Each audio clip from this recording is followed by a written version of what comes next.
mean, Jim, he was training with Jim, right? Yeah. What I had heard. So, yeah, you would think somebody would have put him down as the dark horse that he was. Hey, Katie. I kind of like that we didn't know. That made it more exciting, getting information later in the game. Yeah, and then seeing a different face this morning. learning about him, and then seeing what a kind of like a la Hayden Hawks yesterday at the finish line interview. Just a good all-round human being, and I loved his interview. I was like, And looking through where he was on the course, he was in the top 10 the whole time. We just didn't know to look for him. so yeah, our 6th place finisher coming in now. So Arthur Joyeux Guillaume, so 6th. Great job, team on running. Of course, you took it out hard. You know, look at where Maintain on the top 10. I mean, maintain top 10. Usually does not happen here at UTMB. French are very happy down there. Well, as you kind of framed it early this morning, this is the French race that the American women do well at. So congratulations, Artur, 6th, home and dry. What a top 6 we've had so far. So France, Ecuador, Germany, France, and France. Cody Lind is going to be the next finisher. I was saying just before I had left, Cody was moving up. Yeah. And it's so exciting to He was see just him. outside the top 10 when you left. That's right. Yeah, and just kept moving up there. And yeah, of course, you know, his father and uncle, I think, his uncle, I'm sorry, are affiliated with Western States. Is that Paul Lind? Not all. Right. Am I mixing up the wrong Lynn? But I don't know, because Paul is also the coach of Emily Horgood. No, it's not Paul. You will know better than me, Scott. Yeah. Apparently, Brandon's telling me that Debo did call Vincent as his dark horse before the event. Cool. We should have listened to Debo. But there you go. But no, so Cody Lind is going to be... He has roots, I believe, in Northern California. I'm almost positive. Well, the good news is, if anybody... I mean, the US is all wide awake now, so it's 7 a.m. in Mountain Time right now, so it's going to be whatever it is in West Coast Pacific Time. So I'm sure the Cody Lind fan club is wide awake, so I'm sure they can give us a little bit of a background of where Cody's from, etc., etc. So it says on here, where do you live? Idaho, USA. Yeah, Idaho, and on the UTMB course is where he trains. Ah, okay. So here we go, Scott, on the as he's just rejoining us. This is Katie Scheid. She's just working her way up the last segment here. Well, we've got Courtney's time at La Flégère, 21:48. We are currently on 21:15. So, I mean, sub 22 hours, but she's gonna be way below sub 22. kind of mind-boggling. Yeah. So, yeah, it's going to be close. And also, Katie's got to survive the kit check. I don't know if you've been seeing the kit check at the top of La Flégère. So there's a surprise kit check for the athletes. Yeah. It seemed like they were holding some up there. Just Vincent was the one. Everyone else seemed to go through. Vincent got, yeah. He got the full shakedown. Well, it was because his water carry amount. He had a plastic bag for his bag, second one liter. of his water containers. So they were like, They took pictures of it, and then it got verified down there here that was okay. Interesting. This is okay for skimo. So, wow. Big old kiss from Ludo. You got it. So Katie now working this final segment. There we go. Yeah. So Callix in Idaho. Yeah, that's a good call. Bob Lind was the Bob Lind. Yes, Bob Lind. So it was coming to me. Yeah. And a relative, I believe. Yes. Yeah.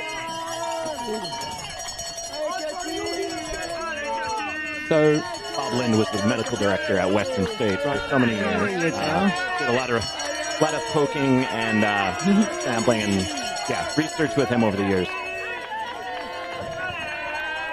So Katie's still 12th overall, Scott. She has been absolute. I mean, she was right up at the front overnight. It was insane. And she's obviously put so much time in the front end, and we were all concerned after Western States, rah, rah, rah. And no, Katie's been just going and going and going. It's been incredible. Yeah, she has not looked too much phased. There's enough people to share between these two. Yep. This is Thibaut Baroni. He's just coming to the top of the climb as well at La Flégère. He's getting it done. As we all know, it's just a day and night out there of just working. No kit check. So it's not for every runner. Maybe they just do the first few, and it's that. I think it might be. So Katie's definitely going to get it. But so Thibaut now is 12th. He's behind so Josh Wade from the UK. Josh has already gone through. Thibaut Baroni is 3 minutes behind Josh. Josh, I guess, because Josh right now is in 11th. He's knocking on the door of 10th. Let's give us a time gap. So 3:10, and if we look before that, 3:10, 3:15. So it's a 5-minute gap. So that's going to be a tough one to pull back on the final descent. But there we go, Katie. That last segment is just savage. So Katie's moving again. Crowd helping her up the hill. Yeah. Super exposed. I mean, we were talking a while there, like, was Katie going to crack the top 10? Cody is Bob Lind's grandson. Okay, I was like, I was starting to feel like it could be grandson, but then I'm like, maybe it's uncle or Gary. Thank you very much. Yes. Okay. He could read your mind. He knew what you wanted to say. Yeah.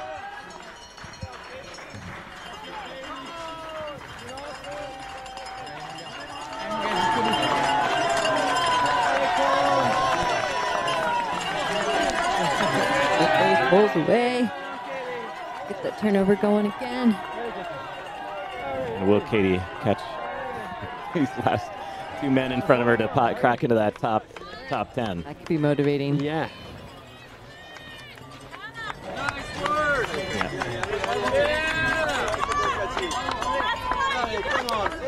I think everyone after today is going to want to buy the Ludovic Pomeray shirt. I know. We're just doing that. I mean, yeah, so many people are telling me out there, like, look at Ludo. Like, why aren't you?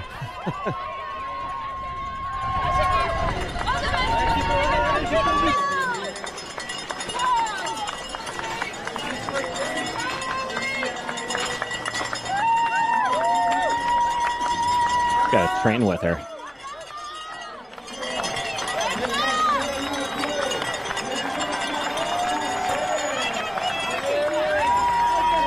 What a performance, though. I mean, Katie, again, those who are just tuning in or are not familiar with what she did at Western States. Just 9 weeks ago. So the double it's win. Only accomplished by one person just last year.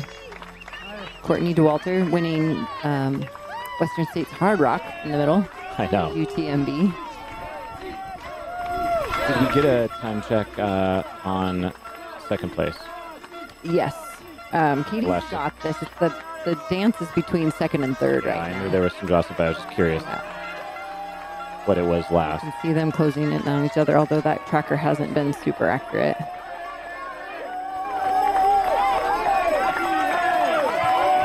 And we do have a time check at the top of La Flégère. Courtney came through here on her record pace in 21:48, and right now we're at 21:19:20. So she is still 20. I would give it like 25 minutes ahead of Courtney's record pace with just 7K downhill to go. Wow, got some smiles there out of her a little bit. Maybe she heard me. She should be smiling That record's because there. it's almost done here in terms of the climbing. Like so close. That's I think anybody that's used poles has had that happen. Push a little too hard and get it stuck in between a rock.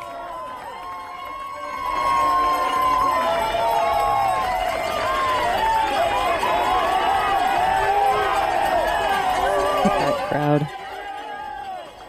They're getting their hot laps in, up and down. Cheer on the runners. Yeah, they've been trailing her for quite a while, it seems like. Yeah, they ran back down. Yeah, almost to where the... But at the same time, like you said, people stepping on poles and stuff.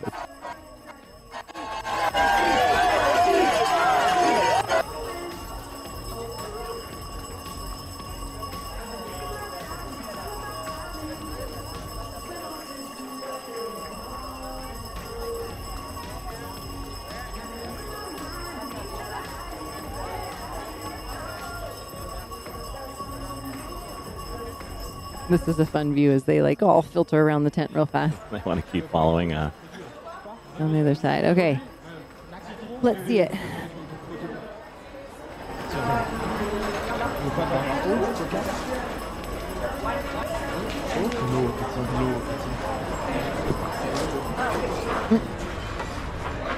Got it, Katie. You did brilliant. Well done.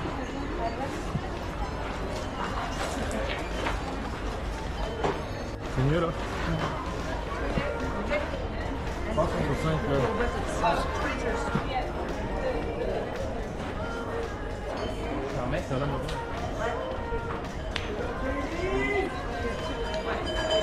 It felt so stressful with this on. This thing started to be in question.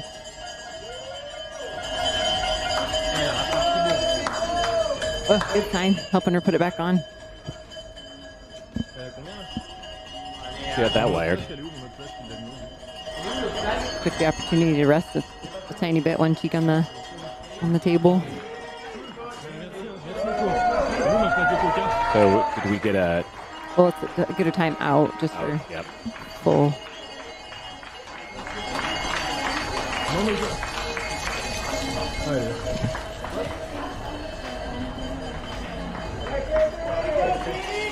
Just shared a Courtney split. We're waiting for Katie to step out and give the accurate what she's got on Courtney's time as she heads down into Chamonix. Yep, well, go Katie. So there we go. Katie's got 25 minutes on Courtney's time. I guess the other thing now is, Katie, how's she feeling? Does she go sub 22? I remember when Killian was running 22 and that people just thought that was absolutely crazy, but now the men's time have dropped below 20. Yeah. And the women's are coming below 22. 37 minutes. That'd be a speedy descent. I think you said that would have been 42-minute descent. I had Jim last year doing 39, so yeah, probably not. But and Courtney's was 42 down. Yeah. So that would be quite a push to get under 22. It's still. There's Marianne Hogan. And it's still under the women's course record. Courtney's time is 22:30. So there's still under course record. Yeah, so it's just that wonder if she could go under 22. And Marianne coming up.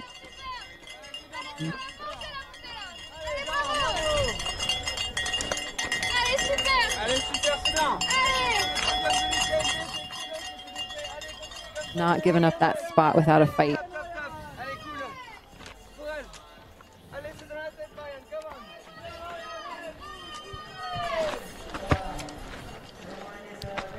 So we wait for some port to come, and 2 come along at once. So that was Madge. So Madge is going to come and help out here after 4 o'clock once we've welcomed Katie in. So there's an opportunity maybe to jump out, have a quick breather before we celebrate Marianne and Ruth coming in. So there you can go and find some more caffeine. Christy, I know you're a big that. I'm gonna today. I'm not saying no. And thank you for the smoothie, Scott. Yeah. Hopefully it's fine. I went neutral on the berry. I went green, but not everybody's cup of tea is the green superfoods.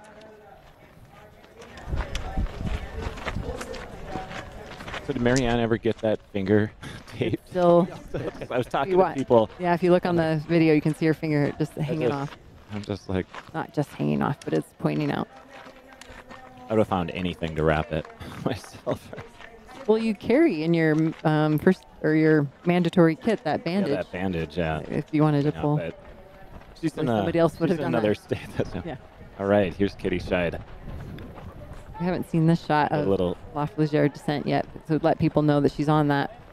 Just got a little skip. I Yeah, noticed skip that, there, like a little yeah. skip, like she's just limping a little bit, and Yeah. especially on that initial Yeah. descent. So, ouch. Team 5, j'ai plus que Is it her 30% left leg that she's favoring? Oh. We saw Seems that like it. coming out, we saw that coming out of Trion that far ago. So yeah, we were wondering about just on the little tight twisty section. Oh yeah, we didn't know if it was the camera or not. Yeah. Is it the left ankle? I think. Yeah. I think that's what something she's left favoring. leg, yeah. whether it's an ankle or a knee or... Yeah. She's not letting that left heel hit the ground like the right. Maybe there's a blister. Hopefully it's just a blister. Not that that's not painful.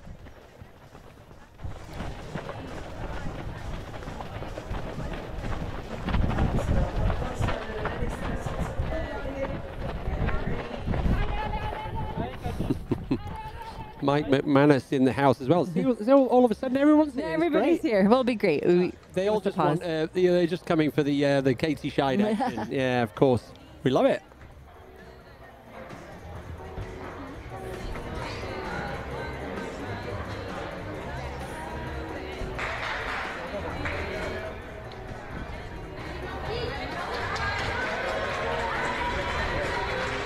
Blondine in aid station.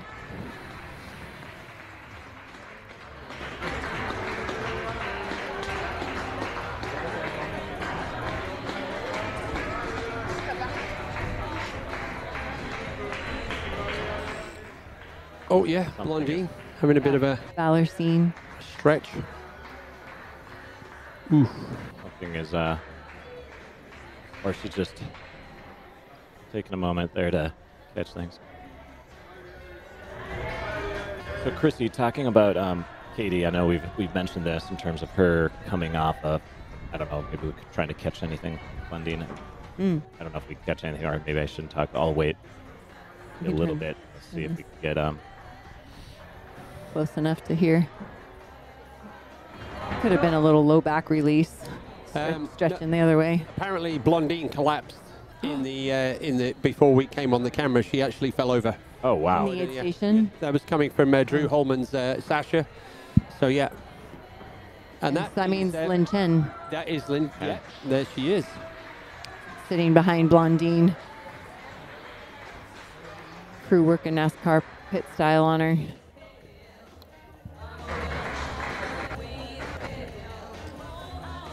But she's, yeah, I don't know, it's just like... There's a great full, there's these like grand faces of everybody if you see Blondine there in the background. Massive support from the fans this year. And whilst we're sat in the comfort of the studio and everyone at home is like, UTMB is hard.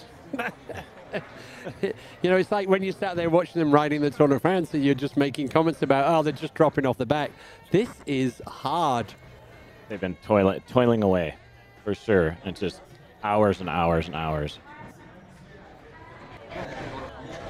21 and a half hours to be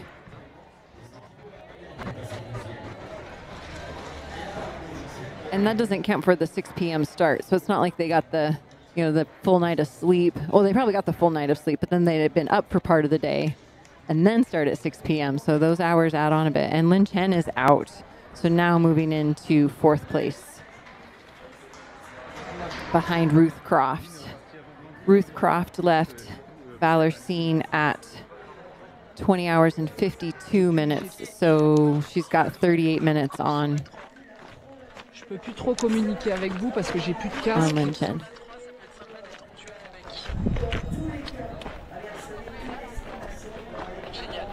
I think we got Ruth on screen right now. She's been hanging tough. And pushing forward. Yeah, she's played with that gap quite a bit today.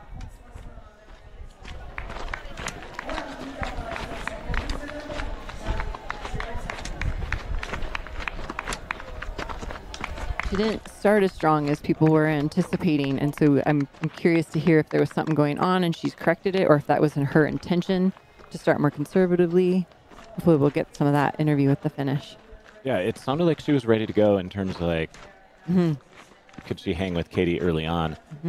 Or, you know, again, was it just a tactical thing of like holding back, but then once the gap occurs, it's just almost, I don't want to say impossible, but somebody like Katie Scheid, you do not give her much room. Yeah, you run out of miles to make up the difference. She's gone, and she, you know, I guess the only thing that I've seen has been that limp there at that moment. With Katie, yeah.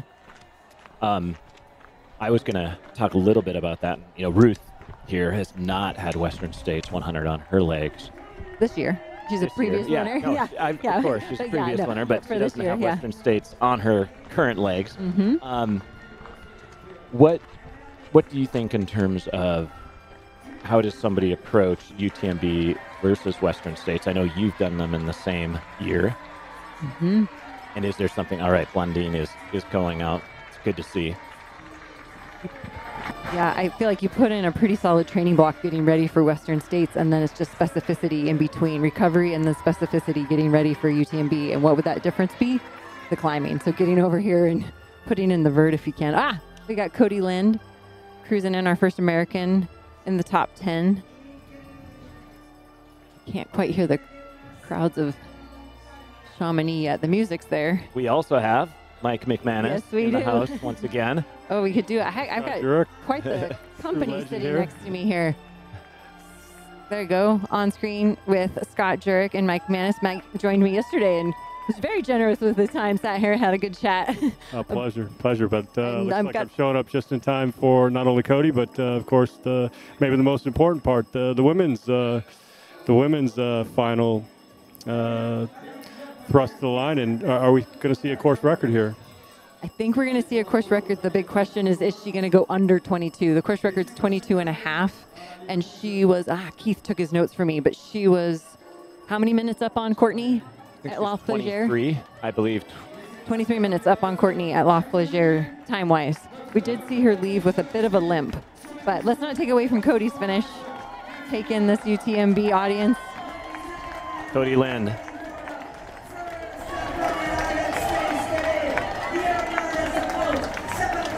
Our 7th male running for Scott Running. And our first American male. First American male. Way to go, Cody. So stoked for him. France, Ecuador, Germany, France, USA.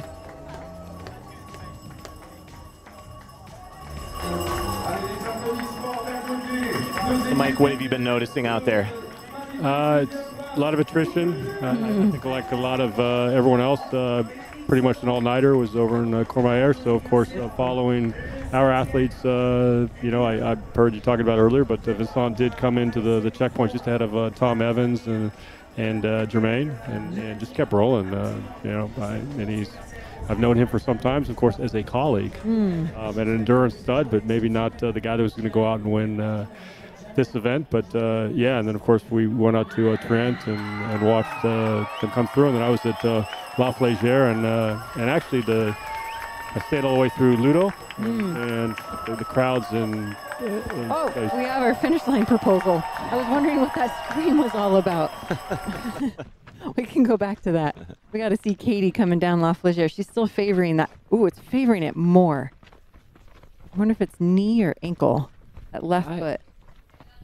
I almost think it's knee. If I were Yeah. taking a guess, just Right? I'm gonna knowing go with your that PT I've been there before, I feel like you can still put enough weight, but she's really Kinda. pulling the weight off of that.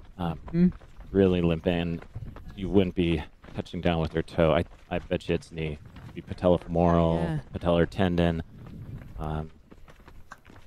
A T-band, I potentially? mean, goodness, she ran. Yeah. She ran Hard. hard at Western States. Hard today. Hard last night. Kind of wonder if you pull your poles out and just give that little extra balance. And this section just, the coverage right now just gives you such an impression of how technical this portion is. Coming off Flégère, it's super steep, and all the routes right now, twists, turns, rocks. It's I would say the sort of challenges. Yeah, and determined. Like she's still moving quick. I mean, we've watched Hayden go down this at a pretty quick pace. Vincent this morning, and yes, she's limping, but she's not walking. She's definitely like mentally determined to get through this.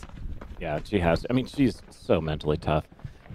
But as Christy and I know, I don't know. You haven't done any of the races here, right, Mike? Thankfully, so far, no. Okay, OCC. I was like, oh, maybe you did OCC, but even if you have 20 some miles on your legs and do this, but when you are coming down this with almost 100 miles on it, over 100 miles at this point on your legs, it's just nitpicky. The rocks and the roots, they never seem in the right place for you to get really stride out. Any kind of rhythm. Yeah, get in a rhythm and then throw something. It'll be interesting to hear what she has going on there right now.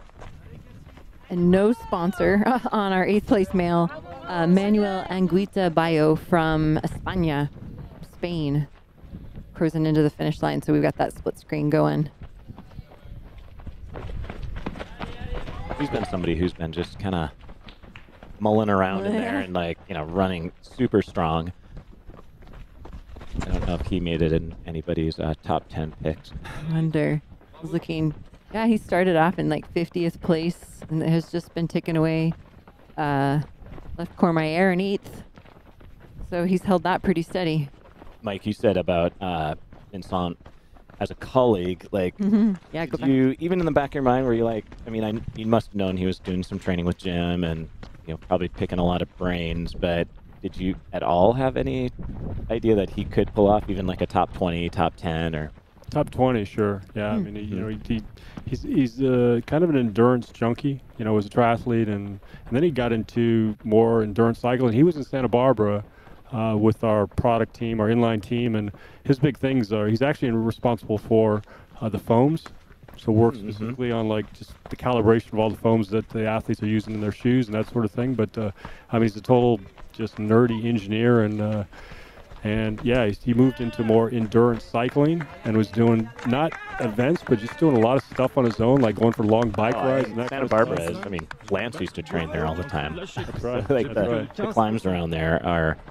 But he crewed for Jim, of course. I think you're aware last year, and is where he grew up. He finally was able to matriculate back here to our group. But works for the inline product team, works full time, and more recently got sort of hardcore back into this part. He's only run a few ultra marathons. I know, he only has a handful. And somebody said he only did one this year. I'm like, well, he's got fresh legs. Your question, we were thinking. I was like, top 20. Okay, I saw his bride in. Which would be a phenomenal fit. Top 20 at Western States is no joke. Saw Camille and. Or I'm sorry, at UTMB. That's right. We saw each other before the checkpoint in Courmayeur, and he was with the front group, and I just asked Camille. I said, "Is this his goal? Is he doing okay?" And she said, "Yeah, he's on it so far." So it was kind of matter of fact, but I don't think any of us is going to continue just pulling things out. And there was just so much attrition. There's always attrition in this race, but you saw it again this year. Yeah, they call the Barkley marathons the race that eats its young. I would say UTMB is the race that eats everyone in some shape or form, and those that can escape the clutches. Just want to point out, sorry, I'm going to interrupt you guys, but Ruth is climbing so quick. We saw Katie go up this a little bit more, and maybe now seeing that her knees and we're guessing her knee.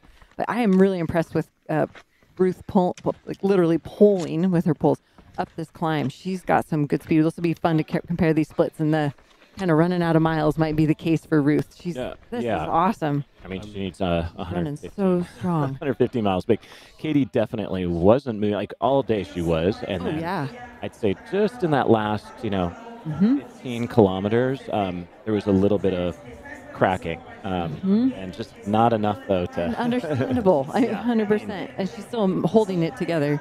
Yeah, there are a lot of questions, not in her abilities to pull it off, but just just the sheer amount you're asking your body. A lot of these athletes can go after you. Phenomenal athletes. Did you recognize Meredith Terranova in the aid station? Yes, I did. Yeah, actually, I was here. With Okay. And she was just out at the Colorado Trail, like the night that I took when Jeff Browning came through Twin Lakes. Her and Paul were out there running, and I got to see them for a hot second there. Chatted with them, and I tried to pull out, like, do you think Jeff can, come on, do you think you could pull it out? He was not at all thinking that he was ready to, let's turn it up a notch. So got it for that overall record. Yes, for the overall directional record. Yeah, take that in. Showing up on his own. Manuel Anguita Bayo from España. Spanish finally helping me out here. That's your strong suit. I've had such a hard time. I mean, you've been fluent for how many years? Well, in Spanish, but French is really fluent in Spanish, though. You got to go hang out with Depa over in the... No, I have. In years past, I have gone and sat in the Spanish book booth, but they speak so fast. Oh, yeah. No, they rattle it off for sure. I see Randy Gaylord standing there. Who's all hanging out at the finish line. Fabrice.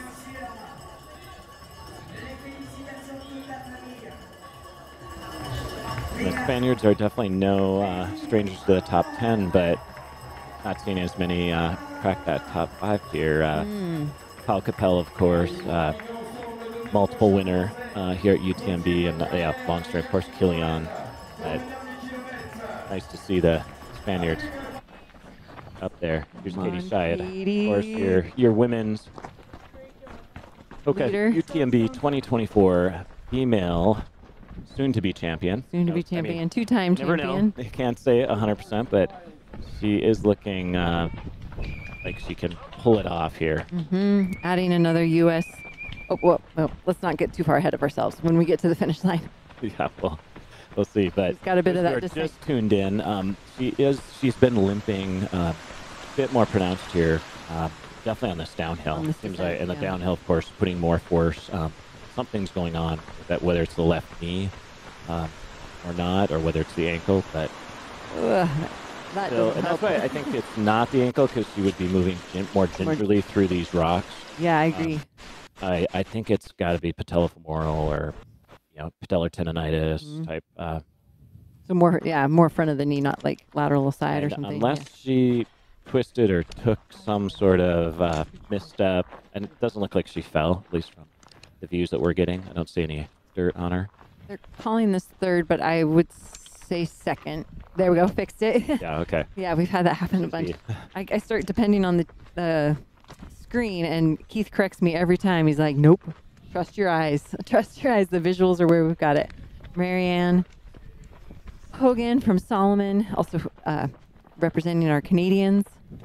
Oh, Canada. I mean, the Canadian crowd should be pretty stoked. I was out on the streets of Chamonix just an hour ago and spoke to a bunch of folks from Canmore, and they were very stoked. I know she's Quebecois. Whoa, we just saw the pass. There's a pass. We just saw Ruth. She was moving so good back there, and Ruth just took second place on the climb to La Flégère. Ruth is like she was hauling through this. I mean, Ruth has run one of the smartest races out there today, and of course, other than UTMB, she's pretty much done everything. I was about to say before this, I would not want Ruth behind me. I just flushed with goosebumps during that. That was Katie's in a much better place because she's already moved through Flégère, but wow. Wow. Just rolling that was right now. Perfect timing on the camera switch over. Maybe they knew something. Goodness. And Blondine our 4th place woman coming out of Valor Scene doing that climb. Everybody's got a different word to how to describe it. Yeah, if Katie didn't have more of a gap, that would be reason to worry. Yeah. But it was interesting. Ruth ran a very conservative race. When you followed her last night, super. I was very surprised how far back she One went. might say I was like, did she wait too long? But it's it's all speculation now. But like she did, very smart, conservative race. The ties coming in together. Yeah.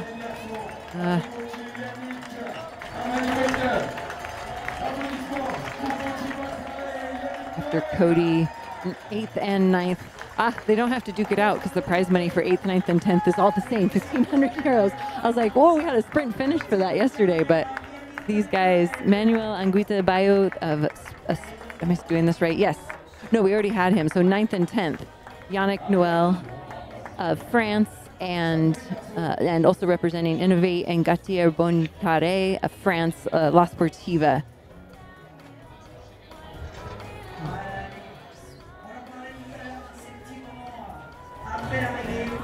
So now we have our top 10 men of UTMB 2024.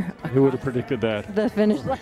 Where's the $1 million prediction? That's been the story all day. Like, when we woke up this morning, things were so different than anybody anticipated at 6 o'clock last night. Wow, take a screenshot of these guys. Okay, so now we're back on course with our 5th woman. 4th woman. They're saying 4th 5th. woman, I believe, yeah. I think 4th. Blondine, running strong all day. She had we saw her in the aid station dealing with some feet. She did a full sock shoe change and looked like she was tending to something with her toes. I'm guessing a pretty standard blister territory. She's moving good up this climb. It's not flat. It might look that way, but she is definitely running the climb. Same thing we've seen the last couple of days. It's warm out there. Oh, no, she is 5th because Lin Chen passed her in the aid station. So Lin Chen was in and out, and then Blondine, we didn't see her leave the aid station.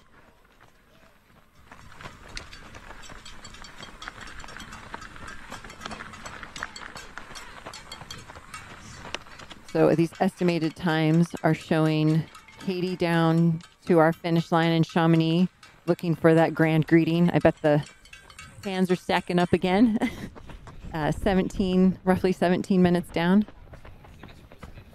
And then about the same amount of time.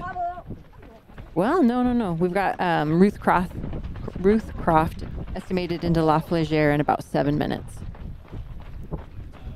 Yeah, I really think it's going to just be how much Katie goes under the best mark of all time by Courtney.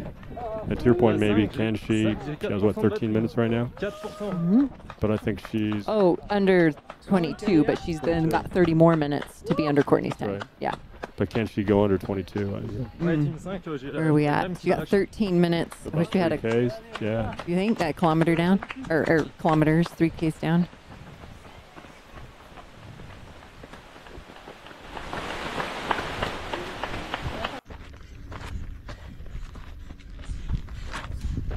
We've got Ruth's crew in here. Martin, who is making things happen out there.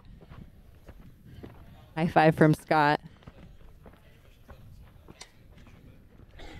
Well, this was predicted. It just would have been thought to have been a closer race from the start, that Ruth and Katie might be duking it out. But Ruth is just continually moving up, especially the second half of the race.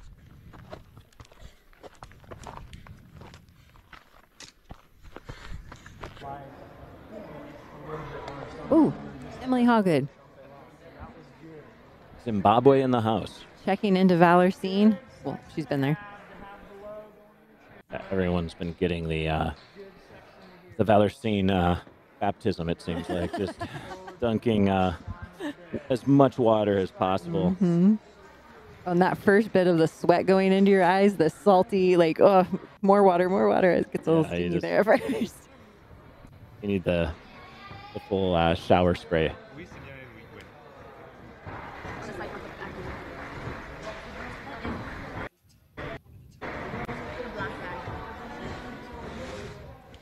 like to see some footage of her running so you can see how strong she's moving along.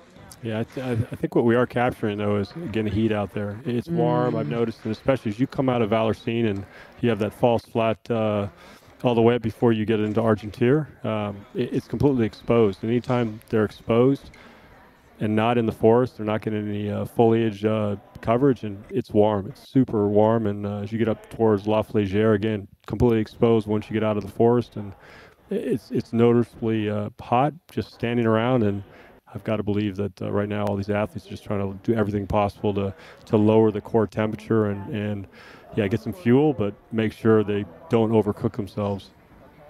Yeah, we're starting to get some cloud cover, but it's just that the air has not been moving through. It just seems like it's like stuck down in the valley.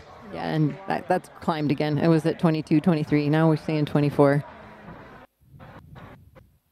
And we're definitely seeing that affect a lot of the athletes there. So.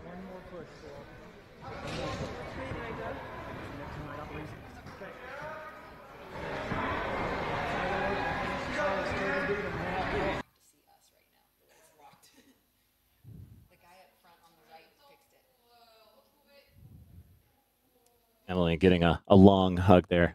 We're stuck. Sorry, folks. Oh. The video is stuck, but I was talking to Keith to maybe we had this happen last night where we couldn't get our faces on to say hello and goodbye. And now we are stuck on, so you're stuck looking at us.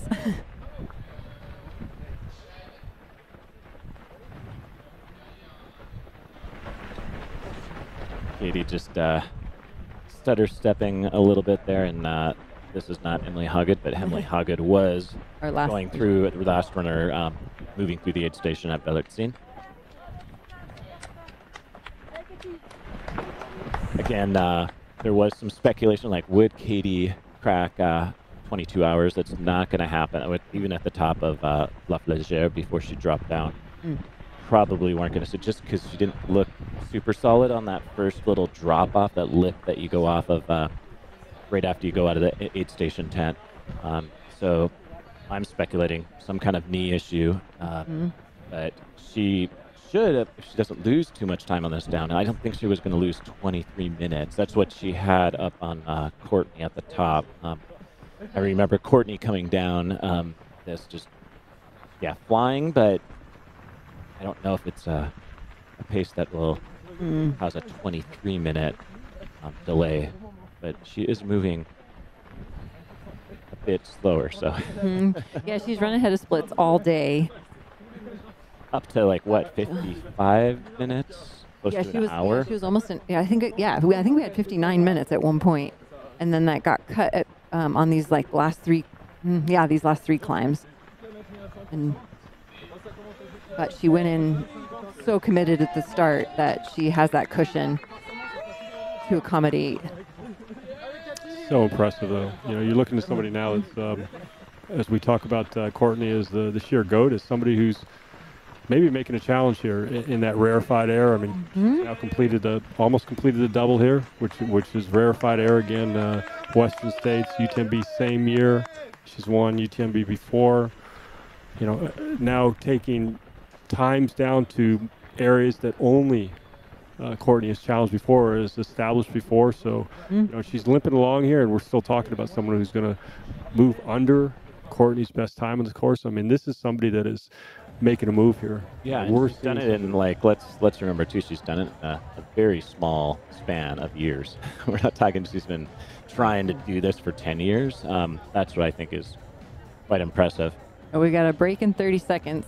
So we've got the top 10 men were there displayed. We won't be able to go through. You can always check out UTMB live and look up any of your runners. We are covering the top 10 men and top 10 women. We will be here until that 10th female gets in. But in the meantime, if you have someone anywhere along the field, type in their number and you can see how they're doing.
so high, I ain't coming down.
Oh, we're on to one of our segments. Welcome back.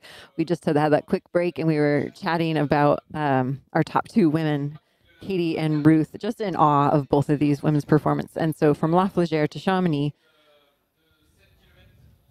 7 kilometers with 850 feet, or excuse me, meters of loss, all downhill. Oh, there is that bridge up and over the, we haven't seen anybody go over that, have to go over that yet. They've recorded them on the other side, but Safe to say it's pretty much all downhill. yeah, but going up those metal stairs after you've been going downhill for 6K.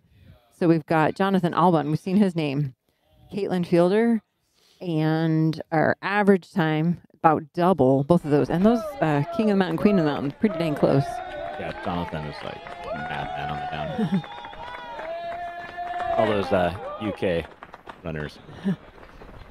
All right, hopefully now that we're getting away from the less steep parts of this course, although this 2-track that you go on is just littered with the rocks, softball-sized rocks, you name it. It's never fun, and if you've got something going on with your feet or any type of muscle or connective tissue, yeah, it's gone through. So she's moving better. It kind of looks like she's trying to test it a little bit, like she's limping a bit, and then she'll try and like stride normally, and then kind of limp a little bit. I always forget where that bridge is relative to distance. Like, I wish I knew that exact distance, like to see, based on time. Well, here you go, 169. So she's inside. Has been accurate. Okay, that's been accurate. So inside of 2K to the finish. Ruth out of the trees on her way up La Flégère. How many people have come back down for another lap up La Flégère with our runners? Look at our drone shot. I can hear her working. Yeah, and many a runner come back for this race and do this climb, which is just killer. It's brutal no matter what the weather is, but especially today. I mean, just sun beating down, hot air that's been in the valley for quite a while that really just hasn't. It was a little bit cooler last night, but moving. She's looking back. But, I mean, those who just tuned in or didn't see it, there was a really amazing pass by Ruth. Marianne was power hiking. Pretty surprised, like moving well, but then she, Ruth blew by. Blew by. Standing still, and I bet you she's got a pretty good gap now. I doubt we see Marianne for a while, but don't fear Canada. She's tough as nails too. But the Kiwi has moved into second, and seems to be putting in a commanding gap there. Kind of refresh. Be interesting how much she has made up on Katie at the top, but we've got a ways for that. But something to Katie get fired up about. Katie's running time at the top was 21:21, and we're at 21:59 right now. Those backdrops are always like looks like a postcard. It doesn't Totally. look real.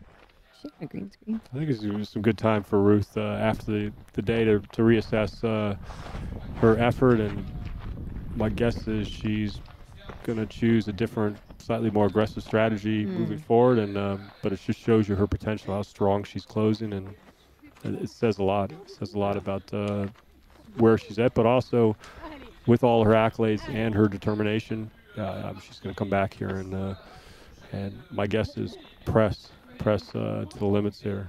I mean, all these women know what to do in terms of tweaking. So yeah, they'll be retooling and coming back. But Ruth is somebody who, yeah, she doesn't put in many performances that aren't picture perfect or just nailing it. So yeah, I wanted to ask Martin when he was in here. I so did. Like, hey, well, we kind of did, and you said, "Well, I just handed her bottles." It's like, no, there's more to it than that. Yeah.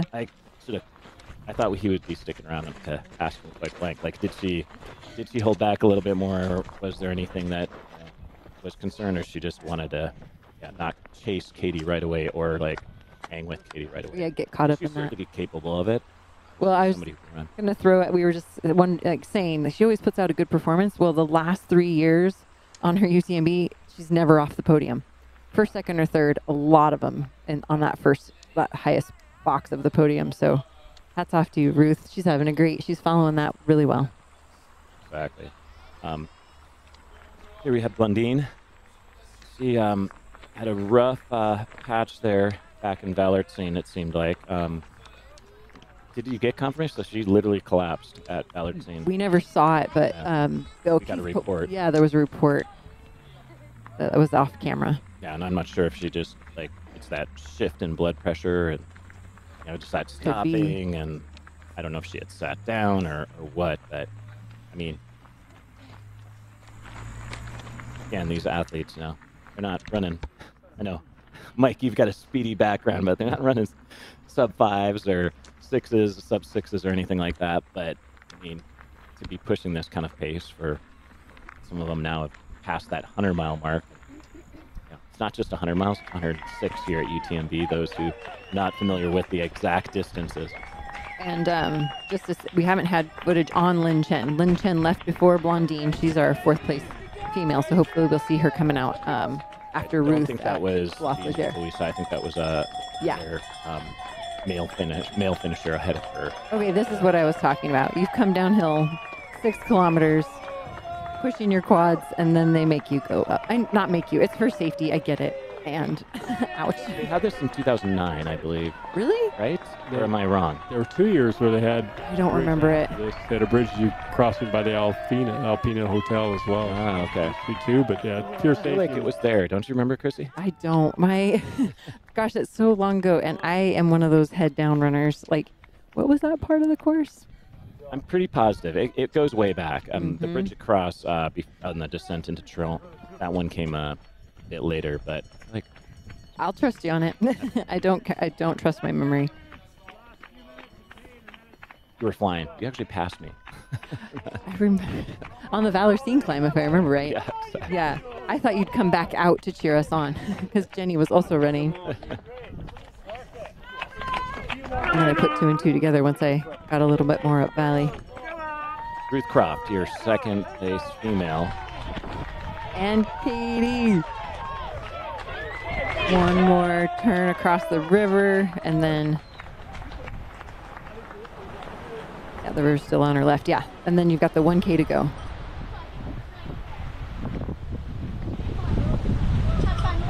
Safe to say, I think we're going to see number 10, right? For females, right? Number 10 win for U.S. females. Yeah, I've got that info. Shout out to my co-host Keith Byrne for bringing all of the information. He was so generous, sharing notes so that we can just make this an awesome live. And he knows it. I don't know if you've heard me saying, like, Keith, from memory, recalling all this stuff. I still have to check the notes. You must have been a good student. So yeah, U.S. all the way, right? U.S. with 9 victories. Lizzie Hawker with all 5 U.K. victories and 3 from France. So this will now add a 2nd one for Katie Scheid and rounding the U.S. women's UTMB victories up to 10. Most represented of any nation, men's or women's side. And you started it all, Chrissy. You were here for the inaugural one, locking it down for the U.S. women. So, like a lot of stuff in my career, right place, right time. No, not at all. I mean, and I think these young females, if they look back at the history books, because they know it. So I don't think you should think it's right place, right time. I stand corrected. We had a French male victory today, so that's now 10 victories for France. So this race matches it up. Yeah, which makes sense. Back to that inaugural year. Vincent Delabarre, of course, the first, right? Dawa Sherpa. Dawa Sherpa, the first one, sorry, then Vincent. I just saw Dawa, actually. Is he here? He's here. I saw him out at the finish line across the way, and then actually saw him around the corner. I thought he was coming back Oh, that would have to the been studio fun. here. I spent a lot of time with him last year as part of the Legend ceremony. Just an amazing human being and gracious soul. Here you are. Yeah, Inside. Katie. Okay, get the Kleenex. Like, the motions are coming. So especially with some like physical pain going on. I mean, on top of 170K on your legs pain, but like we saw her limping down that hill a little bit. That might well up a bit more. How are we doing here? So 22:06. Courtney's time's 22:30. Yeah, so she didn't lose too much time on that descent, even though it looked like it was awfully slow. Still going to be 10, 15 minutes, or closer to 20 minutes, depending upon how many hands she decides to slap along the way and just savor. Well, maybe we'll, like we've seen from some of the others, like run to the finish and then come back and do the lap for all the high fives. Hey, victory lap is well deserved for anybody, really.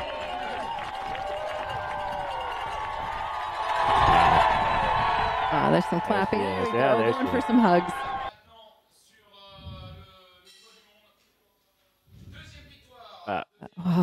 Then it skips ahead. There she it's skipping really ahead to see. She was coming close then. This would be our 11th. Should be 11. Thibaut. Sounds right. I got that. See? No, Josh Wade was 11th. I guess we didn't see him. And then Thibaut Baron, help me out, Baronian. Salomon running.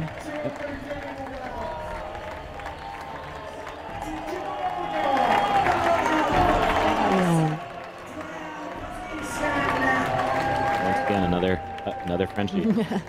And we just have the French contingent over the wall here, and super excited. There she is. Yeah, good smile. Oh, give him the 2024 HOKA UTMB Mont-Blanc champion. Yeah. I saw her reach down to give a little girl a high five, and I was like, yes.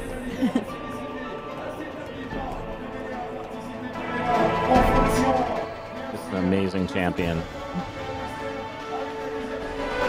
Putting it out there, super professional about how she approaches sport. We saw her coach Coop out on the course going into Champay Lock, telling her this is what you expected, this is what you said you were going to do. All right. Maybe we'll tune out. Yeah, we'll turn it up for us. You guys can hear it at home.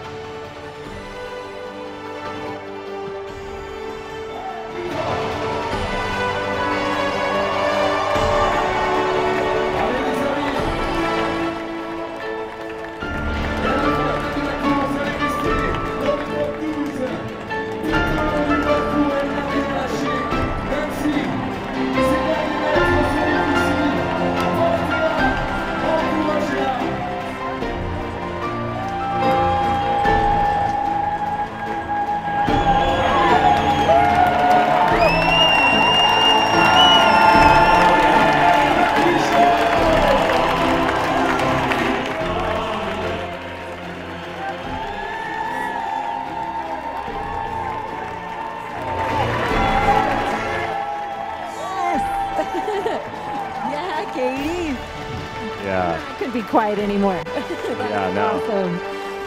Two-time UTMB champion Katie Scheid put it all on the line from the start today. Fastest female. Fastest ever run this course, and I know it differs a little bit, or changes a little bit, but no female has ever run it faster. Fastest time on the UTMB. Yep.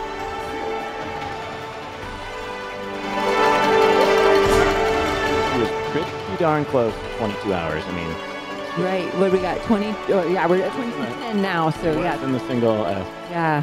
digits over. So 22 and change. Took 20 plus minutes off the previous standing course record from Courtney DeWalter in 2021. 81 in 2022. And then she ran OCC last year and got second place. And then here she is back in 2024. Yeah, the photo.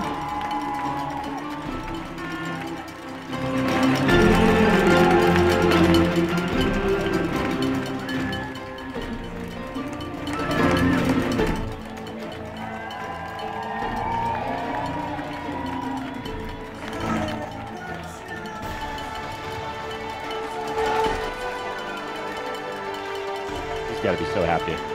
And I mean, a lot of people weren't sure what she was going to be able to do.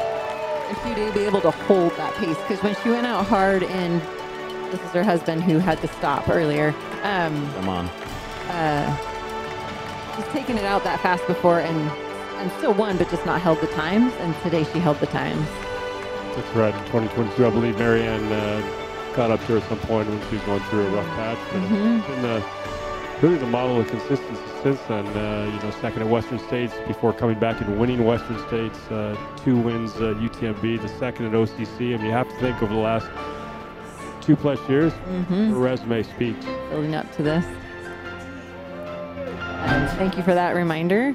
Another one to add to the list of Western States win and UTMB win in the same year. Yeah. Scott, how are we doing with that? I know you threw down a few years. It ain't easy, is it? No. I mean, just a few. This one has 7 Western States victories. Yeah, and that's where I think there was a lot of. You can't doubt Katie Scheid as a athlete, as a competitor, but it's not easy to turn around. Your recovery has to go great. Training in between. You got to be in awe about that. I mean, I know. Courtney, there's a select few who have done it. Some on the men's side, not maybe pulled it off with the same, results and times and stuff. But it's just like she not only won the race, she set another course record after that. So it's one thing to win them both. It's another thing to run the time that she did, the second fastest at Western States. And then now the fastest at UTMB. I mean, mind-boggling. Yes. Heck yeah.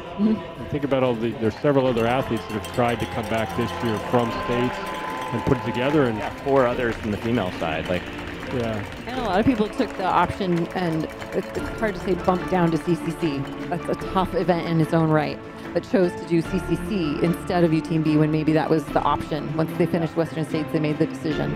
And it might have been a smart one. I saw Hayden. Hayden made an awesome decision. Yeah, I mean, I think, and it's not easy too. I mean, dropping down isn't like, took the easy route. Oh no, it's not. To run that fast against the fields that you see at UTMB, CCC. I mean, the fields are always stacked. They're always deep. They're always ready to come after you. They're always. It's not assured, so.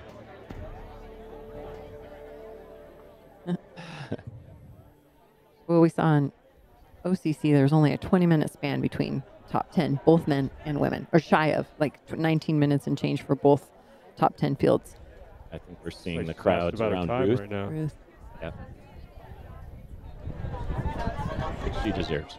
So nice to see that not everyone has deserted the mountain. Gone down to come down the lift. Ruth, I believe, is looking at one of certainly top 3 or 4 all-time performances right now. Times. Let's say another moves through here another 35, 40 minutes to get to the finish. The way she's closing, maybe on the faster side of that. No, very impressive. We're going to get some French out of you. And revisit this absolutely mind-blowing performance today. It looks like you're drinking rum. So here's your mate. Je vous laisse le bouger. Katie Scheid, you came here once. You showed you could win that race. Yeah, but you won it once so far, and now you just did it again in a very similar and yet different fashion. When you won it, you still went out hard, and I have the feeling, in all honesty, that you died off a little bit earlier. And the first question we want to ask is that you started way harder, and you didn't die. At least it didn't look like it. So can you walk us through that? And if such a fast start, I mean, correct me if I'm wrong, but I think in Saint-Gervais you were ahead of some of the like the big names in the men's. Yeah, I actually wrote. I don't normally write down splits, but I actually just wrote the first couple just so I could keep myself in check, because sometimes I tend to go out fast, as people notice. And I was exactly on my split from 2022. So I think the guys either went out fast in 2022 or more controlled this year. Ah, okay. So that brings us a bit of light. So you basically, did it feel like the same effort? It's hard to know. You always feel good at the beginning of a race. And so it didn't feel like the wheel fell off at all. Maybe just in the last, like, let's say, hour or so? Yeah. Is that correct? Yeah, the last 2 hours, that was very difficult. You can talk to the camera runner. and yeah, and you know what? Behind the camera runner, there were millions of people watching. Yeah, so I know. We kind of picture that. But when you get to that point, and you worked so hard, and obviously you knew the gaps, like, what goes through your mind? Well, I really wanted to try to go under 22 hours, and I just went as if it was a time trial, and I had the strongest woman there to help me do that. And then the next goal was the time, Courtney's time. So I wasn't quite able to get under 22, but yeah, I think this race I just went in more confident in myself, and I wasn't surprised that I was fast. Whereas in 2022, I was kind of freaking out because I was like, oh, I didn't really mean to do that. This time I meant to do it, and I was just focused on trying not to die too hard at the end. And it showed the confidence, the ease, the strength all together, the way you were running and making it look good, making it look easy, all the way, like, minus these last 2 hours. Like, is there, like, yeah, there must be, but, like, compared to your last win and this one, was there something significantly different in the build-up? Just 2 more years of training. That's it? Just consistency? Yeah. All right, there's no secret. Just do the work. Yep. So maybe one question, a bit more specifically about your racing. So you train consistently, and in terms of nutrition, because basically you went hard, but you never looked like you faded. Like, how does that work in terms of nutrition? For, like, you had a time that you were shooting for, so you had your pacing plan, and what does Katie Scheid's nutrition plan look like? It's very much planned, but with the understanding that it will not go to plan, and just having a plan B and a plan C, and just having options to change out. Last time I kind of hit a disaster, and our disaster management was I guess it's called Harry's in France, but Wonder Bread with butter. That's what saved me in the end. So this time we just had some of that ready to go. And did you ever need them? Yeah, I used a little bit. Just, it helps keep my mouth kind of changes the taste between gels from the sweetness. Yeah. Awesome.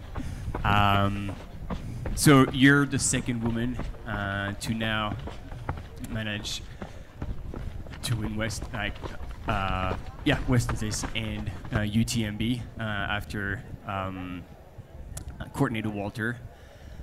Is there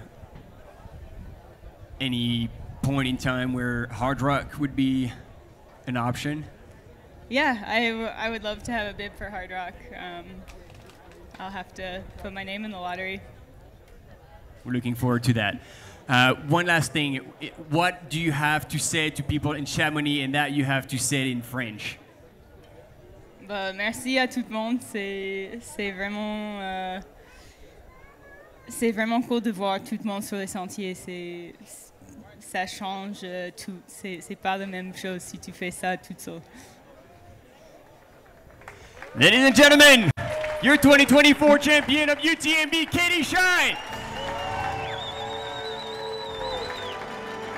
That was awesome hearing her intention around the splits, because there was question if she knew where she was relative to Courtney's time or relative to the other people in the field, and her goals were sub 22 and B goal under Courtney's 22:30. There was something going on there. You could tell. I mean, you pushed the way she was, and I loved the way that she said it. It was like a time trial with a bunch of fast ladies in very talented field. She didn't say breathing down her neck, but like that's essentially what she said. Like they were pushing her, and yeah, I mean, and having that is really key. And I think that goes true for everyone out there who's doing these types of events, is having these goals, because you're going to need that carrot. You're going to need that extra bit of motivation, because there's a lot of time spent out in the middle of nowhere where you don't have people. It's not like they're running side by side very often. With our competitors, these people are running side by side with camera people quite a bit. That's the difference, like actually having someone there. Like try to drop the bike, try to drop the runners with the camera, which good luck doing that. They're very talented athletes themselves. Yeah, so, and that's those who aren't as familiar with footage here. I mean, that's how it gets captured. Katie obviously made them work like crazy. And last night and the day before. She's a very humble, soft-spoken champion, but somebody who just knows how to throw down. Well, what we're seeing is the women's side is in amazing shape right now.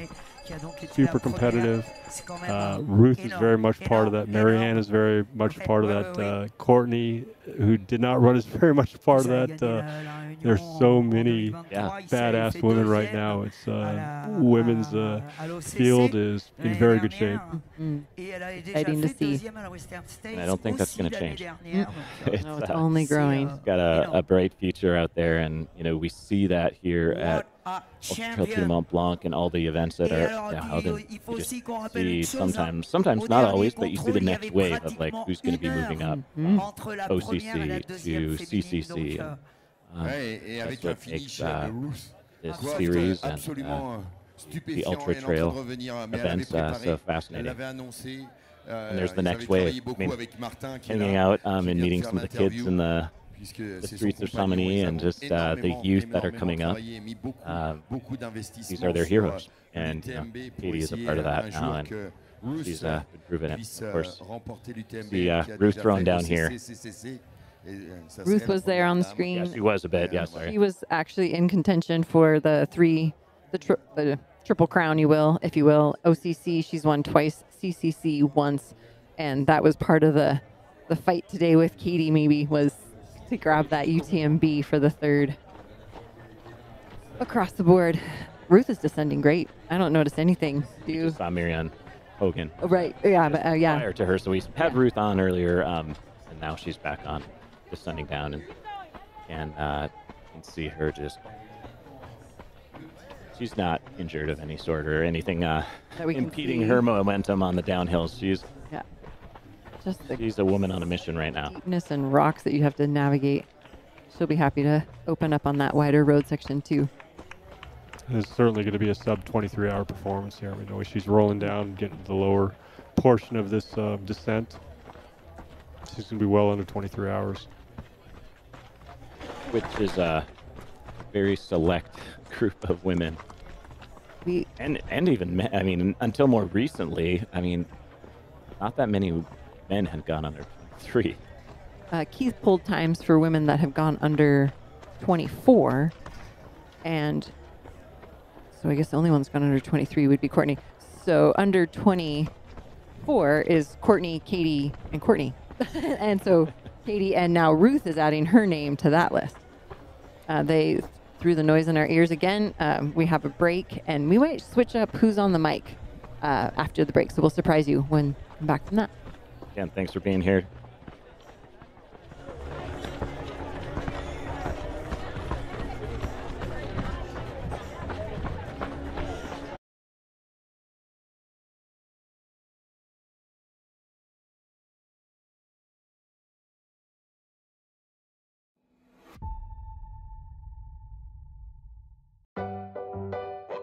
Yeah, look, hey, yeah.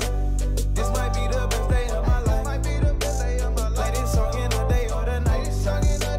How well you gon' know if it's the right? If you never get up.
Hey gang, welcome back to live coverage of the UTMB at this year's UTMB World Series. So we had a quick, this is the second shift because the guys needed a bit of a breather. So we said goodbye to Mike, Chrissy and Scott Jurek, and we've rolled in Madge. We dragged Madge away from the mountains. Madge was at Arnuva this morning, if you can remember that. And we've also got a guest. So we've got two Australians now in the studio.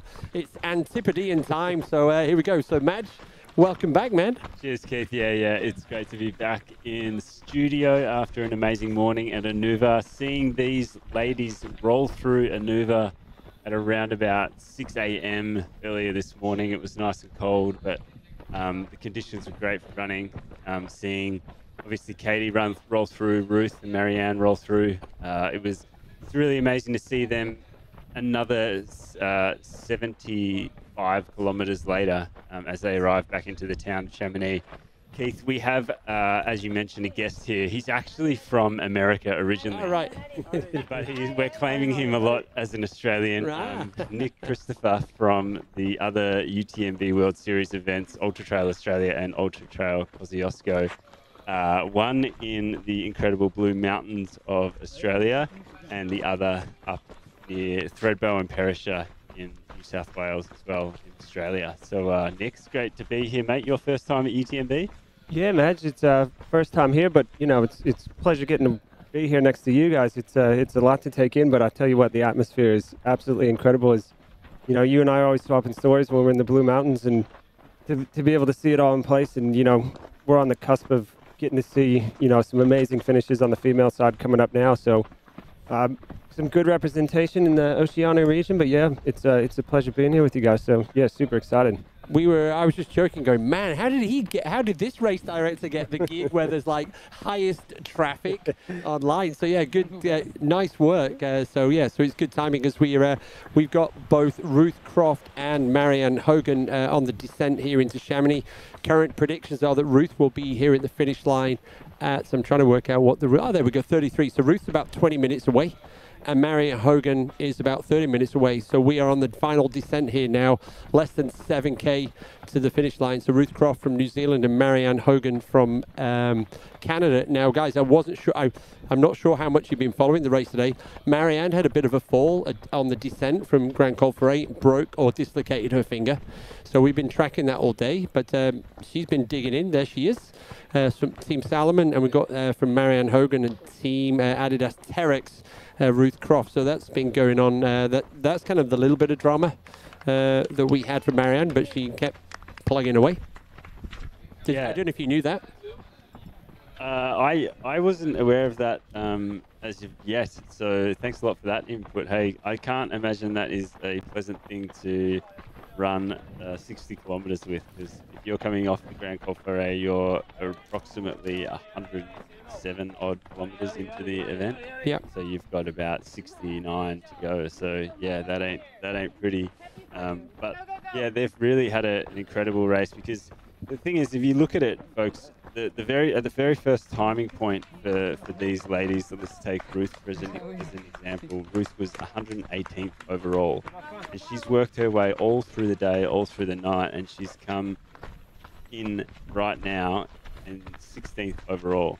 So you think that she's taken off 102 people as she's worked her way all the way around the Mont-Blanc Massif at this race, and I think that needs to settle in for a few people, because you know there's a lot of energy at the start of races like this, and people go out, and if they're in 50th place, they might feel like they're at the very back. But you watch how these people roll and how these professionals do it. It's a very good insight. So yeah, they've been duking it out, that's for sure. And what we also saw of the athletes that went out big and hard at the very front, the only one that really was there at the end was Arthur Jorio-Bouillon. So Arthur coming in 6th place, and maybe Casey, because Casey was definitely up right at the front from the beginning, and she was still there at the very end. She finished, I was just looking, Katie was 13th overall out of the 2,600 runners, plus, and we're going to be catching up on tons of data now, about 700 runners have already dropped. It's a hot year, and the heat is always the one. Average finish rate here is about 65%. It's going to be, we're already, maths is not my biggest strength today. The brain's a bit frazzled, but we're already up at 700. So the biggest chunk of the runners are going to go through night number 2 without any sleep. So Nick, we probably should get you into the chat, right? No, this is all good. I've enjoyed listening to you guys on the back end and just seeing the back and forth. But yeah, there's so much to take in. But I think, you know, Madge, like you were talking about with how these ladies are, and anybody really moving through the field. It's not the energy at the start line, and it's just immense. And it kicks off and it starts and it goes and it goes and it goes and it goes. But I mean, we all kind of live it and breathe it day to day, but to conceptualize it, to see that it's that consistent approach. It's not about that first 10, 15, 20, 30, 40, even, 150 Ks, right? You got to keep going. You got to trust your plan. You got to keep moving. And, right now we're watching these amazing elite women absolutely just hammering their plans to the T, and it's paying off for a lot of them. Yeah, and let's not forget, in the start of the women's race today, there was 2 female athletes that had the opportunity to go for what we call the UTMB Triple Crown. So both Ruth and Blondine, they've both won the 55K, they've both won the 100K, and they were definitely in the mix for the 100 miles. And so the only person that's done that so far is Xavier Thévenard. So Xavier's won all 3, and just to add the cherry on top, Xavier also won the TDS. So there's some interesting stories that we were throwing around at the very beginning. So there. Yeah, the petty prince of the petite prince of UTMB. Hey, I think that's what they call Xavier. Yeah, and just to ramp on what you were saying before, Keith. Yeah, Katie at the first. It's when you compare this, it's incredible. Yeah. Katie at the first timing point was 21st overall, and she worked her way down to 13th. Ruth, on the other hand, was 118th overall at the first timing point. She's worked her way down to 16th. Like 2 completely different ways about doing this race. I mean, today it's paid off for Katie, and I think that's amazing and absolute kudos to her. And I think we've seen with it that approach with especially a number of gentlemen in this race, we've seen that approach not really pay off, not only this year, but in numerous years previous to this. So yeah, it's Nick, your events that you do, one of them is a 100 miler up in Kosciuszko National Park in Australia. So you have, what's your let's get a bit of detail on that one. It's a beautiful part of the world. Kosciuszko National Park. Mount Kosciuszko is the highest peak in Australia, which is awesome, but it's only 2,280 meters, I think. And so you would have, you're the person behind the scenes that is in charge to a large degree of these people's welfare and their enjoyment whilst they're going through 2 nights of trail running bliss, let's put it that way. Yeah, trail running bliss, not suffering, right? Yeah. Like, what is it like to be there behind the scenes and watching people go through 2 nights? Yeah, look, from our perspective, like it's a logistic undertaking it's quite complex, but a lot of moving parts, as you can all imagine.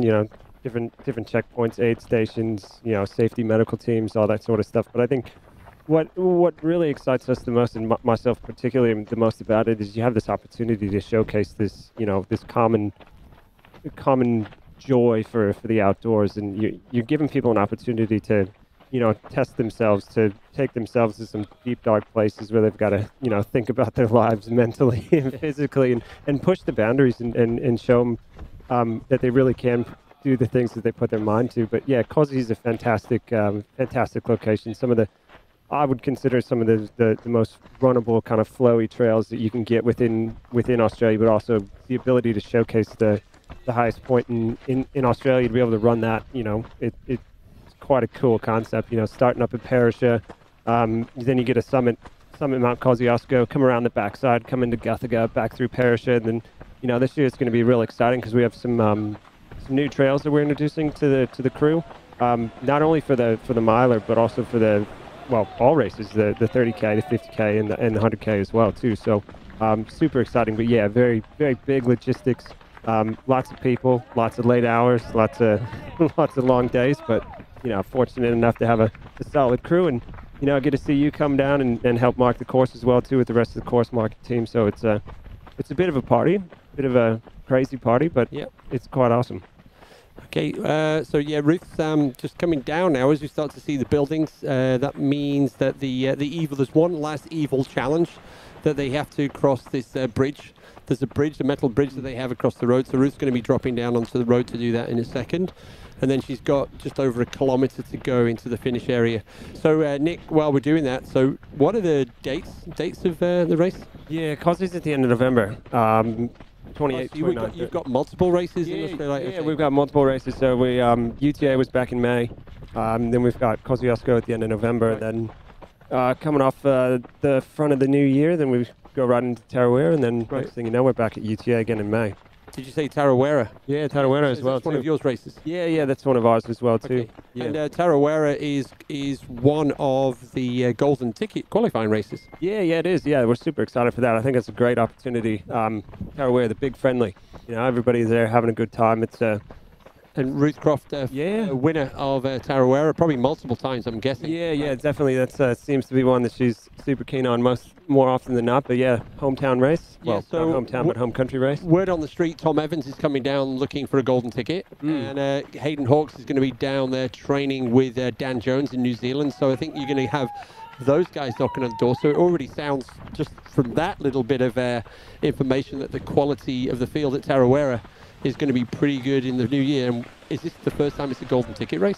No, it's not. It's first time recently, but yeah, not the first time overall. But yeah, I think it's going to be a great elite field, and a lot of good age groupers as well too. Like, it always attracts that high level of runners, but the everyday runners as well too. Like I said, the big friendly. So it's looking forward to it. It's going to be really exciting. So the big friendly, that is the name of the race. That's what it's called locally. Oh, I think maybe. You know, you just if not, it is now.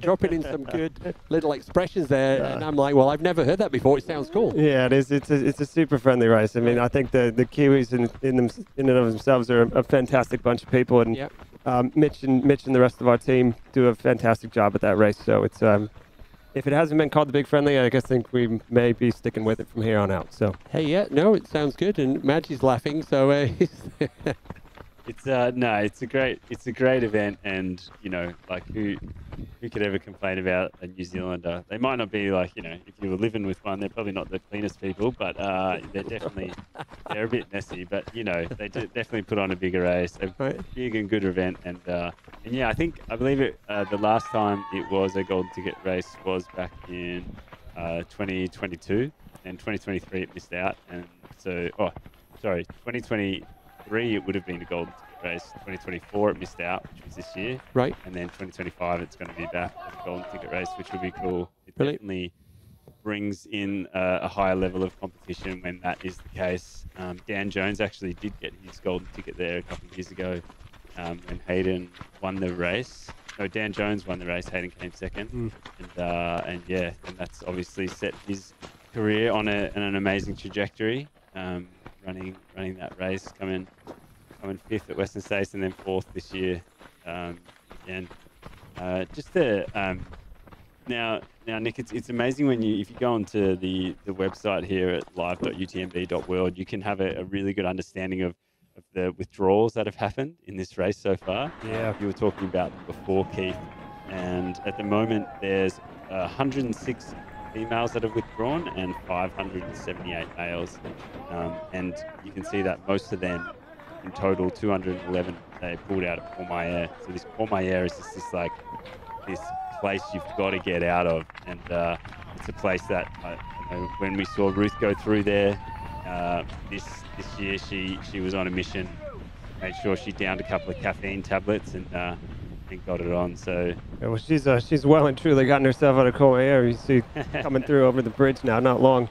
Yeah, and so that now this is pretty much the 1K to go for Ruth, and obviously, well, not obviously, but I guess she's aware that Marianne Hogan is past her, but the pass we saw on the commentary earlier, so she absolutely flew past there, Marianne. And then what we've got behind Marianne, if you're just joining us, there's probably an hour gap. So there's this is it. But we're going to be following the top 10 female athletes into the finish line, as we've already done for the CCC and OCC. So yeah, Ruth's already, we talked about Katie now doing the same season double, the UTMB and Western States. Ruth Croft is a former winner of the Western States as well. 2022, and she was second in 2021. So yeah, so Ruth's got some form at the 100-mile races. Yeah, it's great. Ruth was signed up to this event last year to come and race UTMB, and she, like she does for every race, prepares pretty meticulously, and she had a big summer of training and did a loop with with a bunch of friends and made sure she was dialing it in. And unfortunately, like the week of the race, she had to pull out because she got a bit of a virus. Yep. And I remember, you know, speaking with her friends and Martin, her partner, you know, there was a lot of like, the year didn't go the way it was meant to go because she couldn't run UTMB. But, you know, since then she went on and won Ultra Trail Cape Town down in South Africa. Then she went and won Tarawera again. She went and won Transmontania. Yeah. And so all of that is just like fuel for the fire to come back this year and to line up healthy and obviously not get anything this week of the race. Come out here. I saw her post just before the start line saying, "I've already got further than last year." So the sense of humour's there. Here we have what a great view as you come into Chamonix. Very iconic. There's the Mont Blanc directly ahead of you. You've got the River Lave to your right, the Alpina Hotel, your landmark to turn right, and then we've got a lot of people. It's Saturday, UTMB Saturday in Chamonix, our third, completing the top 3 podium at this year's Women's UTMB. So, you know, earlier on this morning, we saw Ruth 101 kilometers into the race down at Anuva, and she was just so cool, calm and collected. At that point in time, I believe she was probably in about 6th or 7th place. And you could tell by what she said and what she asked, you could tell that that's exactly where she was planning on being. She knew exactly what was ahead of her. So, like, this is a race plan executed perfectly, and I think she'd be super, super stoked with this. And what do you do about, you know, coming second to a performance like we've just seen with Katie Scheid? Like, it's not always going to be that way, but I think this is an incredible performance regardless. And like coming under 24 hours at a race like this is something that it's a time that not many women have run. So what I can tell you is after Katie Scheid setting the fastest time, we're not calling the course records because the course keeps tweaking. So Katie and now Ruth, they joined. There are only 5 sub 24-hour times in the women's race in the history of UTMB. So Courtney in 2021, that was the previous fastest time, 20:30. Katie in 2022 did 23:15. Courtney did 23:29 last year, and now Ruth. So Ruth is going to be setting the 3rd fastest time, and actually is only going to be about 20 minutes outside of the previous fastest time from Courtney. Yeah, I think that's a super impressive performance by all the ladies this year. Like to see both of, you know, Katie and Ruth to be able to pull that off and add their names to that list. You know, especially coming off the performances of Courtney from last year. You know, that's, as Maj said, it's one of those perfectly executed plans, and you know, it doesn't always go to plan, as you said before with Ruth, but as most people do, they come back with a vengeance and just see success. Folks, I want to see some Kiwis throw down some gifts in the chat because we need people to get excited for Ruth Croft coming in 2nd place here at the HOKA UTMB Mont Blanc for 2024. Her first shot at the UTMB race. Ruth Croft from New Zealand coming in 2nd place female, sub 23 hours, 3rd fastest time ever recorded on this course.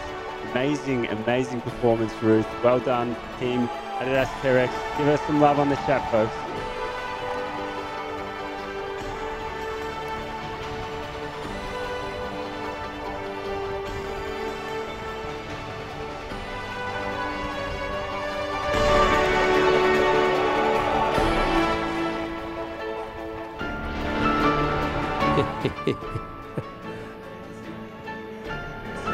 That's her dad, Frank, hanging out at the finish line there. Well, and gang, we got our first gift coming in for Ruth. I'm sure they're going to come in thick and fast now. Noting that it is. I think it's about 3 a.m. in the morning. But come on, Auckland. Not all Kiwis live in New Zealand. In fact, most of them don't. That's probably true. Yeah.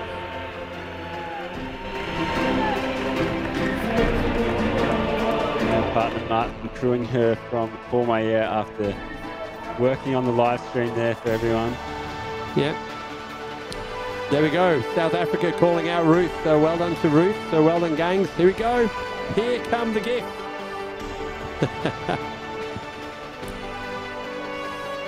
And actually, Christy was like, I want to do the commentary for Ruth. I said, well, we can get you a spot right at the finish line. Christy mailed to go and see Ruth finish. Went, oh, can I do that? So if you're wondering where Christy is, Christy's down by the finish line as well. And that's even better than being in the studio.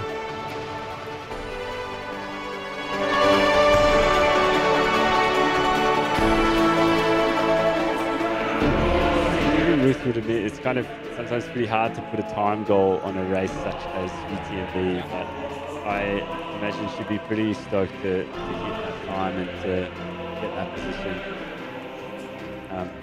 100 miles is a very tough, very long race, and to be able to do a loop around the Mont-Blanc Massif less than a day is absolutely phenomenal. Yeah, it's extraordinary, that.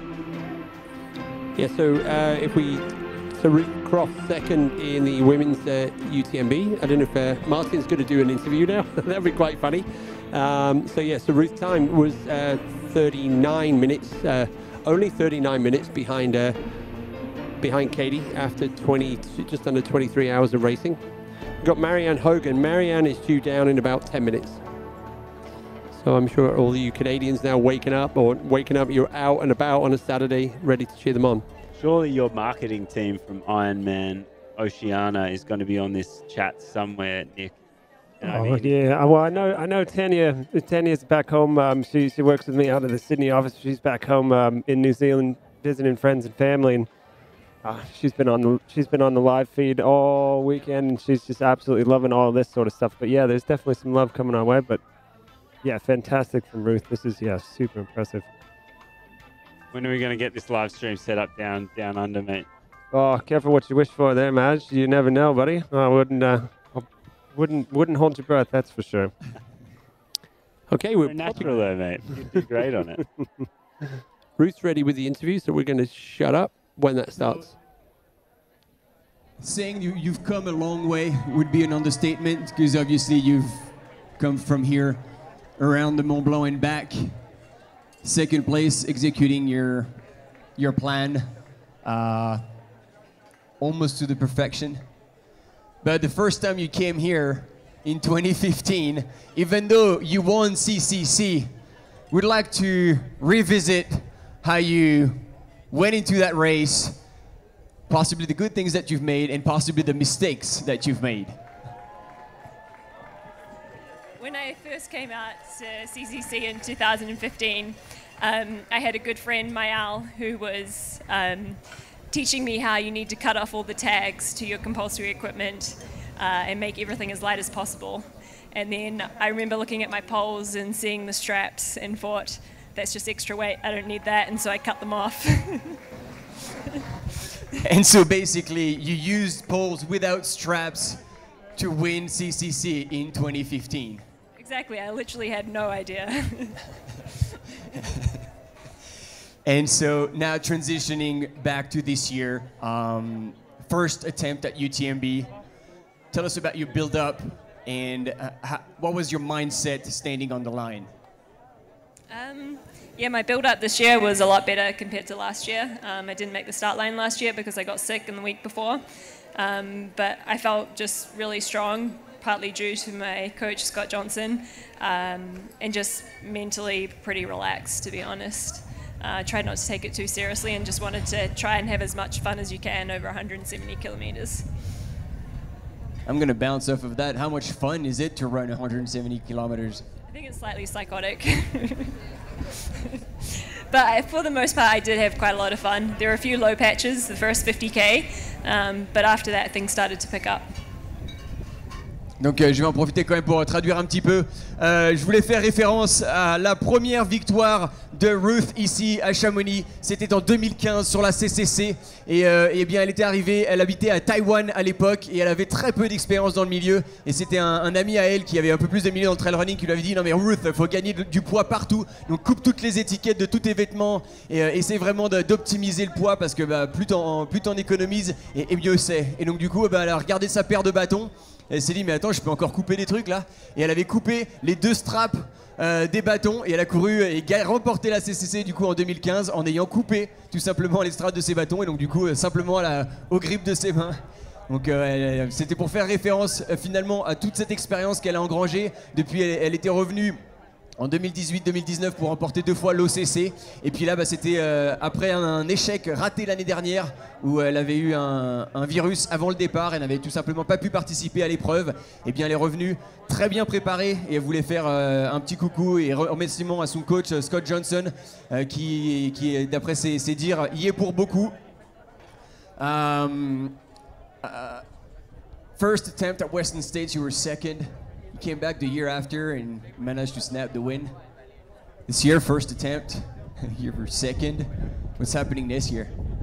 It's too soon to ask that. Come on, give us something. No, I definitely do not want to do that again. All right. One and done. This is how you're feeling at least. That's an honest answer. Voilà, je voulais faire effectivement référence au début de Ruth Croft dans le monde du 100 miles.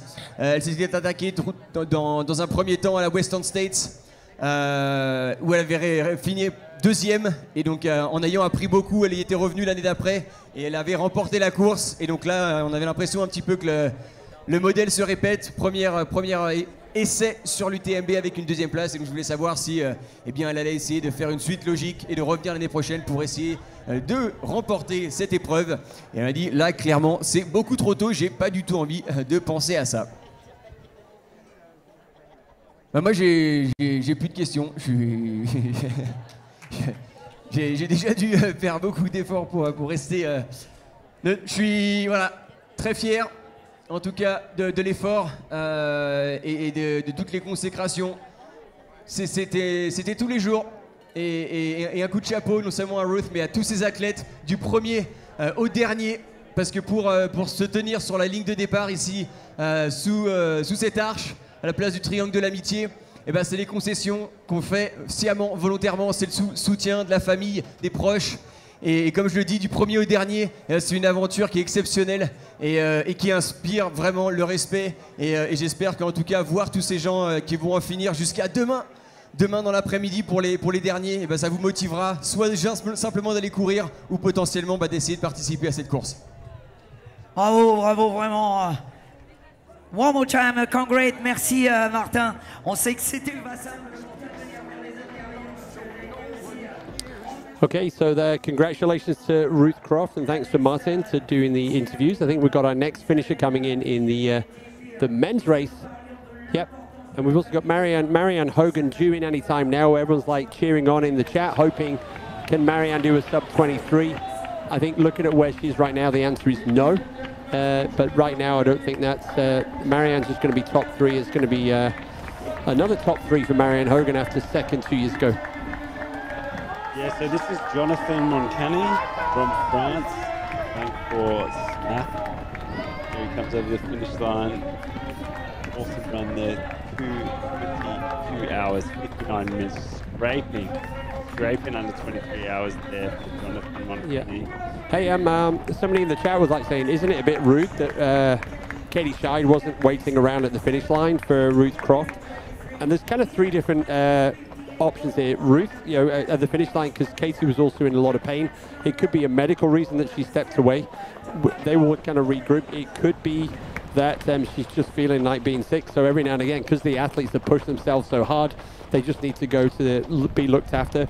It could be that Katie's already gone to doping control. So there is also that. So there could be at least 3. It's definitely not that Katie's being rude. I can guarantee you that. And you will see later that these female athletes, also the male athletes, they are the best of friends outside of racing. So definitely not rudeness. There is something else going on, medical or doping control. Yeah, it's definitely not as black and white as she doesn't want to hang around. Yeah. But excellent observation there. Obviously watching the live stream very closely, which we appreciate. So thanks a lot for that. Make sure you drop a gift in as well as a comment. Because, nothing says cheer like a gift. Maybe, I guess we are switching to celebrating a new nationality coming over the line here. We've celebrated Katie from the US. We celebrated Ruth from New Zealand. Marianne Hogan from Canada is now about to make her way right into the township proper of Chamonix. And I guess we need to call upon the Canadians to make sure you get your finest boost gift or maple syrup GIF or Marianne Hogan GIF, get it on the chat. Making sure that you celebrate her efforts out here today. It is going to tick over 23 hours since it has just ticked over 23 hours since she started back in this town on Friday night at 6 p.m.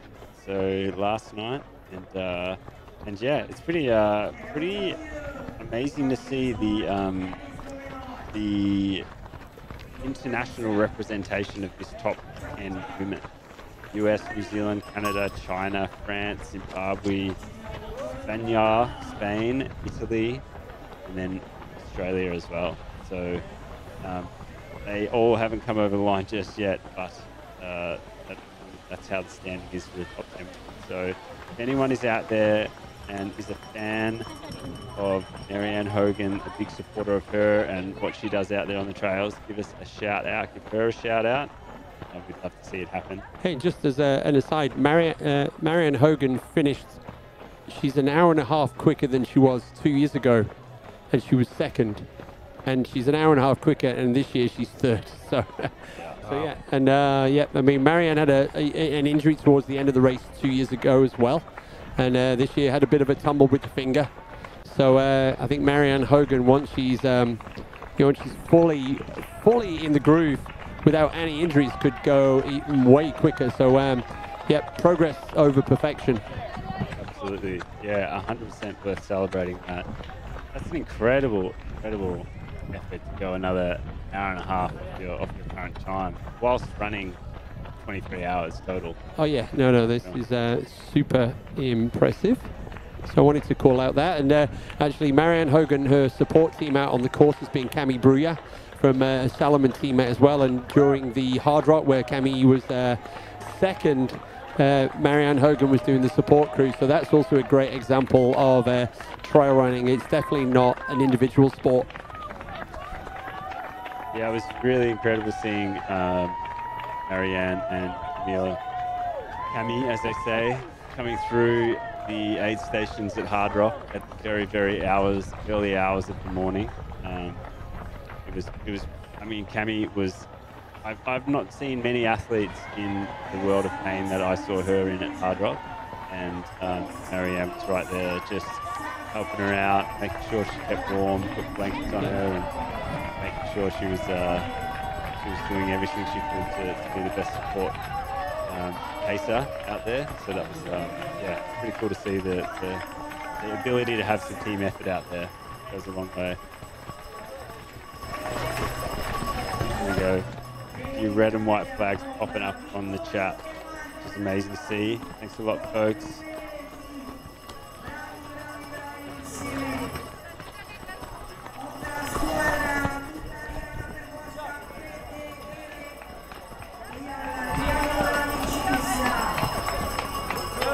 There we go. Just that sneaky little bridge to go, Marianne, and then 1K to go. And definitely left pretty much nothing on the trail. So Marianne Hogan, right now, Marianne, by the way, is going to be 18th overall. Just kind of saying, so in the context of everything else, third, an hour and a half quicker than her last time here, and 18th overall. From the stairs, taking you from the wild forests of the Chamonix Valley into the proper township of Chamonix. I think this is a John Albon obstacle course that they threw in just at the very end. There is a toll every runner has to pay when they cross over this bridge. They drop €2 into the bucket, and then they're allowed to descend down the other side. Don't fact check that, folks, because that is just a little bit of a white lie. But you could. I saw your name on the bucket below the bridge there, man. So there's Camille there. There we go. Camille Brouillat, her support crew, running next to her.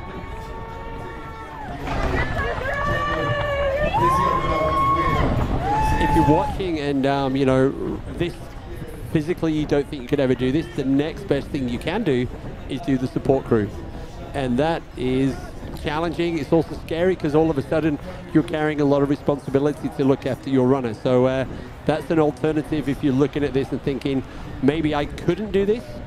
well, there's another way of enjoying this, but from the slightly different angle. Yeah, I've got to give a shout out a couple of other Aussie mates and a couple of guys that have run your races, Nick, down under. Matty Crean is out there running the race at the moment. He's getting crewed by Matty Dunn and Clay Hopgood. Got to give those guys a shout out because they have gone through the night crewing him, and it has been a bit of an adventure. They have been sleeping in bus shelters with sleep bags and under people's. They found the highest pitched car they can find in the car park, and they'll roll under it, just have a little nap. So it's definitely been a bit of an ultra for them as well, as it is for everyone out there crewing. So it's very stressful, and it is at the same time an amazing experience. So shout out to those guys, and I hope they get back into the town of Chamonix pretty soon. Good to see them. Yeah, you end up showcasing the solo efforts that these athletes are putting in, but like you said, Madge, it's a team effort. It takes everybody. It's not just one person, and nobody that's going to cross the finish line or even, step foot at any one of these races in the World Series can do it without the support crews that they have too. And I think, Australia does a fantastic job of that. Some of the most accessible checkpoints within the series. Obviously, Cosy probably has an insane number of supported checkpoints, but yeah, it's a massive team effort. You've been immersed in the UTMB Mont-Blanc team over the last couple of days, seeing it from behind the scenes, mate. You're going to take a few tips and tricks back home. Oh yeah, certainly. I think to be able to see it now in person, it really puts it into perspective. But I guess the goal for the week for all of us has kind of been one team, one dream. So just getting stuck in where we can, learning, sharing stories, best practices, all of that fun stuff. But at the end of the day, we're just trying to do the best we can for the runners and the spectators and the communities, and I'll tell you what, they sure knock it out of the park over here. Something special. So we talk about progress over perfection, Nick. So if there's one thing that you've in your time over here that you would probably take back to the gang, say, hey, we should really do this back in our races, what would that be? Is it as obvious as that, an answer? Oh, look, I really wish it was that obvious, but there's so many little things across the board everywhere that you look at, and anything from the signage to the way that you move the spectator crews around, the shuttle buses, the local businesses getting involved, a lot of things that most of us are doing every single day, but taking what we like to say is like the 1%ers. What are the little 1%ers we can do? And I think focusing on those athletes and giving them the best experience from the time they check in to when they finish, but then also, finding ways to incorporate the support crews and the spectators and all of that, and the community involvement as well too. I think that's one of the biggest takeaways that I've seen from being here is just how invested the rest of the communities are across the entire course, and I think that's something we really look to hammer home when we get back down to Australia. Okay, let's we're going to let you enjoy this from home, and like the bird's eye view of Marianne Hogan's experience of being welcomed back here into Chamonix at the end of the UTMB.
our third place finisher from Canada, Marianne Hogan.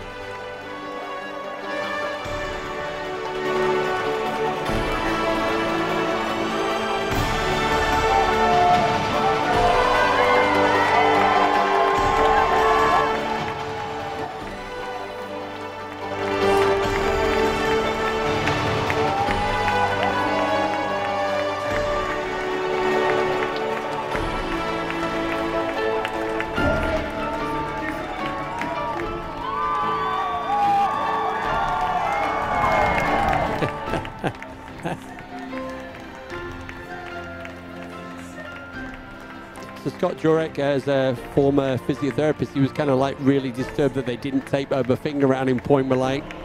Yeah, these athletes are made of strong stuff, right? You need to be. Yeah. Hard things are hard. That's yeah. You gotta close a lot of things off in your mind if you wanna cut a loop around the Mont-Blanc Massive in 23 hours. That's for sure. Yeah, so just over 23 hours, and you know, I think we're used to bringing in some of the top 10 women way into the night in the dark, but the depth of the field this year, we've already got our fourth athlete. Lin Chen is almost from China. Chen Lin, from another Terex athlete. She is almost at La Flégère, and then about 20 minutes behind her, we've got the French athlete Blondine Lirandel. So we've already got, and then Emily Horgood, and so we're going to be by 7 o'clock. We are by 7:30. We're going to have almost all of the top 10. And right now, you boys, we've got Lucy Bartholomew in 10th spot. She is actually on that climb up to La Flégère. So I would expect Lucy Bartholomew to be home and dry at 8 o'clock this evening here into Chamonix. That's amazing. I think Lucy's such a great ambassador as well as Ruth for the Oceania team, and she's always sticking to her plan, like she says. She just wants to be in the race and stay in the race. And again, you know, she's showing that all you got to do is just commit yourself to the plan, stick to it, and the results will come with it. So, yeah, super pleased with that. See, folks, that it's amazing. Obviously, we've spoken a little bit. If you have a look at Marianne Hogan's right hand, she's holding it in a bit of a strange way and making sure that she doesn't get too much contact on that. You saw her running down the finishing chute, giving out some high fives with only her left hand. But amazing that she took that fall and dislocated her finger. But in that whole process, coming off the Grand Col Ferret, she never lost a position. Nope. She ran from the Grand Col Ferret, which is approximately 106 kilometers into the race. The only position she lost is when Ruth overtook her coming up from Valacine up to La Flégère, despite having a cooked finger and the amount of pain that would be able to give your day. So that's pretty impressive. Yep, and our next athlete, Chen Lin was at Western States this year. She was having such a great race, and just before she got to Rucky Chucky, I think her feet were in such a mess. The team made a call not to carry on. So the fact that she's out on the course right now and she's going to come in 4th place from China is going to be really. So the Chinese athletes have been having a great week this year. So Chen Lin is going to be 4th. Blondine Lirandel, she is going to be our 5th place athlete. We will be covering our top 10. That's why the boys are here now, because they're here to cheer on Lucy. You don't have to stay here till 8 o'clock, Nick. No. Like what? It's here. It's sitting out in the sun. You know, it's good to experience it all with you guys. Appreciate you guys having me in here. So no, I love this. This is another great example of trail running is not a solo sport. No, not at all.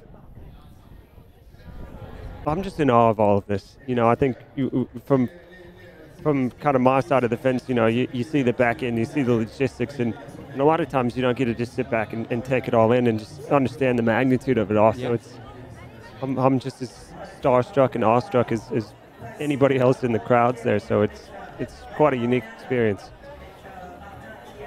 And let's not forget, we've been following this race now for over 23 hours, 15 minutes. And Marianne was our 18th finisher overall. We've also had Jusso Simpanen from Switzerland. Jusso just came in, and then we've got Guillaume Denef, which almost sounds like DNF, but well done to Guillaume for not being true to your family name. So yeah, so Guillaume, you are our 20th finisher across the men and the women. There we go, there's Ruth and Marianne. Not sure where Katie is, but Katie's not here for a bad reason. Katie's probably somewhere, probably for a medical reason more than anything else. But we will get, we'll sit tomorrow is the big prize giving on the main stage tomorrow afternoon here in Chamonix. And what's really nice is the prize giving takes place as the last runner comes in. So the athletes will have had a 24-hour break, recovered, done some media interviews. The final runner, 46.5 hours, 4:30 on Sunday afternoon. The golden hour at UTMB is always a goosebumps moment. I love that setup. I think it gives those final runners as well too. It feels like they have a little bit of extra support at the finish line. I know most people will be watching the presentations, but it brings the crowd, it gives them some love, and really creates a pretty awesome experience. Yeah, Chamonix on Sunday afternoon is brilliant. All the families are there with the cards and cheering everyone in. So yeah, golden hour lasts about 4 hours here in Chamonix on Sunday afternoon. In true kind of like European style, everyone's sat having their lunch, but they're also cheering. So there's kind of like glasses of wine in the air. Yep, it's the way to do it. Bit of a summer après session there. 100%. And this is the last week here in Chamonix. Next week, it's almost like someone flicks a switch and the town goes empty. Yeah, well, I'll tell you what, the weather this week is well and truly in summer mode, that's for sure. Yep. Not long before people will be skiing around here. Yeah. Even the local bus schedule changes next week. Oh, it goes into winter mode. That's when you know it's the shoulder season. Yeah. When the bus schedule stops and changes its regularity, you know that you're here in a quiet moment. Okay, so we got our next athlete coming in now. So we're literally just cheering folks into the finish line. Let's see.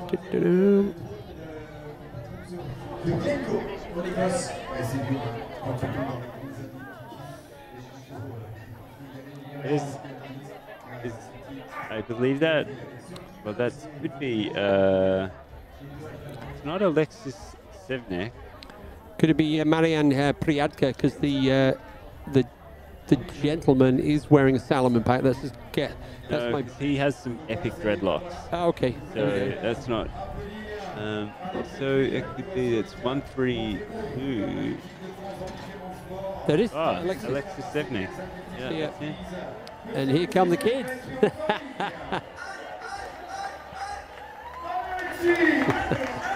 Great to see Alexis coming through.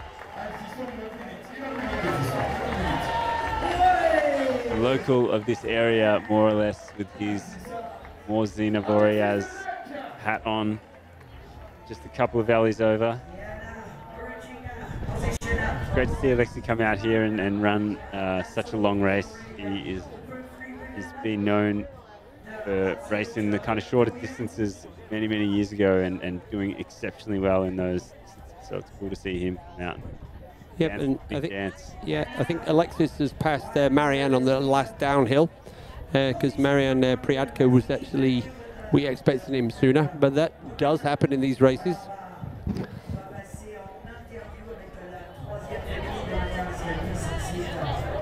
I think Marianne Priadka would be the first Slovakian coming over the line.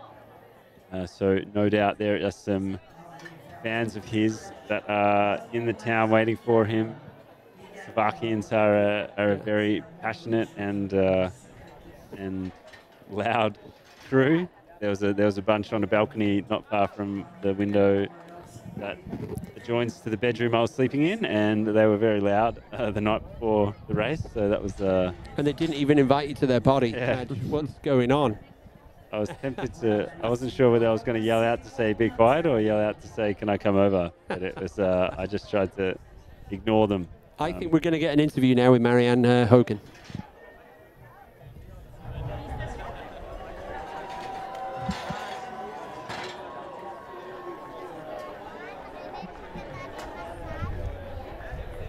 Yep, it's coming now. Oh, yeah.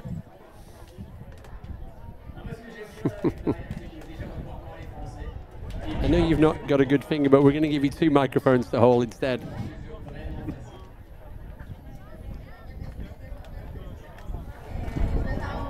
Need them turned up.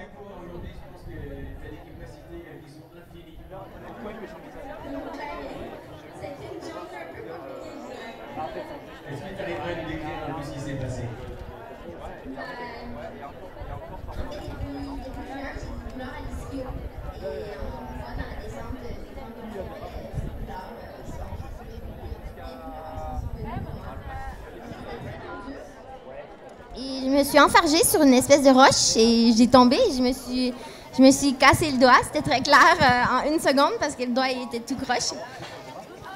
Mais la bonne nouvelle, c'est que la douleur au doigt a enlevé ma douleur à l'ischio pour un certain temps, jusqu'à ce que je m'habitue à cette douleur et que j'ai de nouveau eu mal à mon ischio à la fin, en fait. Donc, ça a été un peu compliqué de me rendre à la ligne, mais je pense que c'est la seule façon dont je sais courir l'UTMB, c'est avoir de la difficulté dans la dernière descente. Donc, je suis propre à moi-même.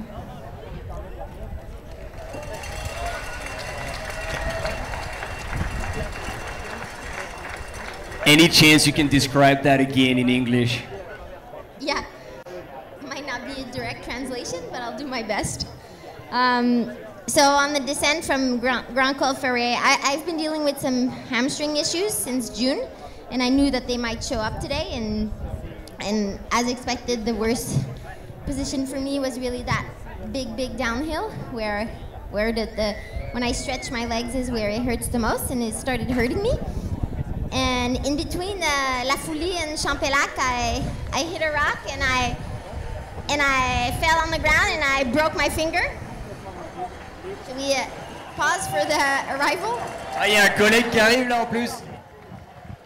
Okay, just a little break in the interview to celebrate Mariana Briatka, Svenska.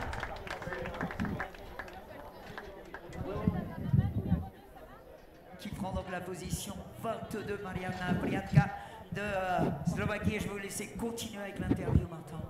Mariana.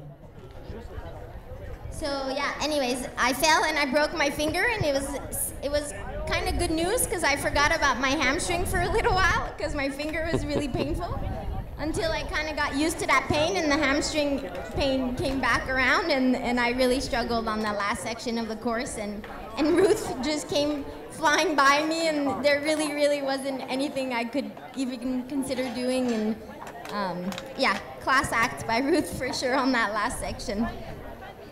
Well, I mean, it's been fantastic to see you all battle the elements, the fate, the things that were thrown at you all day.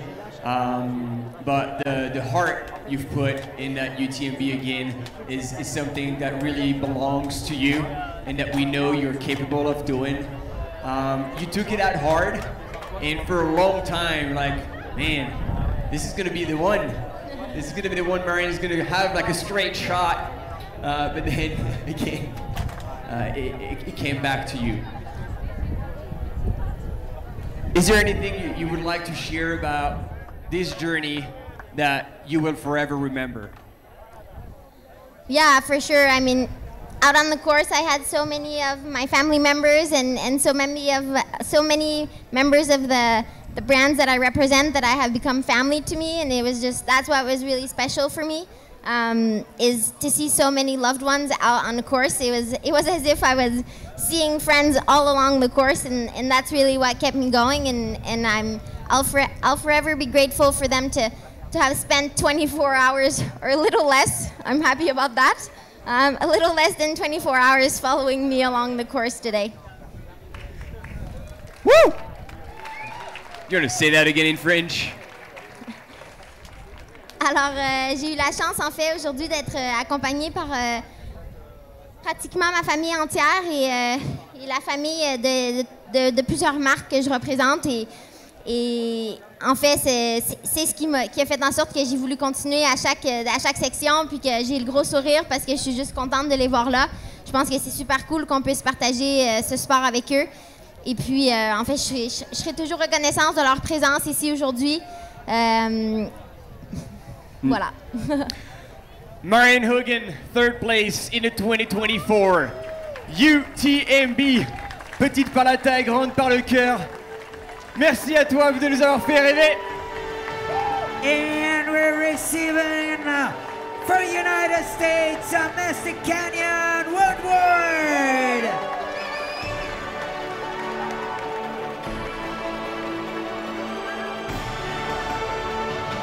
Taking the 23rd position. So it's Canyon Woodward. I think Canyon was the literally the winner of this year's Canyons 100 miler. I can check that one. Pretty sure that was the case.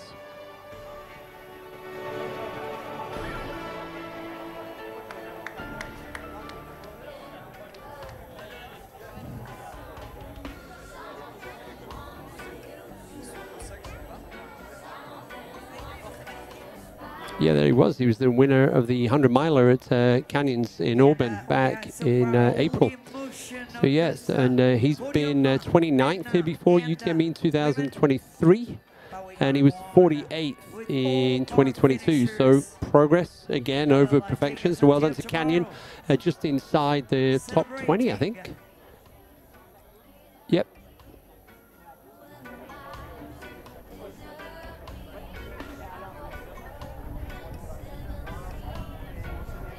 Another scratch. Give him the full details for you. Yeah, Canyon Woodward 20th overall, 13th in his age category. Total time 23 hours, 26 minutes, 4 seconds, so sub 24.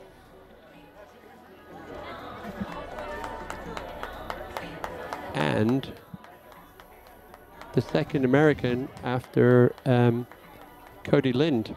And actually, I did have a another one of those stories that you had there, Madge, about Cody today. Cody was... There you go. Cody was at at La Bam. Cody was in 62nd place. And at Refuge de la Croix de Bonhomme, he was 49th. And by the end, he moved all the way up to 7th place. So when people were saying the Ludovic Pomeray way of running is no longer happening, that's not necessarily true. After we've seen a lot of that this week, smart racing, I think they call it.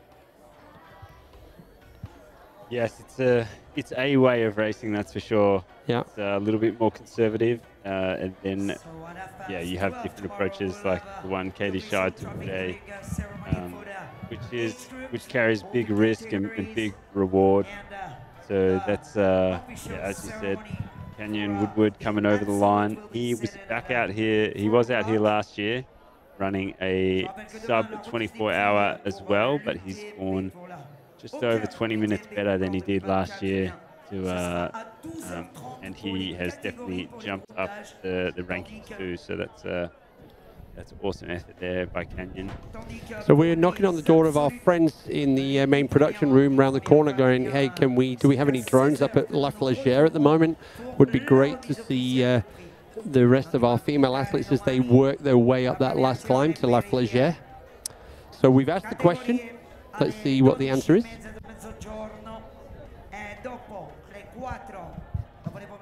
Well, gentlemen, I think I'm going to take an opportunity to be a spectator for once and go take in all that the rest of this afternoon, early evening has in store for us. Maybe have a beer in the shade somewhere, but I appreciate the opportunity to come on board, and I think I'll leave the experts to do the rest of the broadcasting here for the evening, and hopefully get down to the finish line to hear Lucy as she comes across. Yeah, you've got 2.5 hours to kind of like check out the best spots for a beer. Well, there we go. When Lucy arrives, so yeah, in true Australian style.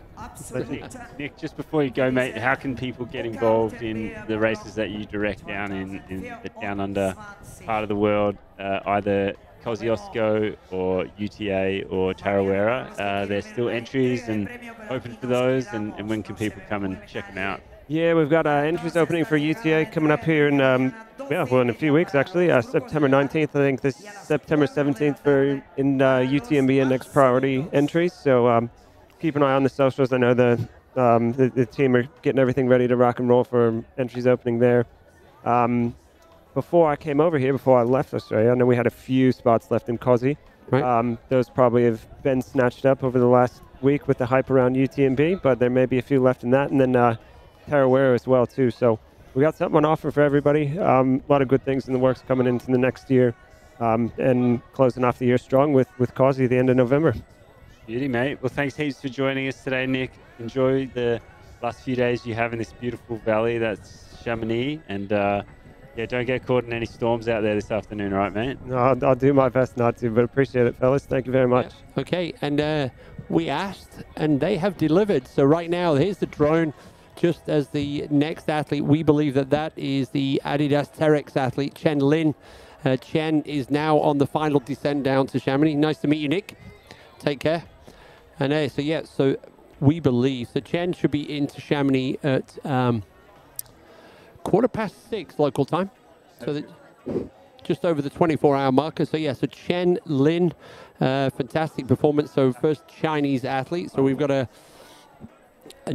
fourth nationality in our fourth female finisher so far in, or potentially four finishers. There you go. There's a fantastic view from La Flagère. The final 6 to 7 kilometers back down there to Chamonix. That's what the runners can see. They know, they can hear it, they can almost smell it. The finish line is just down there.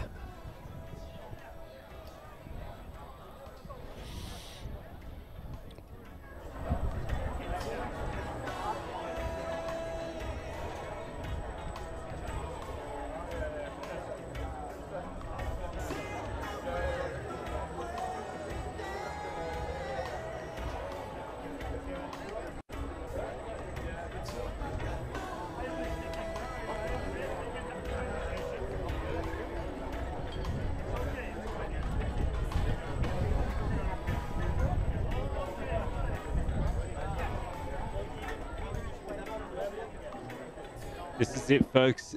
Just as we creep up to 24 hours since the start of the 2024 HOKA UTMB Mont-Blanc, the grand final of the UTMB World Series, this shot here is of the La Flagère chairlift, which goes directly out of town and brings people up to this incredible high point where there is a lot of foot traffic, and a lot of people that come to visit this part of the world come up to this part of the valley, and they have this incredible view, as you can see there behind, of the glaciers, Argentière Glacier, Glacier Le Bosson, and the Zouche Glacier as well, I believe. And the Mont Blanc Massif is covered in some cloud at the moment, but it's a perfect afternoon out there.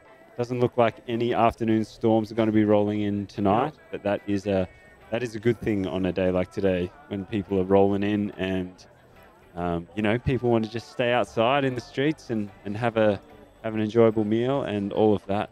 So yeah. And we can see a bit of movement in the trees now, so there's maybe a bit of a breeze out there. Someone in the chat saying that and it was probably me, saying that Jusso Simparinen is from Switzerland. He's definitely not. He's from Finland. If I said that, I'm completely wrong. But as you can imagine, I've rolled out a few names in a few countries in the last 3 days. So yeah, apologies. Yeah, Jusso, I've seen him several times racing at the Istria 100 in Croatia. So no, 100% thanks for. Good to know that you are all still listening. Here we go. This is what the finish line looks like. We are waiting now for our next finishers to come in. So Chen Lin, yeah. Chen Lin from China is coming into the finish line in not too long a time. So that is what's happening with the next female top 10. Rolling back into Chamonix, estimated in 37 minutes time is Chen Lin running for Adidas Terex. Then Blandine Hordel is coming in 5th place for the women. She is not yet reached La Flagère, which was the incredible drone shot we just had before. Blandine Hordel is 5th, Emily Horgood 6th. Claudia Tremps is 7th, Sabrina Stanley 8th, Martina Valmasio is 9th, and Lucy Bartholomew is coming in 10th female in the race, and they are all heading towards La Flagère at the moment. They've all gone through Valsine, which would be the last major checkpoint, and they are heading up to the final high point of the race. So from Valsine, you have a gradual climb up to Col de Montets, and then it kicks up a little bit more. You make your way up the side of the valley wall as you come back into the Chamonix Valley proper. Then they have a very technical piece of downhill, and then it kicks back up on a pretty steep uphill towards the La Flagère chairlift that we saw before in that drone shot. And then it is a cruise, well, I wouldn't say cruisy, but it's and it's about just under a 7-kilometer descent all the way back into the town center proper, where all of these people are waiting to celebrate the field as they roll through. And they'll be rolling through tonight. They'll be rolling through all the way until the early hours and the early evening, the early hours of tomorrow morning, which would be Sunday morning, making the most of that cutoff for the race this year in 2024. So it's an incredible amount of people out there starting the race. We have some visuals right now of Andy Simmons coming in, originally from Great Britain. Andy Simmons running for Scott. He is rolling into town right now, and he is enjoying it. We are not sure what the hubcap is all about. If anyone knows what the hubcap that he's carrying into town is all about, I think it might be a Dacia hubcap. So I'm not sure what that is all about, but we will see. And I'm sure he's got something. He's probably got something planned with the hubcap that he's running into town with.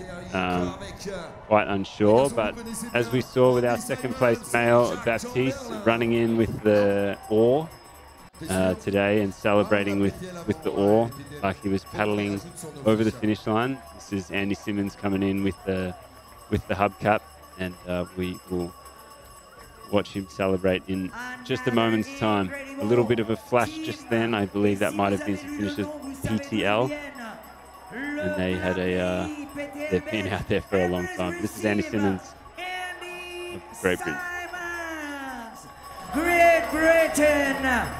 Look at that! Drive! Wow! Drive greenwashing out of trail running! Yeah! Bueno, pues. And look at that, straight into the gob. A very, very big ice cream. Tell you what, that is some good crewing right there.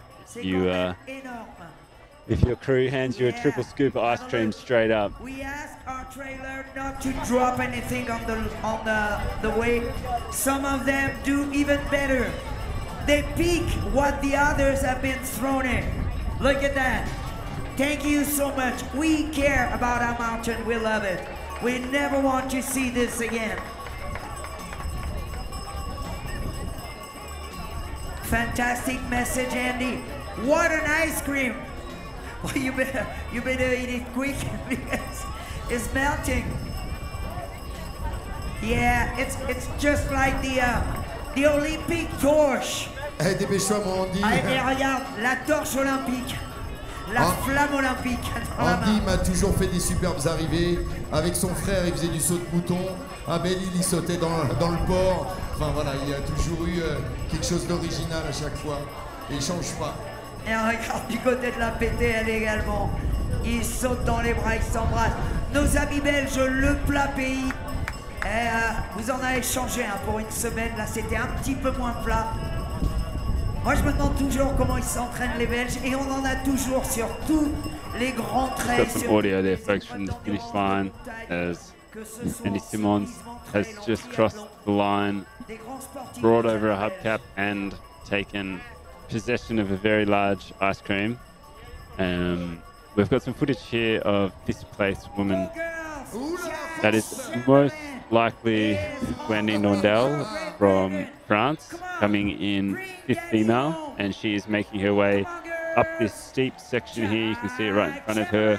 It's almost like a bit of a gravel access road, and it will take her up to the La Flagère lift station, which you can just see there next to the timer of the race. So she'll be making her way all the way up there, which is the very last aid station, the very last timing point before she descends back down into town. And she has just under 7 kilometers of descending some fairly technical trail, but also a lot of pretty casual runnable trail as she comes back down off La Flagère down into the township proper of Chamonix. That is Blandine Ordell. She's 5th overall at the moment. Lin Chen, our 4th place female, she is making her way down into town as well, but she has already hit the La Flagère aid station, and she will be making her way down into Chamonix, estimated in approximately 30 minutes. So that's Lin Chen from China in 4th place, and this footage here is of Blandine Ordell from France. She is currently our first French woman in the 2024 HOKA UTMB Mont-Blanc. Coming over the finish line, Blandine has hit the podium before here at UTMB, and she was in an incredible position for a lot of the race today, and fortunately she wasn't able to hold on to that. But she is rolling in 5th at the moment. She has placed 3rd here. Back last year she was 3rd, and so I'm sure she was aiming for a little bit higher this year. But yes, an absolutely incredible athlete, and one that is has incredible talent.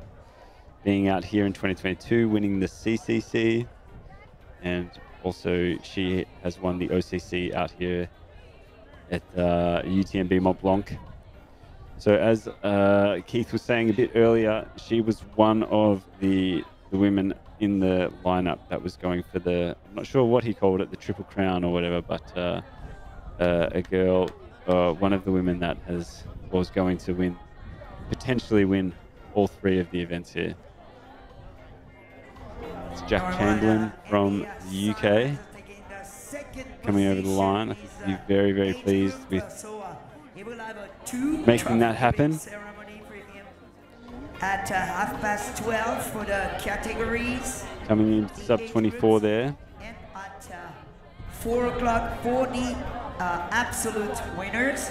A couple of British guys coming over the line in quick succession there. Andy Simons, who you can see just there, with the Scott apparel on and the ice cream in hand, and then following him only a couple of minutes later was Jack Chamberlain of Great Britain, representing Precision Fuel and Hydration, part of their crew, getting it done.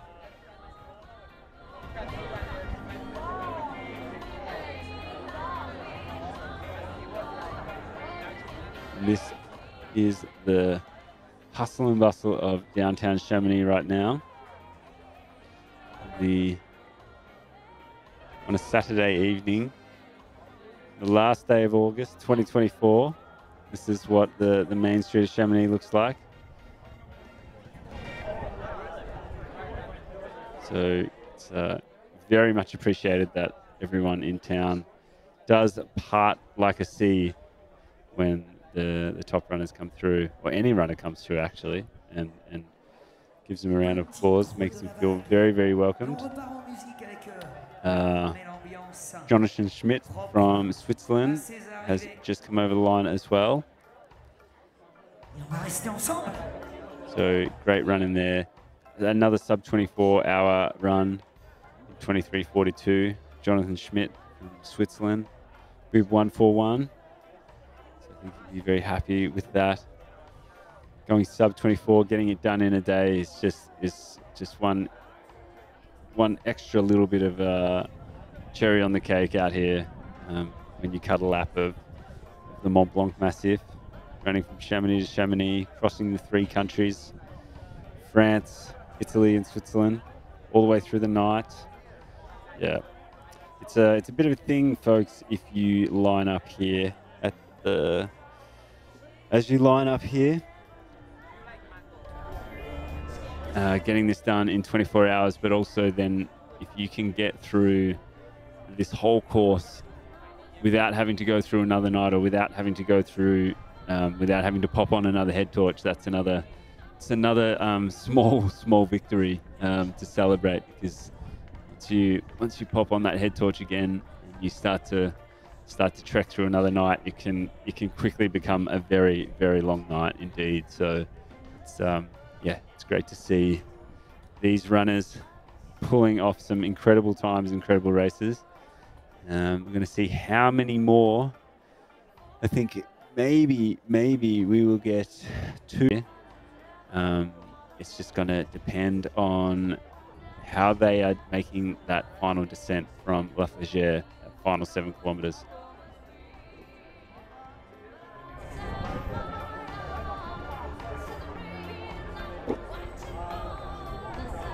Switching here back to Blandine Hordel as she is coming up very, very close to the La Flégère aid station.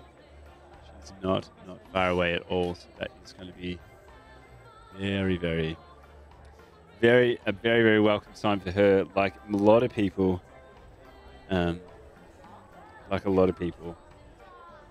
they have been doing a gear check here, making sure that the runners have the mandatory item of selection. And then they will once they see that item, they'll let the runner leave the aid station and start the final descent back into town.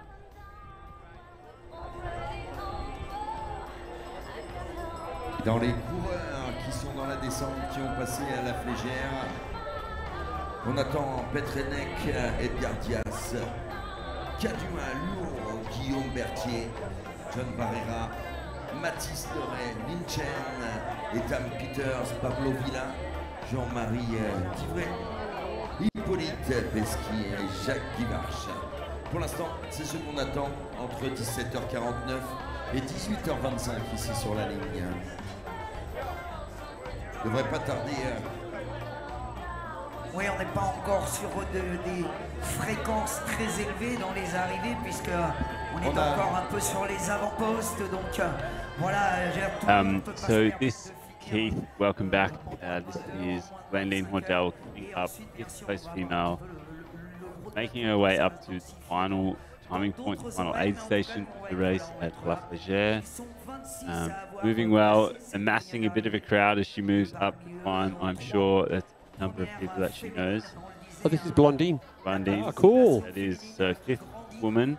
We haven't been able to get any visuals of Lin Chen as she descends from La Flégère in 4th place just yet, but I think the gang will be down at the Café La Floria, so about a couple of Ks from the finish line. That's where we're going to pick up probably Lin Chen now. We had the drone to begin with, but then she dropped into the forest at the top. Yeah.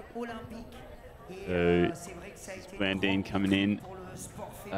Very good chance that she will be able to run sub 25 hours on this course if she can make her way down this final bit unscathed. She's moving comfortably, well within her reach. Yeah, I think actually before you came on, Madge, I think Sasha, who's doing the crew for Drew Holman, said that Blondine had actually almost collapsed in the aid station in Vallocine. But then when we got the camera on her, she looked like whatever it was. I mean, obviously you can't carry on the course if it's bad. So yeah, so she obviously recovered again. She also had a bit of a moment, a regroup moment earlier today in Champelac, and then she came running out of Champé with her kids. So that was kind of a really nice moment. So I think Blondine has had a journey today, I think we would say. And I think we normally say that the UTMB race itself, 100 miles, probably in any race, it gets you a chance to experience all the emotions in a single day. Yeah. Yes, I think even emotions you didn't even know you could experience. Exactly. I think you and I both know that, Keith. Yeah. There's things that can pop into your mind and things that can just turn up that you didn't even know were part of being in the outdoors. Yeah, the good news you can see from the flags, so there's a bit of a breeze up here now. So that must be a bit of a blessing for the runners as they're coming up this it's not a nice final climb, and but always good when you get up here. Yes, yes. I would say that this is definitely a bit, I would use the word uglier than the traditional route up to Tête au Vent. Yes. And I think that I believe it's tougher. Like, I really do believe it's a bit of a tougher way of getting up here to La Flégère. And as traditional ski slopes are, they are quite steep and of an annoying gradient to a large degree. So you definitely get a little bit of that. It's great that you're welcomed with such an incredible view. You can see just in the background there, Mira Glass on the right-hand side. And yeah, this is Blandine leaving that final aid station. So she will have had her gear checked, and she is on the way back down, back home, back down to town. Hey, talking about we're talking about the depth of the field, especially in the women's race.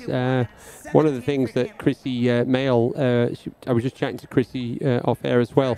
She said, I was just talking to one of the American trail running journalists, and actually, we've never known this many female athletes finish in daylight.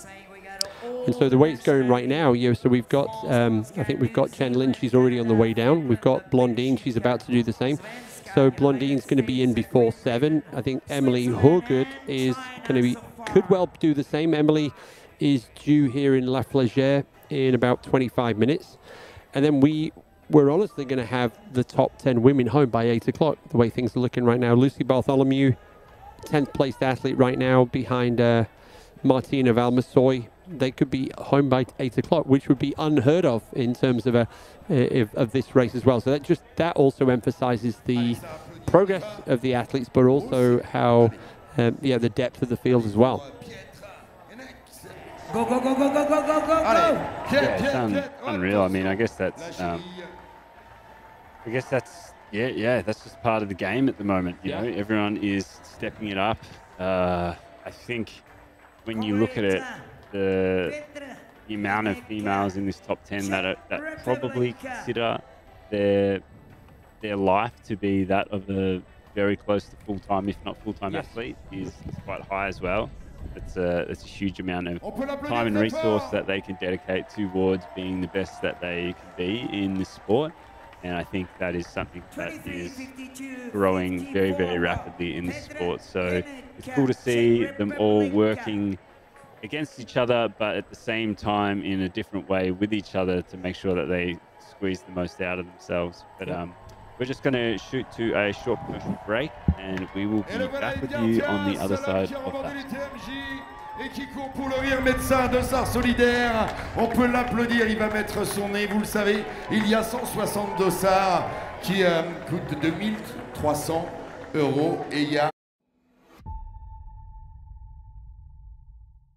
With Get Your Guide, choose from over 100,000 travel activities. From day trips to skip-the-line tickets, local food tours to water adventures.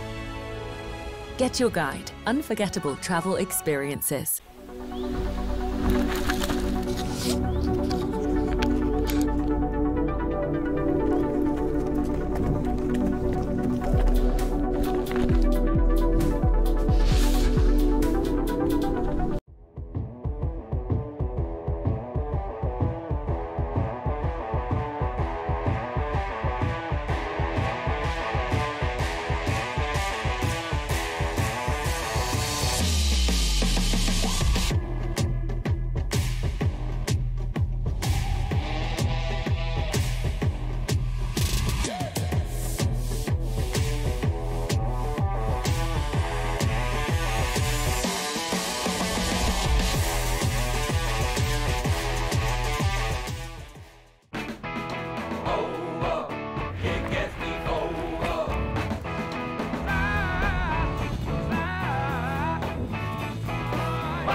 Hey gang, welcome back to live coverage of the second UTMB World Series finals. We're at the finish line now. We're waiting for our top 10 in the female race. We've already completed the top 10 in the men's podium. We are waiting for next 2 finishers that are on the descent to Chamonix. We've got Chen Lin from China coming in 4th, and then we've got Blondine Lirondelle from France. That's going to be our fifth place finisher. The cameras are going to be on now between now and tomorrow afternoon. We're going to be, so you can follow all of your friends through the night through tomorrow. 46.5 hours to cut off, so the closing of the race tomorrow at 4:30. Hey Madge, welcome back. Hey Keith, yes, we are eagerly watching out here for Jon Barrera from Colombia. Is he going to scrape under the 24-hour mark? Here he is. He has got just under 2 minutes to make it to the finish line here. Actually, it does look like it's a bit longer there. There was a slight delay at the start. Yesterday, I think they started slightly after 6 p.m. Okay, so he has got some buffer room. Yeah. But this is Jon Barrera from Colombia. He's coming in now sub 24 hours at 2024 HOKA UTMB Mont-Blanc.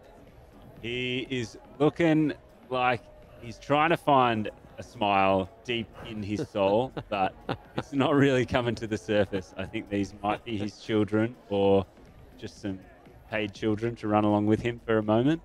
But this is an incredible effort. As we've said numerous times, getting around it in one day. I don't think they hand out the belt buckle for that, Keith, here. No, they don't. In fact, I saw somebody asking about why has nobody been given medals? They get something better. They get a vest. They can walk around in it every day of the week. Yeah, I think the original thinking was medals. They more associate with road marathons when they first started doing that, and they felt, well, a vest you can wear every single day of the year. Yeah, gilet, the UTMB finishers gilet. Yep.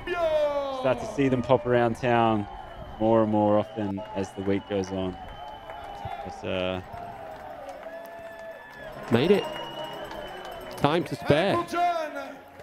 Any more takers for a sub 24-hour UTMB? Yes. Amazing run there. Jon Barrera from Colombia. I believe he would be the first Colombian we've seen come over the finish line here. Yep. 2024. We had a top 3 finish from Ecuador. Yes. So Joaquin Lopez, 3rd place finisher in the men's race. Representing. Look at that, a bunch of flowers. Finish line. The only thing that could be better than that would be edible flowers. Or beer. Yes. Or drinkable flowers. Look at that. Here we go. Ken Lin. So if you haven't seen it yet, fantastic documentary about the Adidas Terex team at Western States this year, 100. I think it's called 100 Reasons Why, something along those lines. So the reason I'm telling you that is because in there you will see Chen Lin, one of the stars of the show. Sadly, Chen did not finish the Western States. She gave it her best shot. I think she had a foot injury close to the finish line. So it's great to see her back on her feet again after 8 or 9 weeks after Western States. And yep, she's about 15 minutes away now from the finish line. So yeah, fantastic. Our first finisher in the first Chinese athlete finishing this year. China's already had a great day. Thursday, the OCC, Yao Miao winning that in the women's category, and 3 men in the top 10. So yeah, well done to Chen Lin, now working her way down into the finish. Well, 2K to go, I would say, 2 or 3K to go. Yeah, you can see that is the 100-mile shuffle going on right there. It's not the steepest road, but it's got this awkward gradient with awkward stones amongst it. Yeah. So it can make you look like you really are dancing on ice as you come down here sometimes. Other people look absolutely smooth. I think Lin Chen's doing quite well, to be fair. But you can definitely see there is very well at this point in the race. There's definitely over 100 miles that she has covered. Yep. With the race being 176 kilometers in total. So she's definitely gone over that 100 miles and making her way pretty comfortably in 4th. Ooh, as long as she doesn't do too many of those tweaks, we are going to see her come over the line next. I was about to say, you know, at this stage of the race, you can see Chamonix down on your left.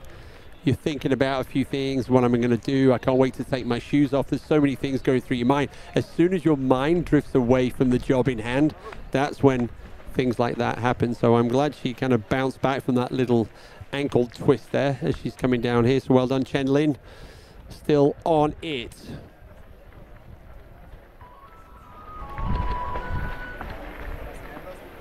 That's looking at Chen Lin now in terms of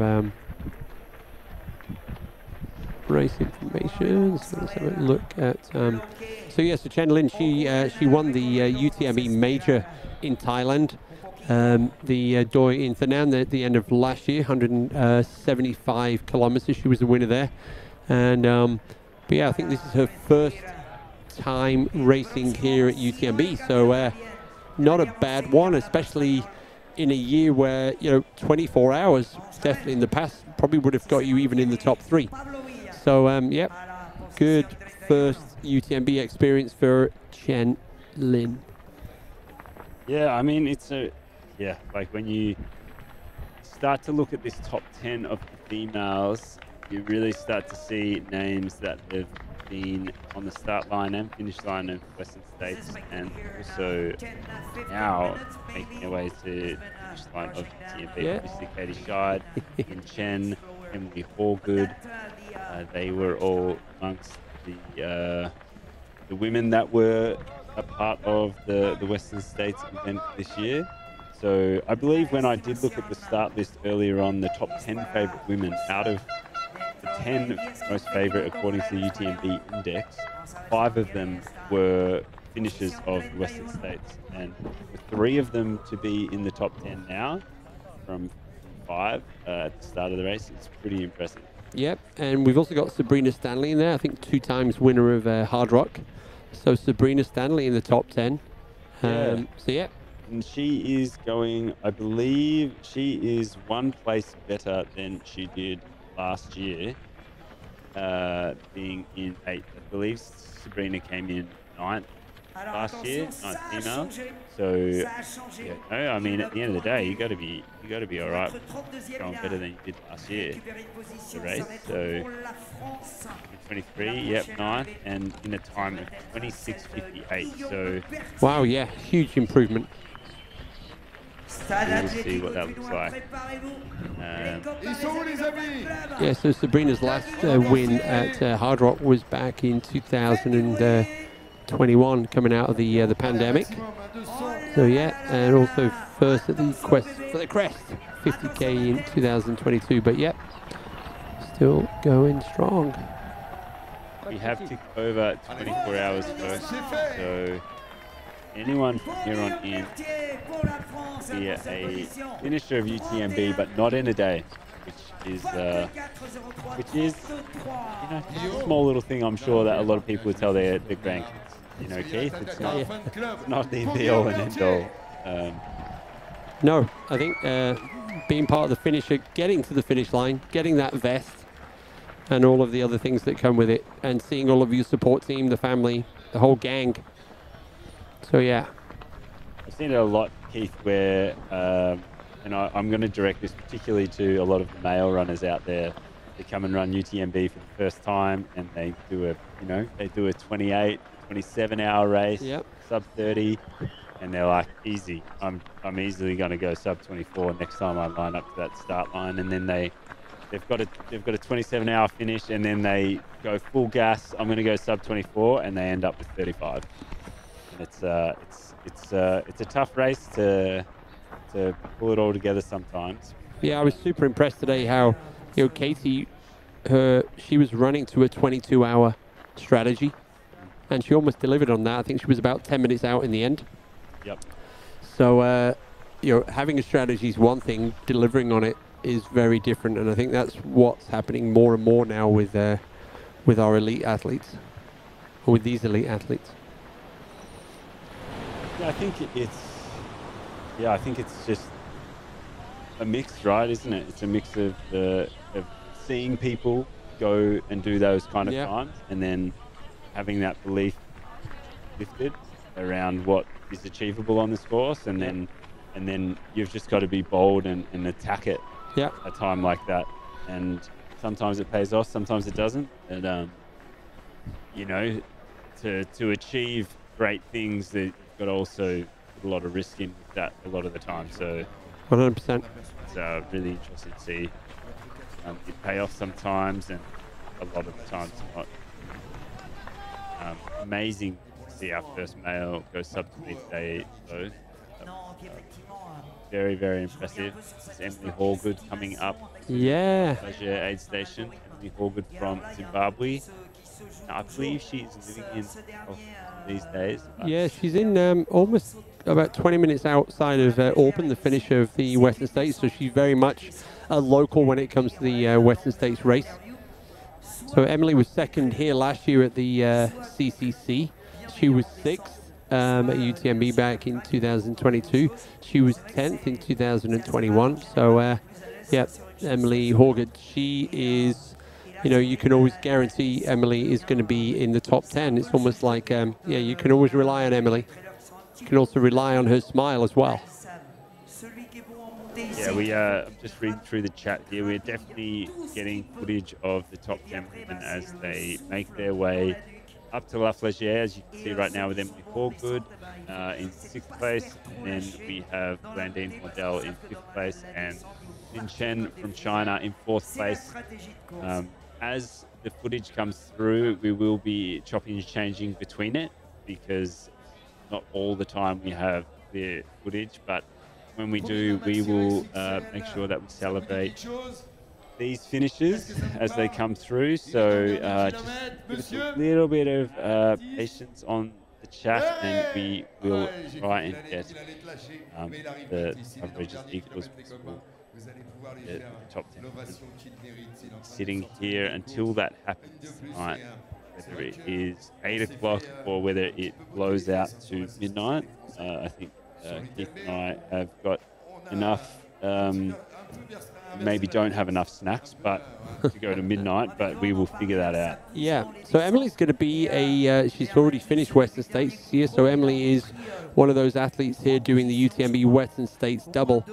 So yeah, I think 4th at Western States, and now 6th here in Chamonix.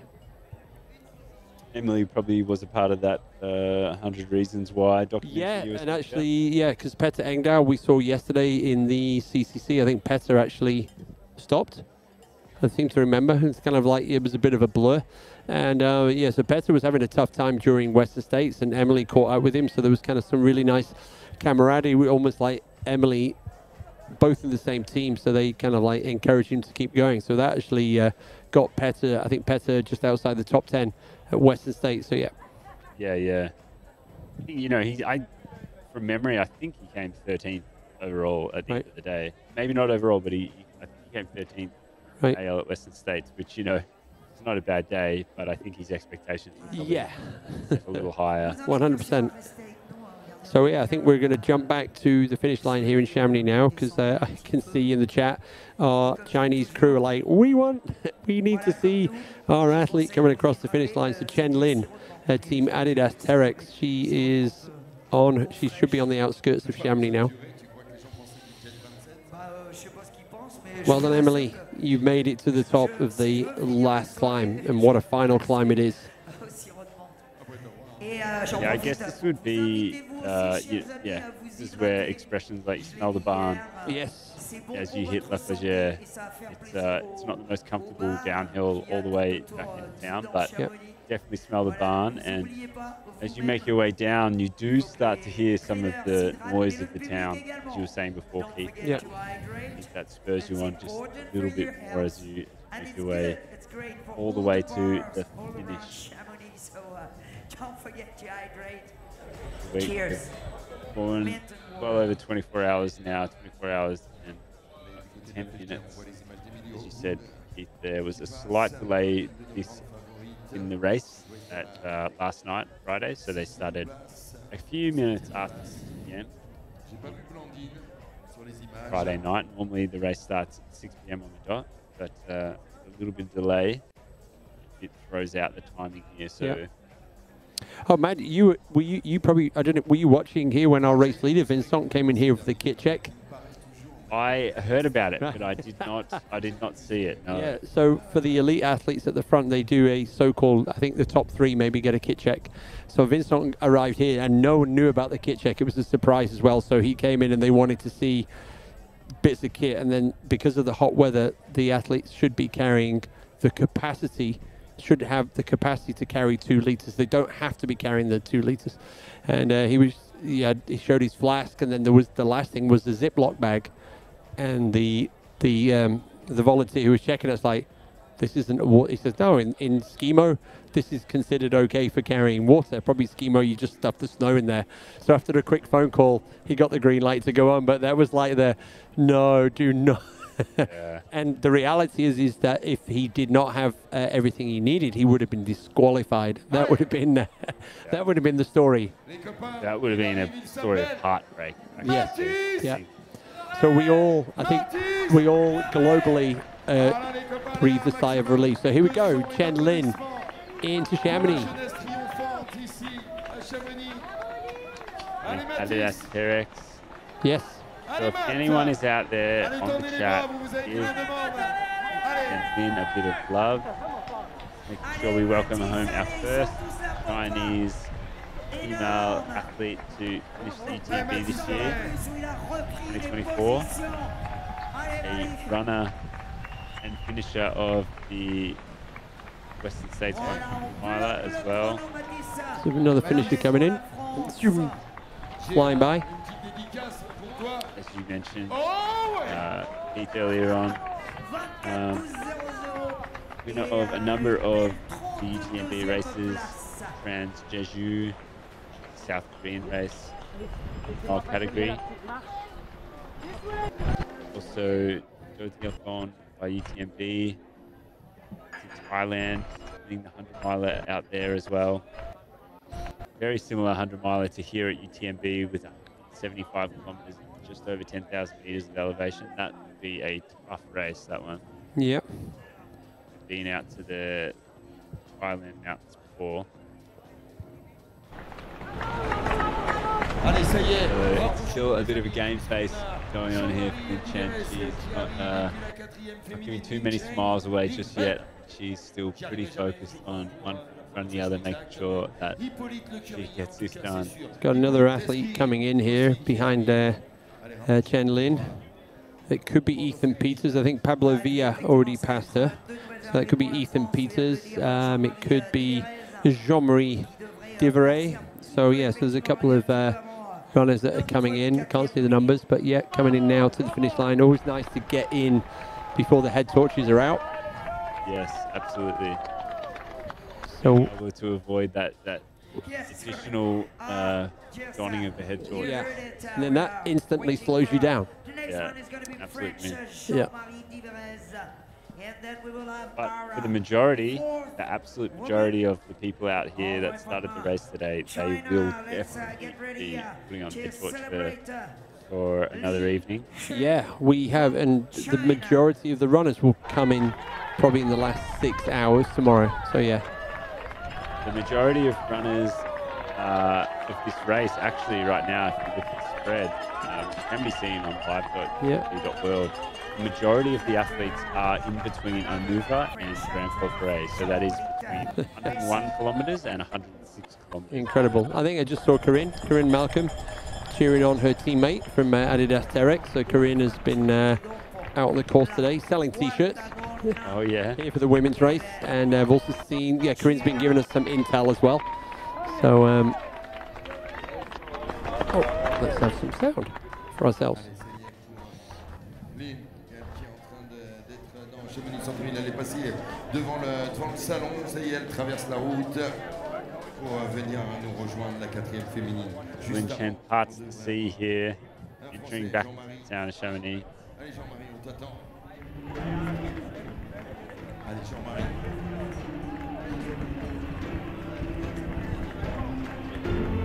So 1 athlete, 4 cameras. Yeah. It's not the most we've seen out there today. No. I think, and we even saw, as Katie was coming over the La Flégère, we saw somebody stand on Katie's pole. Oh, yes. I was like, come on, people, give them some space. Yes, that was but yeah. fun. China, an international You don't really podium. hear it, but you know, when an athlete starts to enter the town like this, you hear a small amount of claps, and then once everyone starts to turn their head and realize what's happening, the clap gets louder and louder, and then especially when they see one of the top 10 females come through. Et bravo Jean-Marie qu'on retrouve à la deuxième place en catégorie. Bravo That JM. hairstyle right there, Keith, La is Bretagne est là. something Ah, of attention, true ils intent. n'ont pas été galants, ils ont doublé notre fille. Those braids look like they weren't done on accident. No. Bravo Hippolyte. Keep things tidy. Et elle arrive, attention, notre féminine. Be ready to make a lot of noise. Fourth women.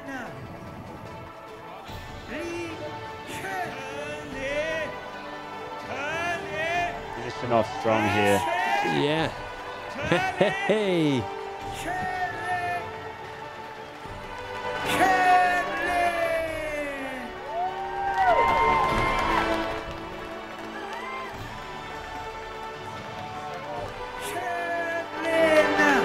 China.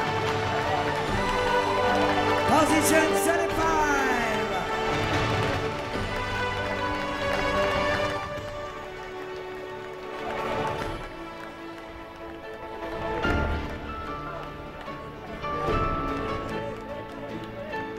Wow. What an emotion. Quelle émotion.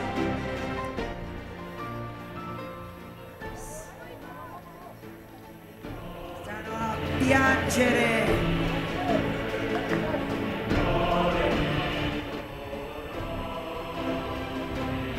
Imagine right now, 8 of the top 10 women in this year's, right now in the top 10, are all in the age 20 to 34 category. So there's a sure sign that the sport has a really, really exciting future. Might see a few more of their faces as the years go on. E attenzione, attenzione, attenzione! Canada, Yay, here we go, Canada, our next finisher coming in from Canada. Hey, and there's Blondine. So Blondine Lirondelle, our 5th placed finisher now on the final descent. So Chen Lin, by the way, was our 34th finisher overall.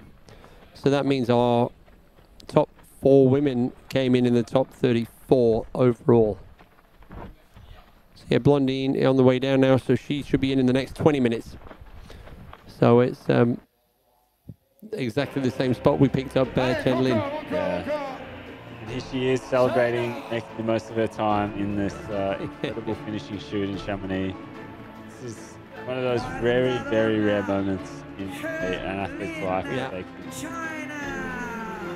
And well done for bouncing back after stopping with that little injury towards the end of the Western States this summer. So yeah.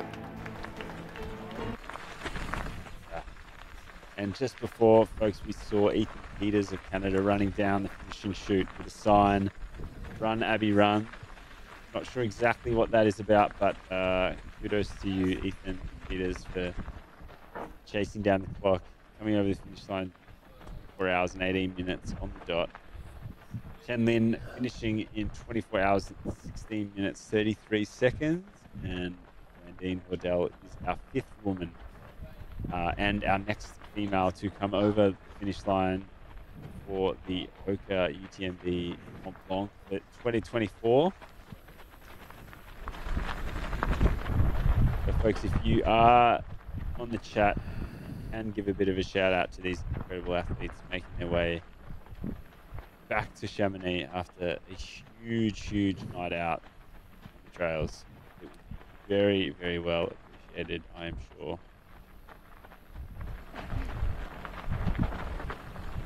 So yeah, so we've got Blondine, 5th place athlete. We've already got Emily Horgard from Zimbabwe. She's also on the descent from La Flégère. So 4 more athletes to complete the podium. We've got Claudia Tremps in 7th from Spain, Sabrina Stanley from the US in 8th, Martina Valmasoy our first Italian athlete, and then Lucy Bartholomew from Australia. So Lucy's going to be up in La Flégère around about 7 o'clock. And depending on how she's doing, that means she should be back into Chamonix before 8 o'clock, which would be unprecedented in terms of how quickly our top 10 females have finished the UTMB this year. You know, historically, we would wait for the top 3, and that would still be quite late. So this is impressive this year, the depth of the field that we're going to get so many of our elite athletes through the finish line by 8 p.m., so 26 hours time elapsed. Compris, merci.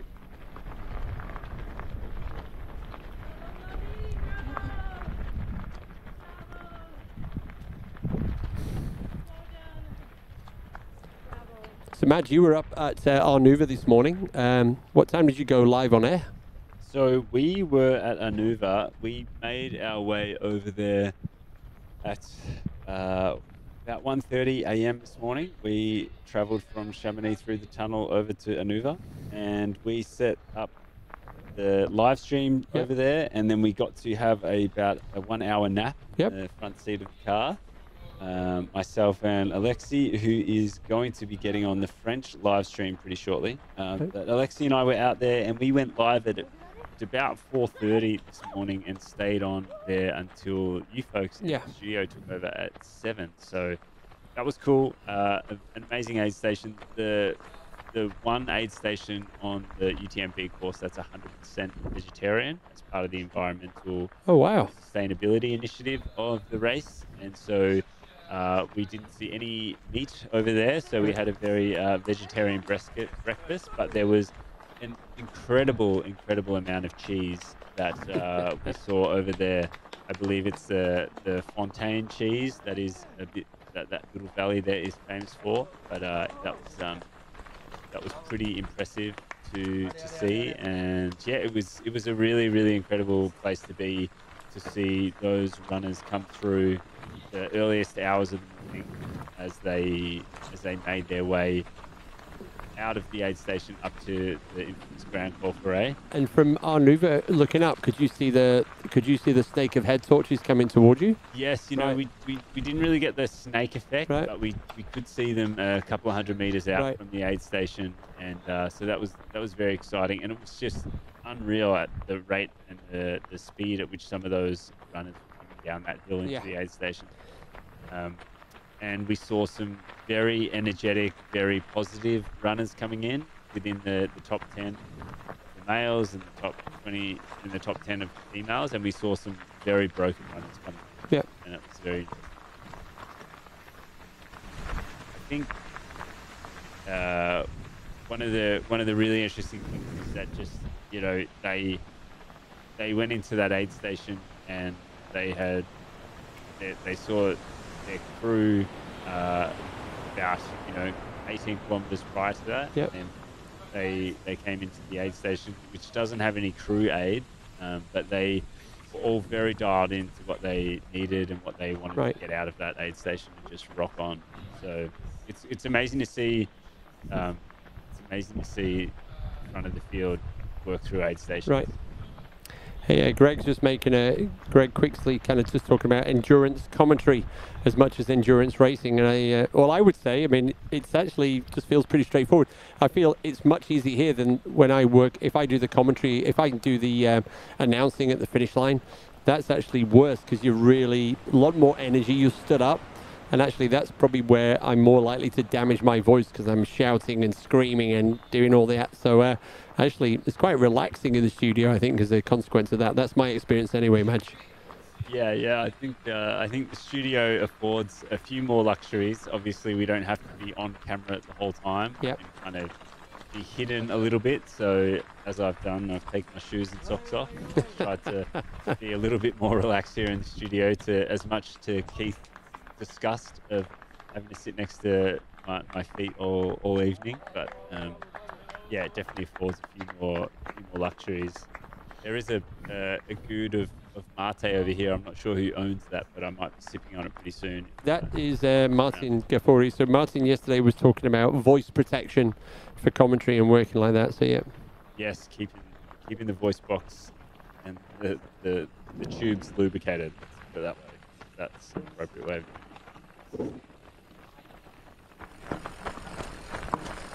Nadine Hordell, 3rd place last year in this race, coming in 5th right now. World champion. Yes. World champion. Yep. World champion and also former winner of the OCC and CCC. So, and a relatively, I would say, and these are the words of Blondine, relatively new, a newcomer to trail running. So yeah, so she finished 3rd at UTMB. She finished 3rd last year at the UTMB. In fact, she's the highest place finisher returning this year compared to last year. She's normally tends to be more of a 50k runner or like some of the 20k runners around the Marathon Mont-Blanc. But as you said, she's and I think she was just recently racing at the European Trail Running Championships. So yeah, winning CCC in 2022, OCC in 2021, and actually she does have the fastest time on one of those. The fastest time on one of those courses as well. There we go. We can see the numbers. They look good. 1.28 kilometers to go. Just a cheeky little bridge to get over now, Blondine, and you'll be reunited with the family in Chamonix.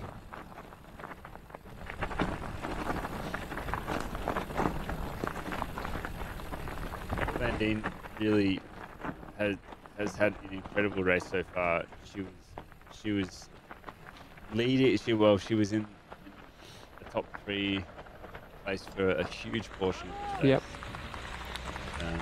So it's only in the later stages that she's obviously faded a little bit or had some issues and had to change up positions a bit. But hey, Madge, have you run any of the races here at UTMB? oh yeah, absolutely. I know. I'm. This is a question in the chat, and I was going to answer from myself, but I thought I'd give you the chance to answer first. Oh, what's the chat saying? Just saying, have any of the commentators run the UTMB before? Right. You want to go first, Keith? What have you done? I've started 4 and I finished 2, 2007, 2009. Chrissy's not here right now, but we have the cherry on top of all of our commentary here. We've got Chrissy Mail, winner of UTMB, the first ever winner back in 2003, and then Chrissy won it again in 2009. So there you go, Madge, and over to you. I have run UTMB in 2015. Yep. I ran TDS 2016. Right. I started UTMB again in 2017. And then I ran UTMB last year in 2023. Yeah. So my original answer was going to be, from a credibility point of view, you can't really do the commentary if you haven't done the race. That's kind of what I say. I mean, obviously, we can say that because we have done it. So therefore, but yeah. Easily qualified. Yeah, I think so.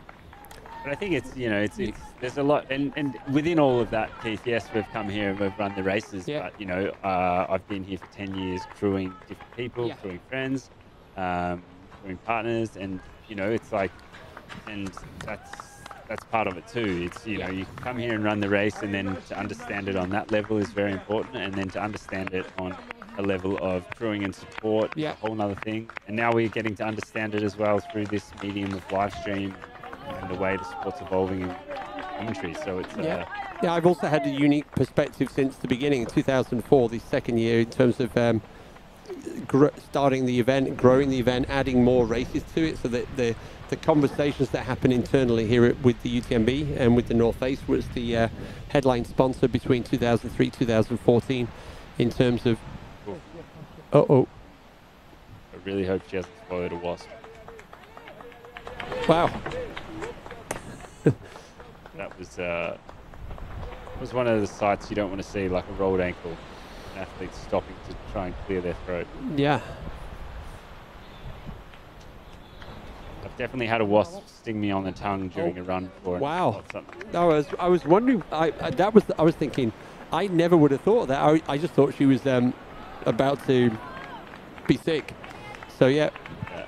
And I think also knowing the background between things like the PTL, when we first added the CCC, the kids race the ETC, the YCC, the TDS, and why there's only 3 races that are on the UTMB World Series. Rah, rah, rah. So yeah, so there's a lot of those stories. And actually the original CCC back in 2006 was won overall by Corinne Favre. So it was a female winner. She won the whole thing scratch. Awesome. I was like, Corinne, that was my favorite Corinne. Corinne, I've got a great story for you. It's a good Corinne / female athlete story. So yeah. Oh, looking forward to the night ticking on, Keith, and you pulling out a nice Mael story for me. Wondering if you've got one of those. Right.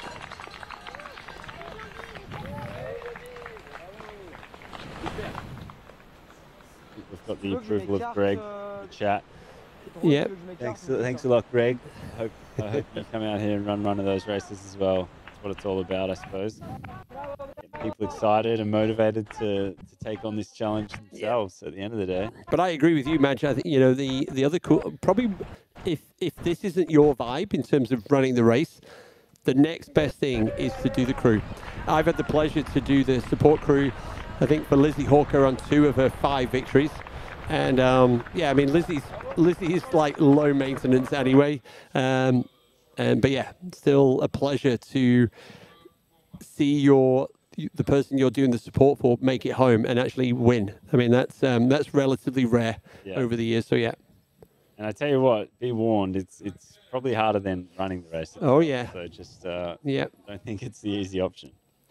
Here we go, Blondine working her way now alongside the River Lave here in Chamonix. What an awesome view there! You've got the Mont Blanc, and below that you've got the glacier, the Les Bossons glacier. So yeah, very very iconic. Yep. Yes, and as you can see, just to the right of that glacier, the Les Bossons glacier is the famous run called Le Junction, which is a very, very beautiful and impressive run up to the junction where the Les Bossons and the Les Ouches glacier meet. You can get your hands right on the ice. Yeah. Pretty impressive. Yeah, I think someone in the chat's kind of making the point, Adrian, like, Blondine has been absolutely gutsing this out for the last few hours. I think it's not been the 24 and a half hours that she probably planned, but unfortunately the cameraman couldn't follow her over the bridge because he was on a mountain bike and Blandine's obviously on foot, so camera angle was a little bit different there. Yep. So what I can also see, I'm in copy of the chat. I think the Boulder Boys are, well, the gang are waiting for the Boulder Boy, Drew Holman. Drew must be getting close to the finish here in Chamonix. Seeing in the chat that they're all gathering on one of the final corners to cheer him in. So Drew Holman, I'm just kind of trying to get an update for you as we cheer Blondine Lirondelle. Yeah, well, Drew is expected into Chamonix in about 2 minutes' time, so I suppose he's probably just ahead of Blandine, or just behind her. Elle est quasiment, voilà, je vous l'ai dit, dans ces temps, 25, peut-être 25-30 minutes de plus, et ça sera une 5e place aujourd'hui. Elle est en train, pour vous, pour son caractère, pour sa famille, elle est juste en train d'aller au bout d'elle-même, parce qu'aujourd'hui, c'est pas la meilleure des journées, mais c'est comme ça. Dans le sport, il y en aura d'autres, on le sait. Right now, celebrating Blandine Hordell's finish here, place female at the HOKA UTMB Mont-Blanc 2024. Previous podium place getter. Running the Kiprum women's team, representing the incredible concept and initiative there by the team, elevating everything that is women's involvement in the sport of trail running. World champion running down the chute. Et là, c'est Guillaume. C'est Guillaume qui est passé devant Blandine. Guillaume Boxis. Allez, l'expérience de Guillaume, comme toujours. Definitely would be a fan favorite here. Yes. No. She really is so humble. Such her English is really good as well. I got to interview her last year in Croatia. at Istria 100. And you can just very rarely wipe the smile off her face. Oh, no, yeah. Painted on there. C'est de l'amour en applaudissements. Blondine. Blondine.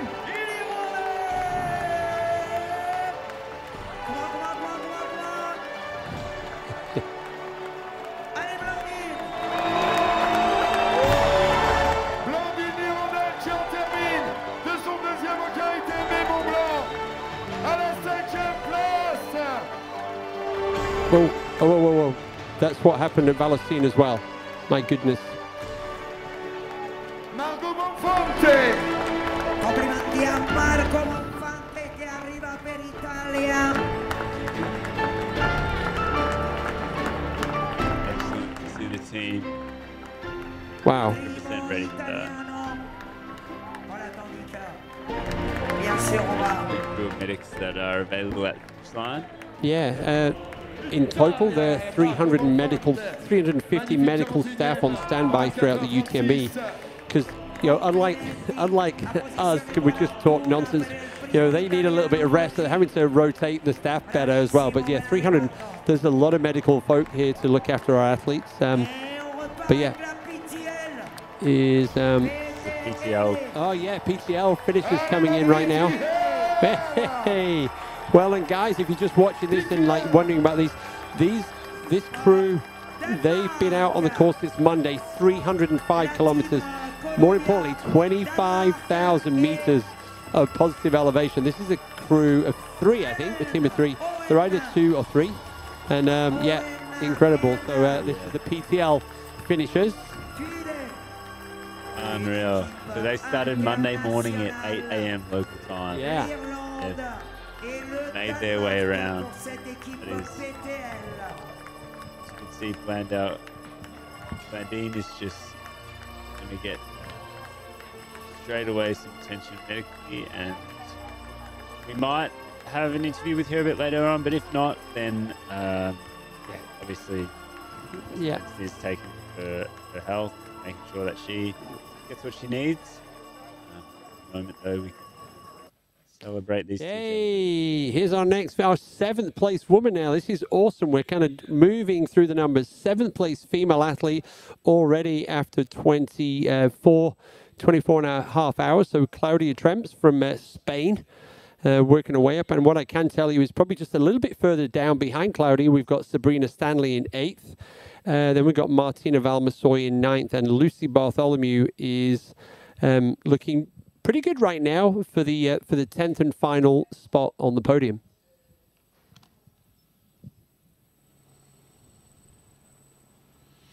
Yeah, and a shout out to Tamsin Neal from the UK. Tamsin currently, there you go, 16th, I think the gang was saying. Ah, okay. Oh, sorry, in the age category. But yeah, well done to Tamsin, still out on the course.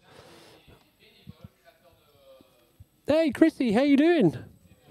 We're just saying, and we already had this conversation, so we were just talking, Chrissy, about how normally it's not even guaranteed that the top 3 women during UTMB commentary would be in before dark. And this year, we have our 7th female athlete coming up to La Flégère, and there's plenty of daylight left. Amazing. Yeah, catch me up. I saw that Lin Chen finished. Yeah. And? Blondine. And Blondine. Blondine, a little bit like Blondine, had the same challenge at Valocine, so literally walked across the finish line and was just about to. Oh. So they've removed, I mean, I just think 100-mile races and the heat today as well. And competing. And pushing yourself and doing sub 25 hours. Yeah. So yeah, so we've been, Drew Holman is about to be coming in shortly. So I'm in one of the chat. So the Drew Holman fan club are getting ready down at the finish line to welcome Drew. Yeah, there was that one scare early on. You came in with the phone. It's like, it looks like Drew is out. You said Drew is out, but it just meant he was out of the aid station, not out of the race. And we were like, no. Yeah, it was like, phew. So yeah, I reread it. I was like, oh no, I've got some good news. He's out, but in a good way. So yeah, so Drew Holman, one of the Boulder boys, Team Nike Trail. Drew is getting ready to arrive into Chamonix, and the gang ready to wait for him. Oh, I had some fun news come in while I was out there. I got a message from the race director of the Hard Rock 100. He said, I heard Katie. Do you remember when she said, yeah, I'd like a bib at Hard Rock? Yeah. It's like, I heard Katie. Oh, wow. I said, can I share that on air? So he heard Katie, but is he going to do anything about it? That's the part I don't know. He just was very... Well, the good I news don't is hear from him all the time. The good news is that Stephanie Case is also heavily involved now with Hard Rock, and I think so. But this is our sixth female. This is Emily Horgood. Oh, yay. So Emily is on the way down as well. So Emily is going to be a UTMB Western States finisher. Yes, one of our doubles. Exactly. So yeah, Emily now is working her way down this final climb. Emily's had some great races here, second last year at I think CCC. So yeah, Emily Horgood is on her way down to finish. So 6th and 7th. I wonder if she'll get that same question, and I'll get another text from Dale. Yeah. The good news now is that I don't think they're getting the. We've done our interviews at the finish line now, so. Done with. Oh, that's true. Top 3. Yeah, I think we just invariably just do the top 3. Yep. So there was a question in the chat there saying, what is the total number of women entrants for UTMB? So the total number of women that started today, started last night, was 355, and that made up just on 15% of the field, just under 15% of the field. So 355 started the race last night. Careful. Yes. And we'll see. Actually, I can even tell you how many of those have. So, tell you how many of those have actually had to drop as well. So, I'm just going to get the stats out on. Okay. While you're doing that, there's a question in there. There was an observation in the chat this time, just saying that. It looks empty at La Flégère. So, yeah, and there's a reason for that. Unless you're willing to descend by human power, I think the cable car is closed. So, everybody jumps in the final cable car down into Chamonix for that one. So, everyone's down in Chamonix now. So, yeah. Yeah, I think I don't know what there goes Sabrina Stanley as well, working her way up this last climb. So, Sabrina is, last time we looked, she's 8th. So, Sabrina Stanley 8th. We've got Martina Valmasori 9th, and then we've got Lucy Bartholomew, and that's the only reason Madge came into the studio, because he knew that Lucy was going to be coming into the top 10. So Sabrina Stanley working her way up there. Yeah, the cable car's closed here now. Yeah, I think the split in the actual UTMB is somewhere around about 85-15 in terms of percentages. Yeah, that's what that worked out. Yeah. And out of all those starters, so 355 women started, 2,406 men started, and out of that, at the moment, 116 women have withdrawn, and 677 men have withdrawn so far. So that is currently what's happening out there. 88 different nationalities represented here in the UTMB. So about 2024. A third of the women starters have withdrawn. Is that right? 116 116 of 300. Yep. So then approximately a third. Yeah. Yeah, pretty close to a third. I'm trying to do the same math for the men of almost 700 of what was it? 24. About a quarter. Yeah, I mean it's almost about the same. Similar. Yeah. Yeah. Percentages work out roughly the same.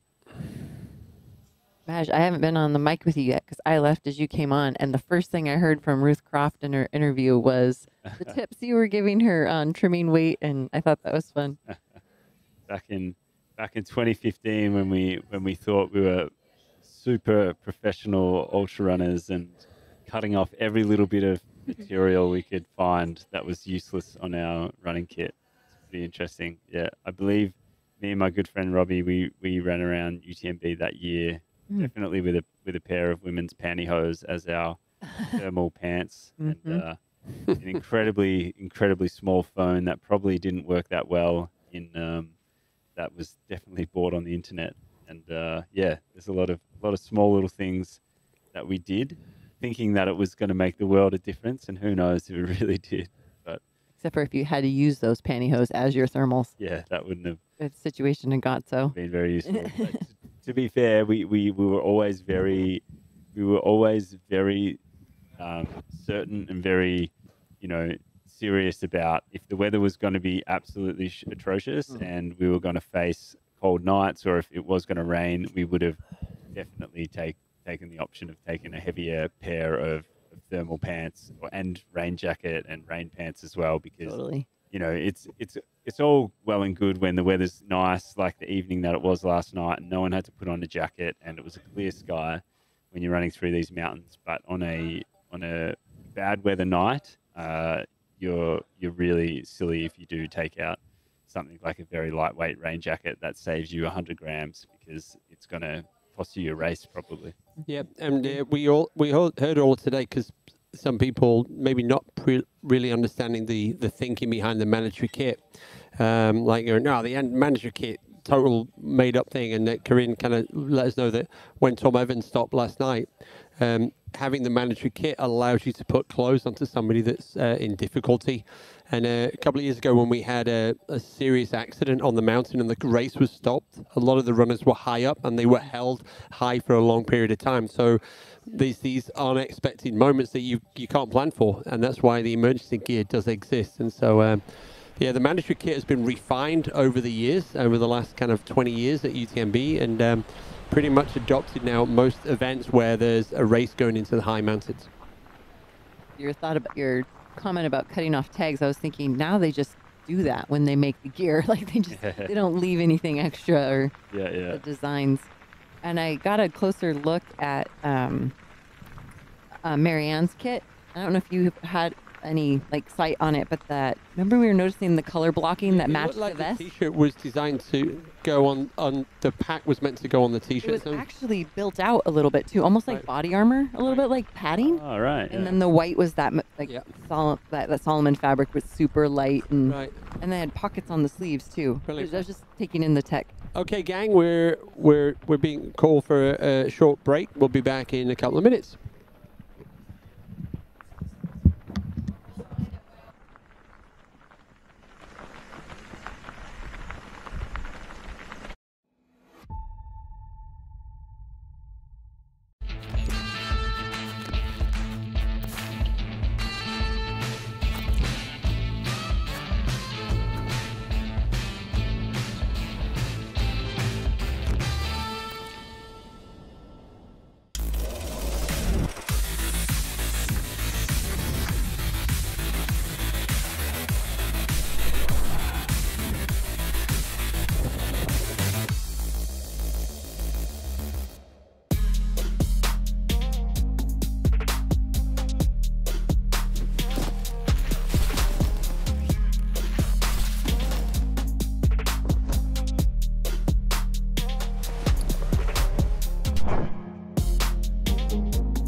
shoving some snacks on her face in the middle of the break, and Emily's down on the pavement making these visuals that you probably are really familiar with at this point.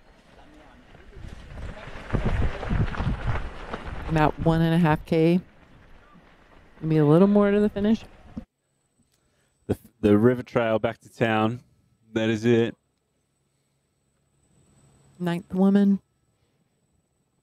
This is Martina Valmasoy coming in. 9th woman making her way just into the La Flagère aid station and final checkpoint of the UTMB. The live isn't showing Sabrina Stanley through La Flagère yet, but we saw her going up this a little bit ago. Yeah, yeah. There's a good chance she's... Oh, wait, yeah, they do. Refresh. Popped out the other side. 48. Excellent. Yep, just like 5 minutes ago. This is Martina coming up. Unfortunately, had to drop out of this race last year.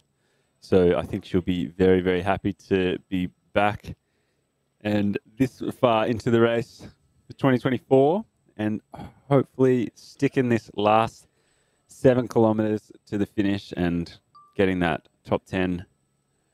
Had a pretty decent year so far when you look at it. There's some of her results there, notably the Madeira Island Ultra Trail 115 that she was able to become the champion of earlier on this year.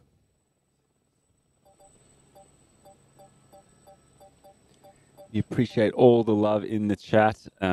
Thanks so much for making sure that you give everyone out there some love. Unfortunately, us as commentators don't have the keys to the camera angles, and we can't just select what we want to see here. That is the role of the incredible production crew that we have around us. So do apologise if we can't flip to your preferred athlete finishing over the line, but I do believe you can go onto live.utmb.world and see their finish because there is a Steadicam set up where you can watch individual finishes of everyone, and this live stream is obviously curated and dedicated to a different hyper feed. Let's just put it that way.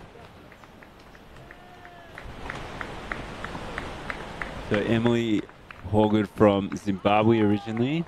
That is the Zimbabwean flag right there that she's carrying. One of our many Western States finishers and soon to be UTMB finisher in the same year, doing that back-to-back double, which a lot of people talk about, but I'm sure that there are so many other athletes out here that have run a 100-mile race within the last 6 months, and I think it's just very easy to identify the Western States UTMB double. Yeah. But I'm sure there are athletes that have done crazier doubles backing up with a UTMB. And trebles. Yes, and just life. Life can be tougher than a 100-miler sometimes, and I'm sure. Agreed. I'm sure a lot of people have gone through the ringer, as we'd say, and come out the other side with a UTMB finish. Chrissy, I've got a question for you because I can't remember. You had the pleasure of bringing Katie Scheid home in the commentary. So Katie doing the UTMB Western States win double. Courtney did the win treble last year with Hard Rock. Did you also talk about Nikki Kimball? Because I think Nikki did the UTMB Western States double. When? Something 2008. like... She won UTMB in 2000. That might have been around the right time. No, yeah, I just saw an article and I thought, so we missed. So I did I tried to do a fact check today with somebody else, and I thought, and they went, yeah, that's correct, just 2 people. But apparently, we obviously knew that Nikki Kimball won here, but Nikki did the UTMB Western States double. I think it was. I just want to make sure it was that win. I'll double check the years. She won Western States multiple years. Yeah, I've got it here. Dun, dun, dun. It was. 2007. I think she won here in 8. Runners World, normally pretty good, are calling it a 2007 double. Okay. I guess we could... Yeah, no, though, I mean, 2008 was the year that the the American men first made the first onslaught trying to go for the podium, and I was thinking Nikki took it that year, but maybe it was 2007. Yeah, so, excuse me. Yeah, it says Scheid now joins Dawalter and Nikki Kimball I love as the it. third woman to win both Western States in the same year. Love the shout out to Nikki Kimball. Yeah. Well deserved. Yeah, so that was, I missed it, and I thought, oh, when I see Chrissy again, let me check. Yeah. Maybe you picked up on it, so there we go. That is fantabulous. No, so there you go. I love that. Hey, what a! It runs so deep. This challenge that people set for themselves, you know, and then come away with it. It's far out. Oh, staring those two things down. It's a challenge in itself, let alone pulling it off. And I think it's always important that we kind of keep so that the next generation are aware of these individuals who they were. Did that flag get caught on something? It did. Right. And I was kind of feeling like somebody gave that to her a little too soon. This is a good haul to be carrying, but maybe she wants to fly it as the full kilometer. Like, yeah. Emily carrying that through the woods. Yeah. So yeah. I think she got it right at that first bridge. Yeah. Here she comes. That was a quick transition on the corner. I like yeah, the delay. Delay. Yeah. Oh, all smiles. Oh, she's so sweet. What time of the year is Chucking Up 50? I haven't given that out a shout in a while. No, when is it? It's always the third weekend of March. Okay, right. So not the best weather in Bellingham, but no, I was oblivious to. I was like, I had no sure what time of the year. So there we go. But yeah, good kickoff. Yeah, kickoff to any season. Exactly. But there we go. The Emily Horgood smile. Love it. Mais en fait, je voulais aussi surtout vous remercier vous. I was so excited when I had a Zimbabwean coming to run our little local race. Was that before you knew Emily? Très honnêtement, je suis allée au bout de moi-même, mais je she just reached out and asked if she could come. I said, sure tous thing. ces gens qui me portaient, alors je suis désolée, vers la fin, normalement j'ai toujours le sourire et vers la fin, j'arrivais même Okay, I've been strolling around town and the flowers in town, like, next level. Vos encouragements Never et ça stood m'a out this vraiment well, touchée. but like you can see them in the finish line coming in. It makes this entry back into town incredible. Hey, beautiful. Today it's been hard. I want to say thank you to my team, my family, but most of all I want to say thank you to all of you, not only here on the finish line, on all the way. Without you, I think I wouldn't have done it today. I went until the end. Et là voilà, notre sixième dame, Emily Horgood, s'il vous plaît, un maximum d'applaudissements. Nos grandes favorites sont là. Ça a été difficile cette année. Some tears in the studio too. For Zimbabwe, Emily. Yes. Joy. Oh, she's going straight back out to the crowd. Emily for the people. And closing exactly the top 50. That's a cool fact. Closing the top 50. So our top 6 female athletes in the top 50. Amazing. And as you were excited about off mic, all before daylight is over. Yeah, over before the nightfall. Oh, this is awesome. Yeah, incredible. Progress over perfection. So, and our next athlete down into Chamonix in the women's race, Claudia Tremps is on the way down. Sabrina Stanley's on the way down. Martina Valmasoy is on the way down. So we're just waiting for Lucy Bartholomew now from Australia to reach the top of that climb. And then we will have our top 10 podium heading down into Chamonix. Cody Lind there. Cody Lind got himself, I think, 7th place overall today. Oh, and that's is that Paul Lind? That's Paul, yeah. Coach, yeah. So, the big connection there to, again, Western States.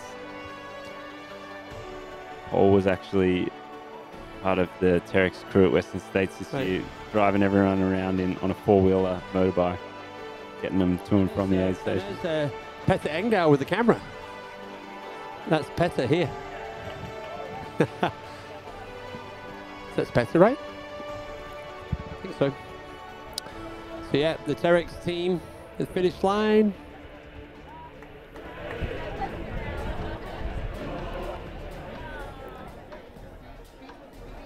C'est fort ces moments, Marie. Hein, c'est fort.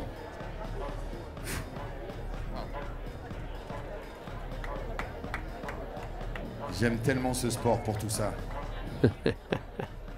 Le dépassement, les Hey, sourires, Catherine. les larmes, la fierté des familles, la reconnaissance des athlètes. Catherine Paletti, in case you didn't know, probably the three people that don't know, Catherine Paletti, race director, founder, along with Michelle of the UTMB back in 2003. The original race, so in 1999, there was a huge fire in the Mont-Blanc tunnel. And sadly, 39 people died in that fire. The tunnel was closed for 3 years. That's how badly damaged the tunnel was. In that time, there used to be a relay around the Mont Blanc, and that was no longer going to happen. So a guy called René Bachelot was like, I need this race to happen, and he convinced Michelle Paletti to plan a route and everything else. Here we go. This must be some more PTLers. Yeah. So yeah, runners coming in. They've been out on the course since Monday morning. 300. Here we go. 300 kilometers, 25 meters of positive elevation. No, team of two. Sorry, she's cheering him in. And what you see here is there's people of the UTMB organization that run in from the town border, and they run in with bells welcoming in the PTL finishers all the way. The PTL, which stands for Petit Trot de Léon. So Petit Trot means a short walk. The irony of that one. It started on Monday. Very French. The maximum better. And the last of the PTL runners will be coming in tomorrow. And yeah. Antoine Nicolas. We actually had Craig Thornley, Craig Thornley and his buddy. They were out on the course for the Western States doing the PTL, but they stopped, unfortunately, I think on Wednesday. I did see Craig take off. I was at the start of the PTL on Monday morning, and I noticed him run by very swiftly. I was like, nice work, Craig. That's a double in itself, hey? Yeah. Being the race director of Western States and then coming and doing PTL. I'll tell you what, that's a... Second time here for the PTL, and they've still got some unfinished business now. They've been here twice. They haven't made it twice, so yeah. Also, Jean-Luc, one of the creators of HOKA. Yeah. He was out there in the PTL as well. And then the other founder of HOKA, I thought Nico Mahmoud, he was there carrying Ludo across the finish line earlier on today. So Ludo Pomeray. Next runner coming in now. This guy's still got some bounce in his... Yeah. Wow. So we're now outside the top 50. Well, overall, but still inside the top 50 men.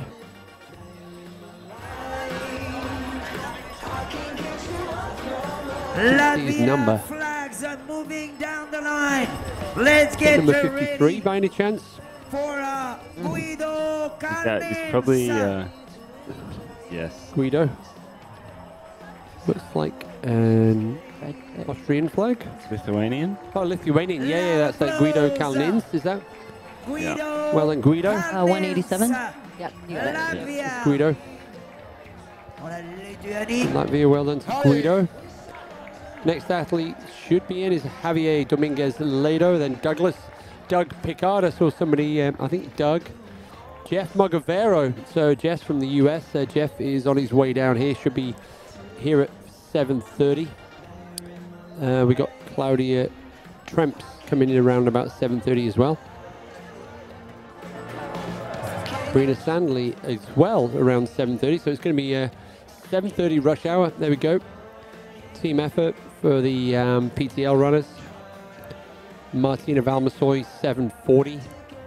Oh, former top 3 finisher in UTMB from Romania, Robert Heinal from he is on his way down to the finish line, famously finishing running in a pair of waterproof trousers into the finish line. It was like back in 2018. Yes. And I think I've heard a lot of people say this year that it's incredible to see how many of the pre-race top elites that were, put up on stage to be the favourites for this race pulled out. Well, if you remember back in 2018, it was a very, very similar situation where many of the top elites prior to the race, they had to pull out, and we actually made a bit of a content piece around it when I worked at Salomon, and we just called it the DNF year. Right. It was just one after the other dropping like flies. And that's when Robert Hajnal came through. Yeah. That was some tough weather. If you're finishing in the town of Chamonix with waterproof pants on, there's been something out there waiting for you. Yeah, I just wasn't. Just looking down now and thinking some of the other legends of the UTMB that still out on the course and didn't stop. So mighty Mayora, Team Vibram, so she's on the way up to La Flégère right now. Then I found Esther Schillag. Esther was in the top 3 at Western States this year, so Esther is still going. She's just outside the top 10, so she's on her way up to La Flégère. Seeing if there's anyone else. Got to give a shout out to the next gentleman coming through, Javier Dominguez.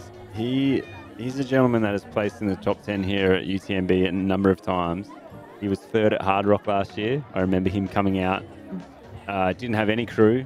Just came out to Hard Rock. I think he arrived the Thursday beforehand.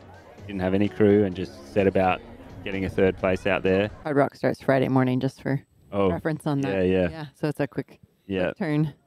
Here we go.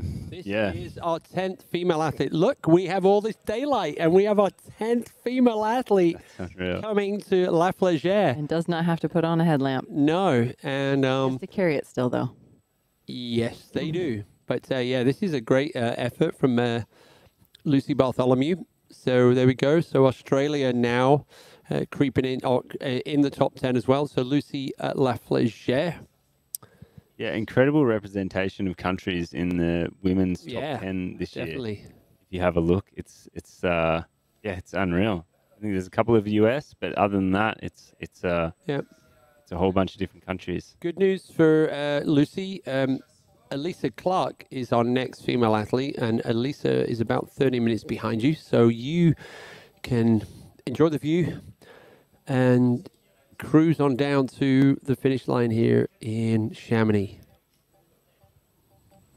Second year in a row now that we have been here for the top 10 women. Only the English Channel. All the others left last year after 3. You get to own it. Yeah, Corinne and I, we were still here. And this is pretty straightforward. And doing it right. And exciting. And it's been nice to have the coverage throughout the day, having designated cameras. Hey, great question. Jacket guy. Let's... No. Zhao Zhao. Yeah, we... let's find out how he's getting on. And then we'll explain to all of you who are like, what are you guys talking about? So let me find him first. And then we can tell you what's going on. So I need to jump a few...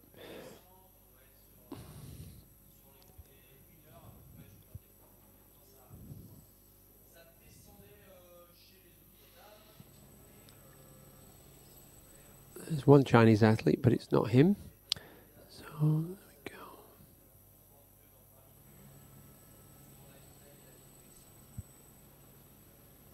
You haven't had any update from Blandine after she kind of made a pretty quick exit from the finish line there. So there's just a question in the chat about that. So we don't have any word on whether Blandine is doing well, but I can assure you she would have some very good people in her care. If the chat is right, somebody found Jacket Guy. I found him as well. 141? Zhao Jai Ju. So we're going to have a break. Let's give you an update on Jacket Guy after the break. Okay, sounds good. Suspense. Yeah.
Everybody, welcome back to the famous, iconic finishing arch of the UTMB. We are cruising into Saturday evening, 25 hours and change since we started the UTMB last night at 6 o'clock. We're going to be doing the commentary until our 10th female crosses the line, and we're super excited to say Lucy Bartholomew from Australia, she is our 10th female. She is on the descent now into Chamonix. The fixed camera at the finish line, this is going to be on all night. So if anybody's waiting up to see their friends, family crossing the finish line, you'll be able to do that, and you can tap into the finish line vibe. There will be some live music down at the finish line tonight, very kind of a classic in terms of very traditional. So yeah, it's a tradition, sorry, of every year. So yeah, top 10 women, we're here. So I'm still here with Chrissy Mail, first edition of the UTMB where she's doing the commentary, and you're almost there, Chrissy. Come on, you can make it. It's kind of like a UTMB for the mouth. Yeah, I'm not abandoning on caffeine today. I cut that out too early yesterday. Right. Keep going with the caffeine a little bit later, but not as late maybe as I thought. Like, these women are crushing the times, not having to pull their headlamps out again. Cruise down the La Flégère climb in time for sunset, well before. Oh yeah, we were talking before the break about jacket guys. So oh, good memory. I'm going to give him his real name. So Zhao Jiaju from China. He's had 2 previous DNFs at UTMB. And so last night when we saw him running, everyone else was running in t-shirts, and he was running up the first climb wearing what looked like a waterproof jacket. So in the lead. Hence, yeah, in the lead with these orange, the gold kind of like kinesiology tape on his legs. And so, Jacket Guy was his name, and it was like, well, we can see now why he's got 2 DNFs. The Chinese team were telling us that he's had 2 DNFs, but this year he has promised that he would not quit. So we were like, but yeah, he's still going, and he is now, he's on it, he's just dropped off my, there we go. He's on that climb. He's on the border between Switzerland and France. So, Jacket Guy is still going strong. And yeah, he's going to be arriving into France soon. So he's going to probably arrive here somewhere in the middle of the night. But we all doubted him last night, and bad on all of us. So, you know, keep an eye out for Zhao Jiaju from China. So yeah, Jeff Mogavero is coach. Jeff Mogavero is on the way in apparently to Chamonix shortly.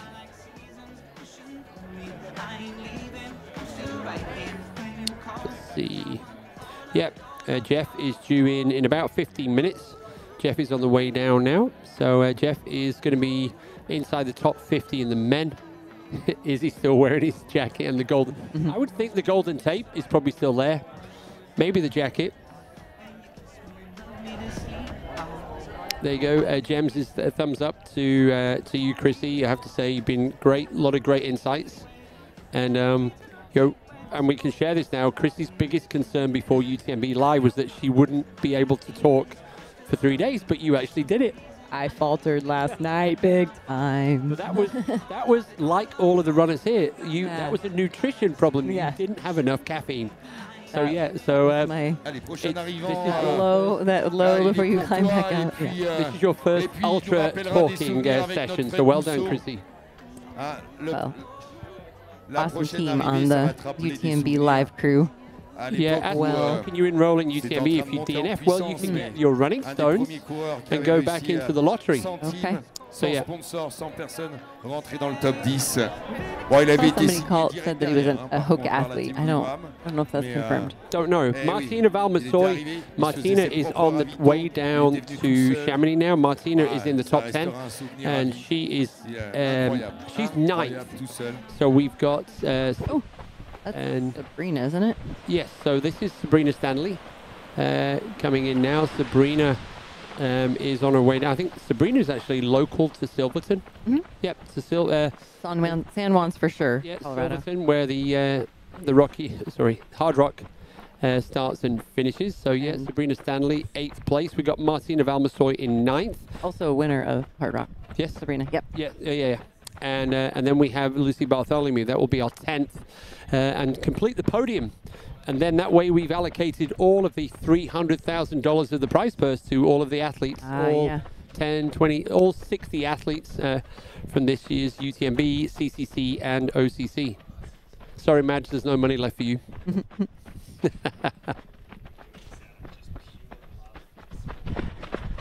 Sorry, Madge, we got you on mute. There we go. That's it again. Pure love. Pure love for the sport. That's why I'm here. Pure love. Yep. There was a question in the chat about how do you go about enrolling for the UTMB if you've DNF 2 years in a row, and that is something you can do through the UTMB World Series events.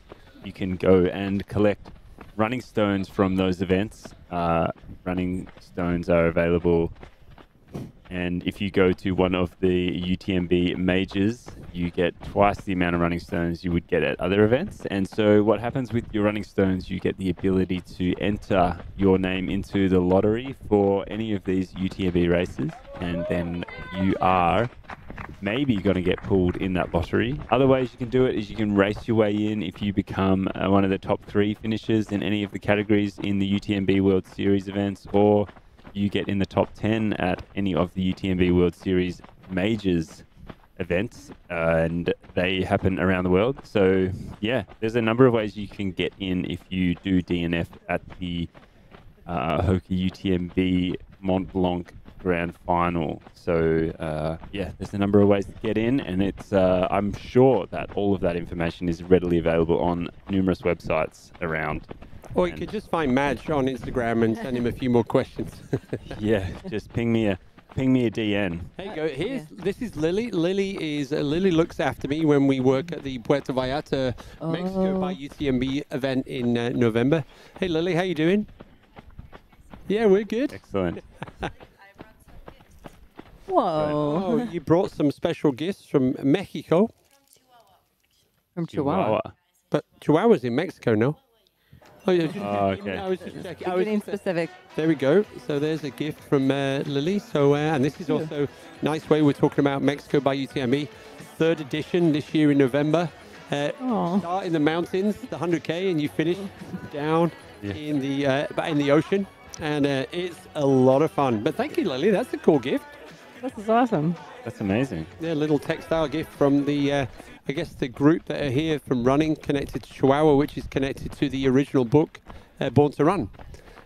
So yeah, wow. So there we go. There's the connection to Chihuahua back to Born to Run. Well, if you've read Born to Run, you notice a picture. The character, one of the main characters in the book, has been around the hall today. Did you see Arnold Phil? Yes. All right. Yeah. And he was running with Scott Jurek, and they were trying to.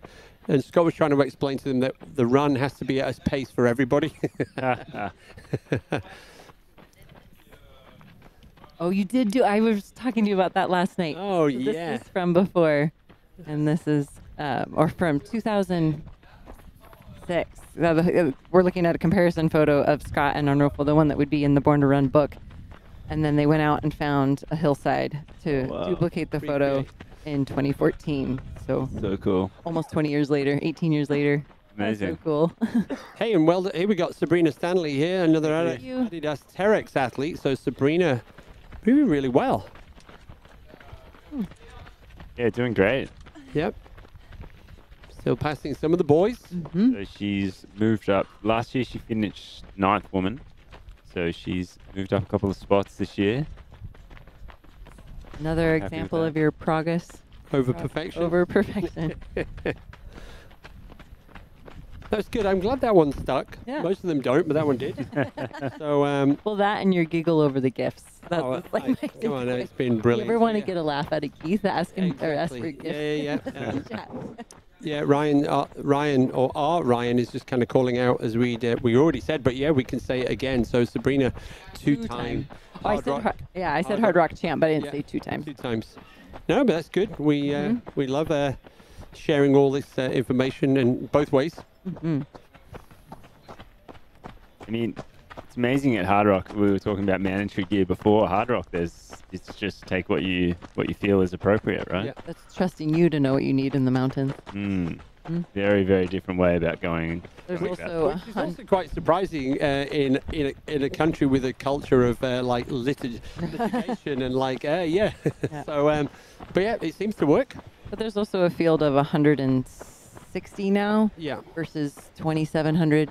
Like a higher touch from the race director. Oh, I told you. I got to communicate with Dale today. That was really fun. Yes, we'll see what that eventuates into. Yeah. That's heard her. That's funny. Heard it here. Yeah.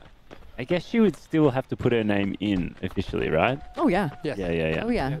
Oh, and that doesn't mean that she gets one just because she's in. He just heard that name wants in.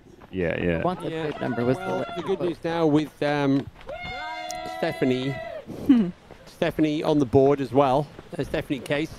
Steph's encouraging as many women as possible to put their name into the lottery. So Steph's working with the Hard Rock 100 to look at the, I guess, the balance between male, female, and also the transparency of the lottery. Yeah. So so Steph's working with all of that. And she did say that after working with the Taliban, working with race directors is actually pretty straightforward. Yeah. Makes sense. I actually got myself a Hard Rock qualifier this year. There we go. If I add my name in to bump those percentages up, I don't know that I want to be drawn though. Oof.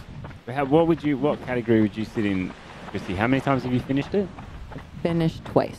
Twice. Okay, so you're in the between 1 and 5 finish category. Does it matter how long ago? No, I don't think it does. As long as you're alive. Yeah. Still kicking. Yeah. So there you go. So Sabrina now is 1.5K to go. Soon she's going to be at the bridge.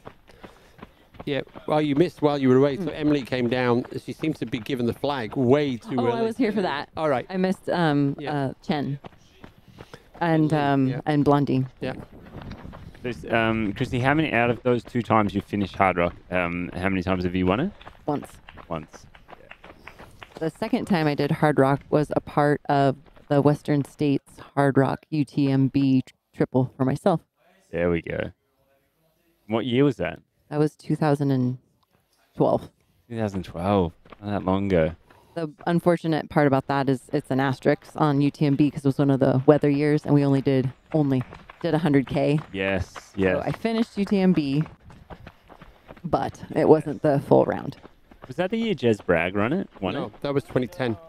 I think Francois. It was was it the year that the race never left France? Exactly. Yeah, it was it rained like crazy and there was some landslides on the border, so they kept the race in France and it ended up being a 100K kind of race. I felt so bad there's a bunch of Americans that came over that year that was like one and done coming to UTMB. Started at 6 p.m., finished at 6 a.m., never saw a thing, pouring down rain, not even a star in the sky. Saw none of the trail. It was brutal. It was a brutal year. I think after 2012, the UTMB organizers said they did a kind of risk assessment of every section of the course.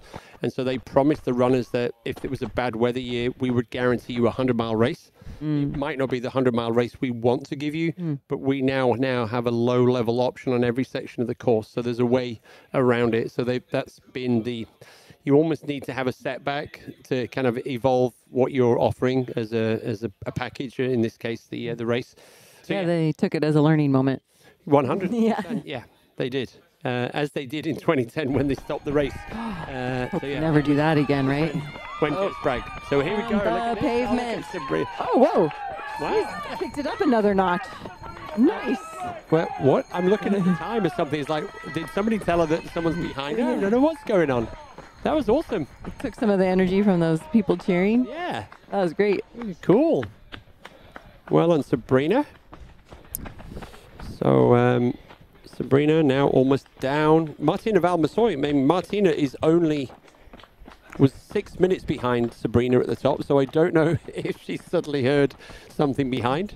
So yeah, Martina's 6 minutes back, and then we've got Lucy. Lucy is 15 minutes behind Martina, and currently predicted to be into Chamonix at 3 minutes to 8 o'clock. So this would be unprecedented if we could get all of our top 10 female athletes into Chamonix without a head torch. That's amazing. I like that factoid. That's pretty amazing. Ooh, we were just talking about this fine woman, Stephanie Case. She's going to pop over and say hello, help us wrap up these top 10 women. I think so, yeah. Yeah.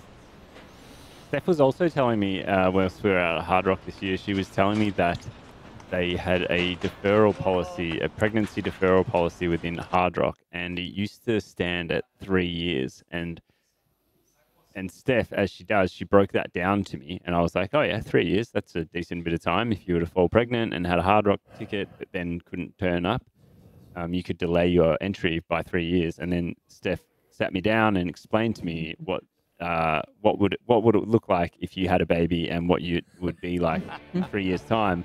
And so she worked with the board at Hard Rock to extend that out to a 5-year policy. And she explained why to me, and it made a lot of sense. Yeah. So big shout out to Steph on the front end of her own journey on that. Yeah, absolutely. Yeah.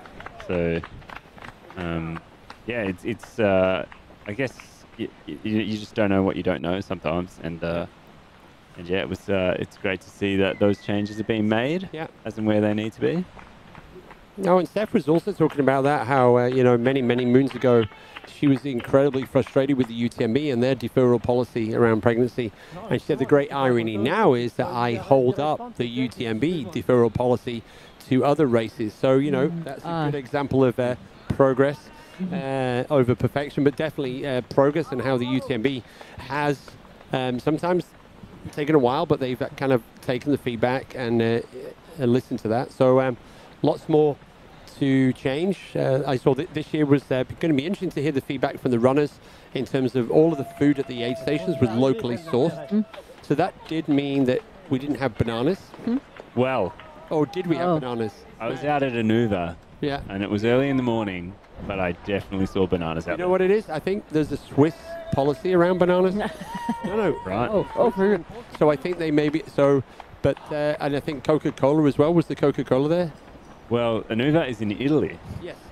So it's not in Swiss. No, I know. So that's why you saw bananas in Italy. That was my point. Right. But in the document, they said to the athletes, we would replace bananas with apricots. So we kind of had the hashtag banana drama kind of going on, because obviously I think a lot of runners would look forward to seeing bananas in the aid station. Yeah. So I think they offered apricots, which I could see why, but they could be a little bit dangerous if you eat too many of those out on the course. Okay. Secondly, I think more around plastic usage. So there was less Coca-Cola this year. They were trying to use SodaStream, kind of like carbonate product that way, and then maybe add some kind of flavoring. Although I've heard some people said, "Oh, I love the taste." So sounds like the runners were using it. Yeah. So so it was like, so that was that there was hashtag banana drama, hashtag Coke Zero. Those were our two little stories that we were running with. I didn't see any Coke out there. Right. I did see a bit of banana, but yeah, it's all part of that. It's all part of that development. Here's the team. Martin walks in right with Stephanie. Great timing. Great timing. As we welcome in our 7th place woman, second American in the top 10 women this year, Sabrina Stanley, coming in, improving 2 places on her 2023 UTMB. Last year she placed 9th. Oh, was that Corinne? And now she's... I think that was Corinne yelling at her. Well, from the same team, another Adidas Terex athlete. And Martina Valmasoy is not going to be very far behind either. And then Lucy rounds out our top 10.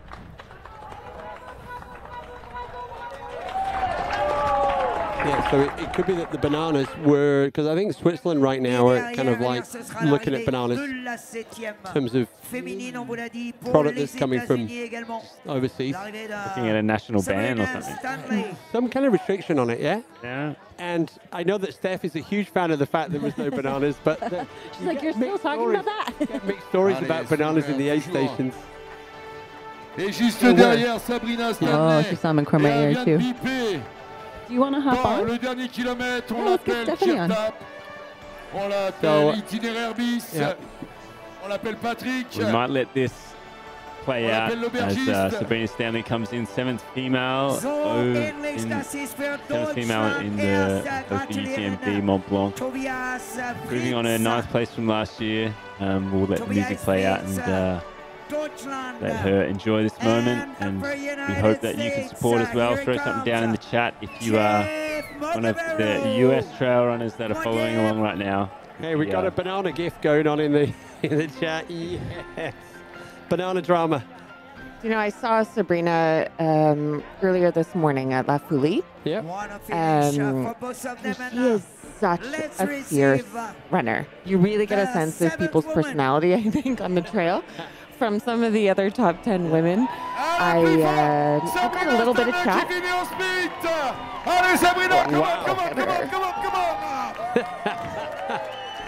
Yeah, I got a little bit of chat from some of the other women, and I tried to talk to Sabrina, and she was just focused on the trail. She didn't have time to chat. That's kind of how, yeah. She is the seventh Hey, woman. Steph, good to hear you. Yeah, I'm awake. How was, yeah, we talked to Madge about Arnu, but how was the overnight in Courmayeur?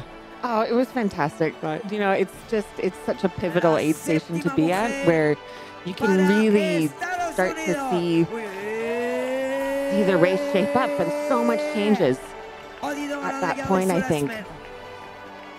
Well, way more than we expected. It's like, what do you do for the athletes? Like, I was like, Courmayeur, and it's like, utter carnage. And then all of a sudden, the men's race fell apart. Yeah. You're always smiling, always with this unbelievable energy. Oh, good for her. Yeah. And, you know, I'm going to draw a contrast now between Sabrina and what I saw out at La Folie with Martina and with Lucy.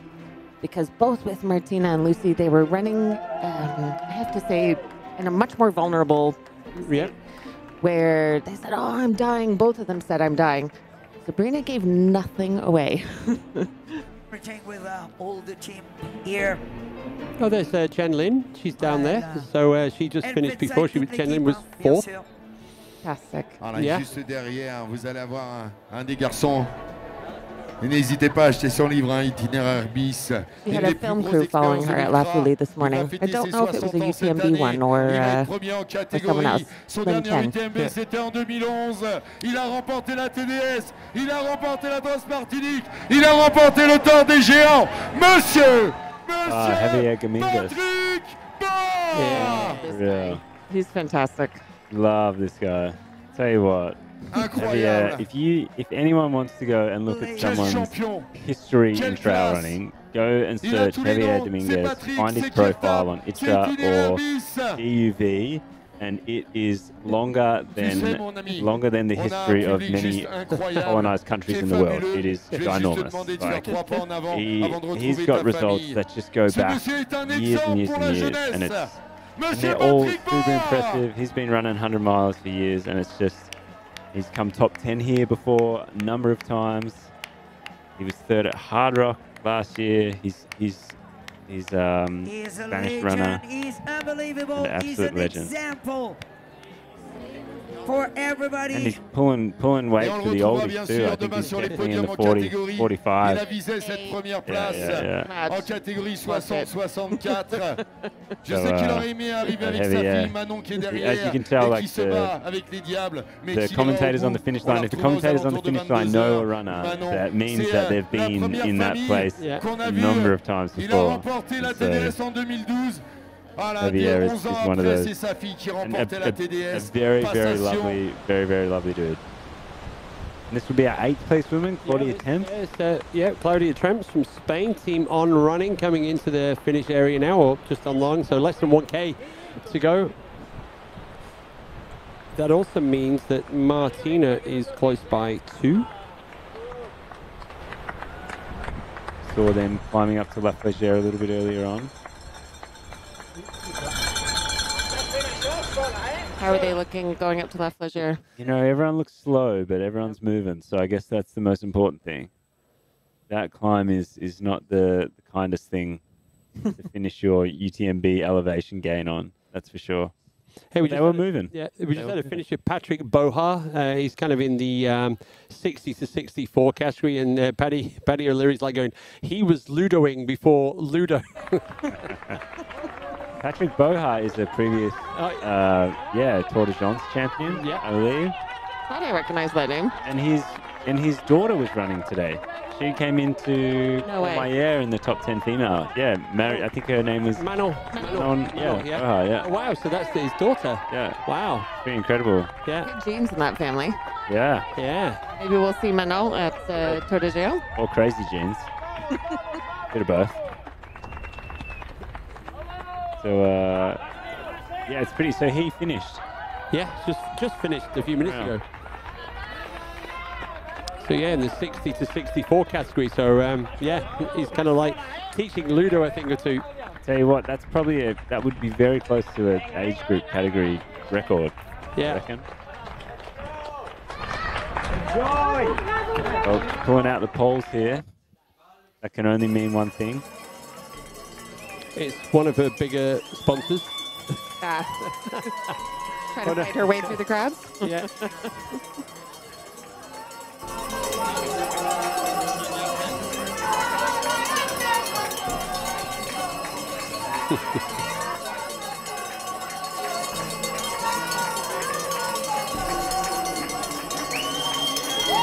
Seeing the tape on her knees. I was listening to you guys earlier where there was a question in the chat about Jacket Man and whether he still had the yellow tape, and I can confirm as of this morning at La Folie he did. Yeah. However, I think somebody pointed out he's been in one of the aid stations for a couple of hours now, so it could be that Jack guy. Someone get this guy a sponsor. And here we go on the left-hand side now. So we've got Martina Valmasoy, and we've got... this would be it's a 10th place woman, but that should be our 8th place female on the right-hand side. And Steph, we were just saying, we've never had all of our females in when we used to do the top 3 in daylight. And we're going to do our top 10. It's amazing. So excited about it. You know, when we were live streaming from Courmayeur in the night, the top 10 group of women were 20 minutes ahead in general than where they were last year. So I was really hoping that we would see a shift, not just in the course record, but also amongst the whole podium crew for the women. Were you back here? Did you see Katie come in? I was napping. Allowed. Yeah. Leave fast on that one. That's fine. It was a lot easier to stay up all night and all day when I was in my 20s, but now that I'm apparently past my age in my 40s. 45. Okay, all right. And pregnant. Yeah. So yeah, Manon Boha is currently 19. So yeah, so dad's home. Yeah, it's home. Oh, well done, Claudia. Que finish enorme. Bien. Octava posición para ti, Claudia. Claudia Thompson. Grande, Claudia. Enhorabuena. And as if by magic, we wait for one female finisher, and we have 2 coming along at once. Martina is coming around the corner shortly. That's position number 8. And now... Yeah, you may not have seen this when Blondine crossed the finish line. They literally caught her. Oh, really? They took her to the medical area. She had something similar in Valocine, so it was twice happened now. So I think she was just absolutely left everything out there. Redlined it. Yep. She was hurting for a lot of hours. Here we go. Martina coming in now. Martina, of course, won TDS in 2022, I believe. I'll give you that now if you want. Yeah. 2022. Yep. Allez, avec Thomas Kick, Svenska. Come on. This is for Svenska. And while we were talking, at least on the live stream, about the prize money and how the prize money has really stepped it up significantly this year, that's for UTMB OCC and CCC, but not TDS. That's right. Yep. Yeah. And so yeah, so there's a $300,000 prize purse here now.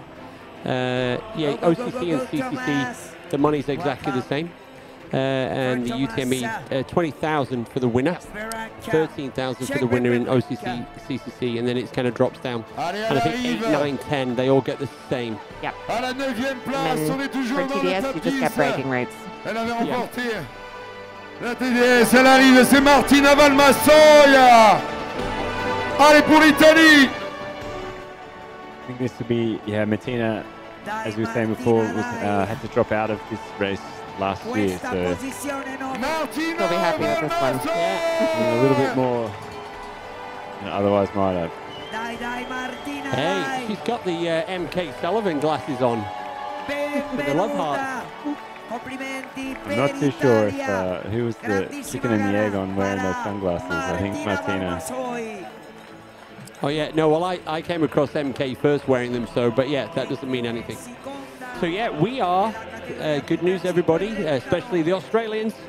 We have one more spot on the podium.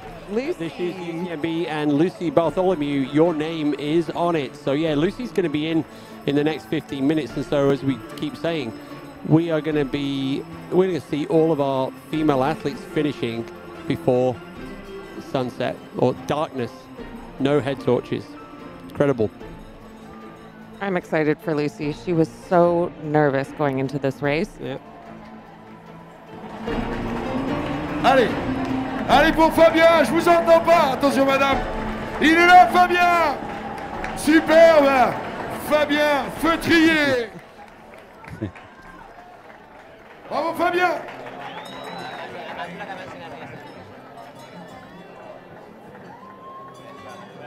Previous champion there, Courtney DeWalter. Ah, yeah, there's Courtney, there's Fernanda Maciel. Yep, there's Camille Brouillard. So yeah, it's a real gathering there. Mathieu Blanchard. Real gathering up. So the gang are down. They're here for Lucy. It's the Salomon team. They're down here for Lucy Bartholomew. Well, and Martina. Martina, yeah. Yeah. Probably convenient timing for the Salomon team to call break time before dinner. Yeah. In between the afternoon beers and the evening supper.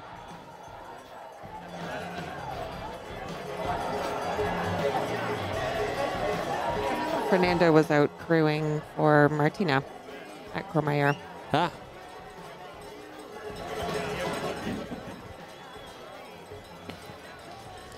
Fernanda's one of your neighbours here in Chamonix, I guess. She is. She just came back from winning a race in Ecuador and is getting geared up for another big expedition. A high altitude FKT. Yep. Has she announced what it is? I don't know, so I'll keep it to myself. Yeah, no. Well, that was my subtle way of saying, I don't know what it is. Do you know what it is? And can you say anything about it?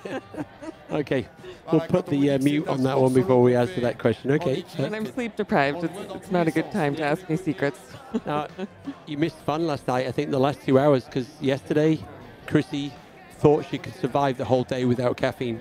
Oh, no. That's a bad choice. Yes.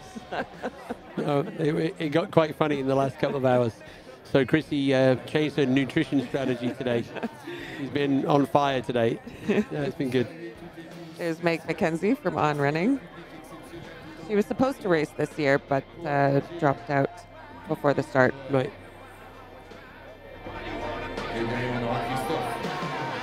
It's a lot easier to stay up all night when you're running in the race. So for everyone who's feeling badly for the runners, feel badly for the commentators instead.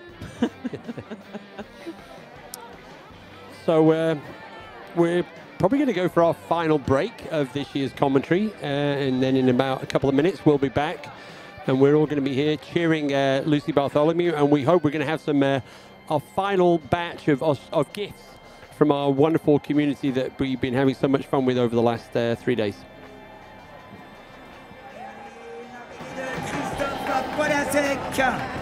Félicitations.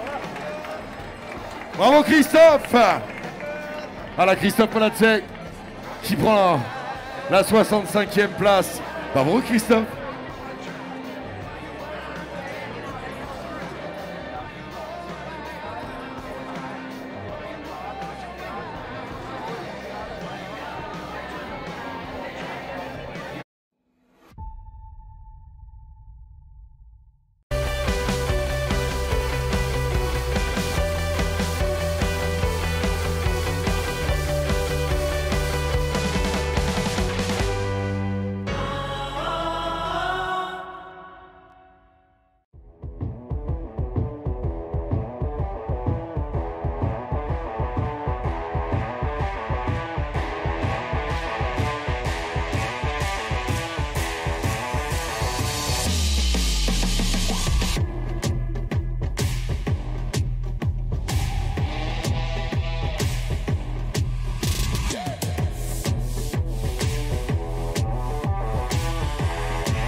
We are.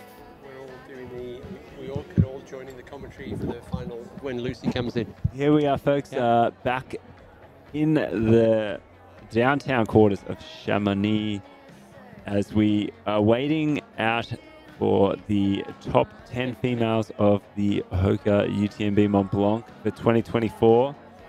Next runner coming through is going to be Lucy Bartholomew from Australia, running for Team Salomon. It looks like she is going to be at the finish line in around about 6 minutes, and yeah, it's been incredible to hang out and see all of the top 10 women and a number of the overall runners too coming through. I think we have seen about 65 runners total coming over the line. Yeah, we're kind of like D-Mob happy here at the finish line now. We've got all of the gang that have been working throughout the day, throughout the night, the 5 of us on the English channel. So we're waiting for Lucy to come in. So there's Martin, there's Chrissy, there's Madge, there's Steph, and myself. And the gifts are still coming in, so I'm happy. Easily pleased. And we've got a baby with us. We do, yeah. Exactly. We have a 5.5. Yeah. We've got a 5.5-month-old baby in the belly. She's been very excited about the race. Oh, excellent. What's going on now? Lots of cheers from the inside. Chrissy's totally into her... and I think social media. I think we're... you want to pull over a chair? Yeah, we get on the... Oh, yeah, we get on the screen. Very much looking forward to seeing... pull up. Get out. Is it that one? Oh, there we go. There we go. We're all in the shot now. So everyone, you see us at home. This is what we all look like. And this is what we look like when we know we are almost done. It's almost time to wrap up this incredible coverage. This the almost first looks time like a GIF. They might not have bananas at the aid stations, but we have them in the studio. The first time that the crew has gone all the way through the night with the UTMB coverage. Yes, banana drama, Coke Zero. But, I think I just have to say, it's on a serious note, it's so hugely important to be able to make sure that the top 10 women get appropriate coverage. And so just a huge shout out to UTMB, to all of you guys on the live crew, because these are long hours. And thanks to the women for running faster, so that they aren't as long hours as they could have been. No, and Steph, thank you for kind of driving the movement of change and understanding that's going on within the trail running community. Oh, there's a lot of women that are working on this. You're one of many, but for sure. And yeah, some days it's probably easier than others, right? I think we might need to pop up the GIFs on the screen pretty shortly. Got to show the audience what the GIF game is like at the moment. So if everyone can see the chat here. So there we go. Right now we've just lost that image of the last GIF there, which was a baby koala holding onto some human's leg. So if you've got some koala associated GIFs, what else would be Australian? Vegemite. Is there a GIF for Lucy's dad? For those of you that know Lucy Bartholomew well, she has a very close running relationship with her dad, and there's an amazing film about her dad actually running Western States after he had crewed her and supported her running through Western States. So if you haven't seen it, go on YouTube and see if you can find it. And someone come up with a GIF for her dad. What's YouTube? Yeah, and maybe we should have a GIF for Jacket Guy as well. Definitely. Jacket Guy. He's stuck in one of the aid stations Still for a going. long time, so yeah. Hey, here come the gifts.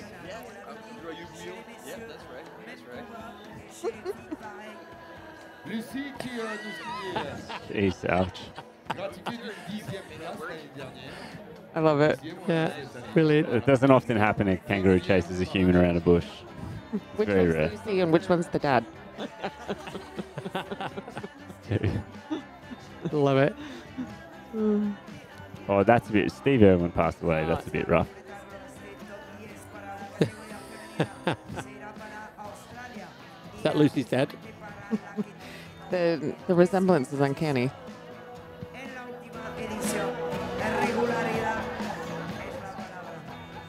Yeah, wombat. And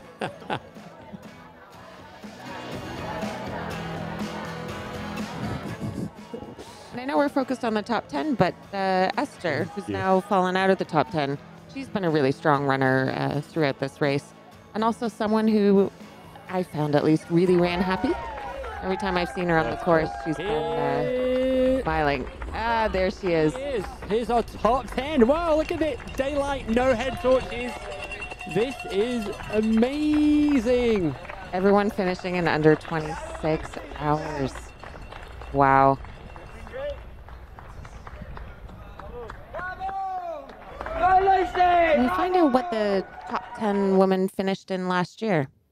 Just for comparison. See if we can pull that up. I've got the time splits.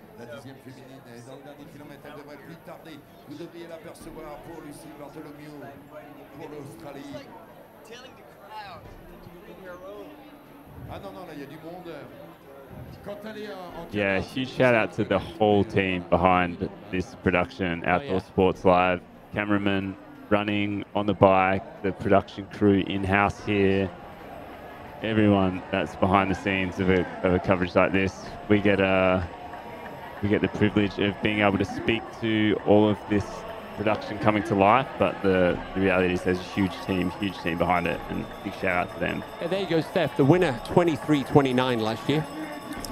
And the 10th place woman? 27:39, so 4 hours. 27:39, and we're only at 25:54, so that just shows how much faster the women's field is this year. Yeah. But I think with the Katie Shy time, because Katie came in just over 22 hours, so yeah. So it's, yeah. So it's very appropriate that we have this music to wrap up our live commentary of this year's UTMB World Series Finals. Times have just come down so much, and this just shows what female competition looks like these days. This is amazing.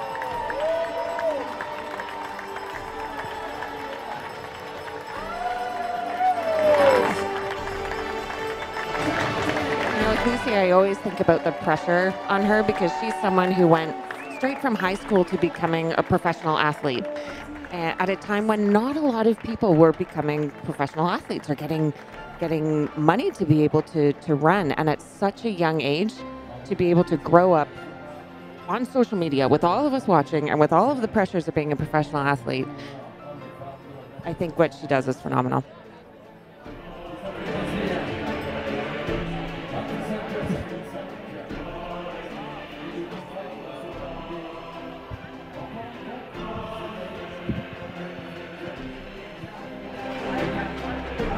And I look at this from a personal perspective. When I ran UTMB last in 2013, I did it in 32 hours and some odd change, and I was 11th. So now we've got the 10th woman finishing in under 26 hours.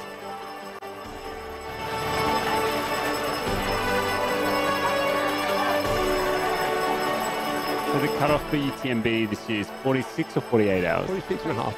46 and a half hours. So tomorrow. We have another 20 hours of people coming, making their way from. Most of them are currently in between Arnuva and Grand Col Ferraia, so making their way from Italy back into Switzerland. And so we have another 20 hours of people coming over the line here in downtown Chamonix, and we're not going to be here to welcome them all over the finish line, but just in advance, we'll give them a big shout out and say, keep going, bon courage, and make sure that this second night is full of the right type of hallucinations and all the positive things that you can think about, because it's going to be a long night out there. But 20 hours more to go, and I think all of us will probably have about 18 hours sleep within that period of time, I think. That already feels like it was 2 days ago, the front of that race.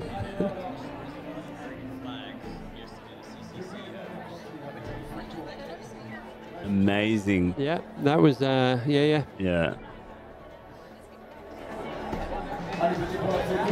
while I was sleeping, but in the top 10 women, I didn't see Fu Xiaosheng.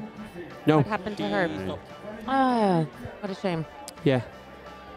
And there's Camille Bria.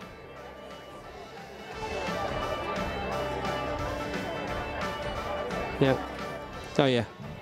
Well, folks, I suppose any final words from our experiences at the HOKA UTMB Mont-Blanc for 2024?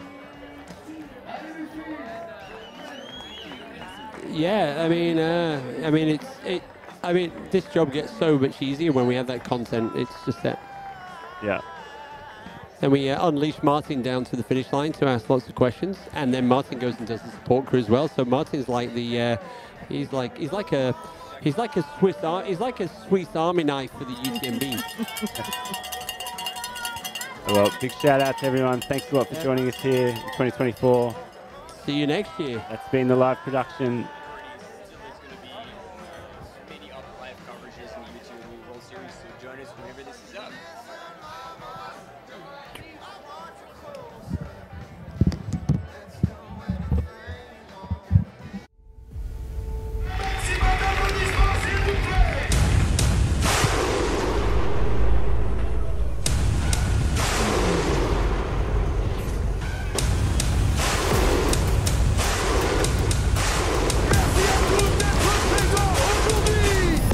Et ça part forcément très fort.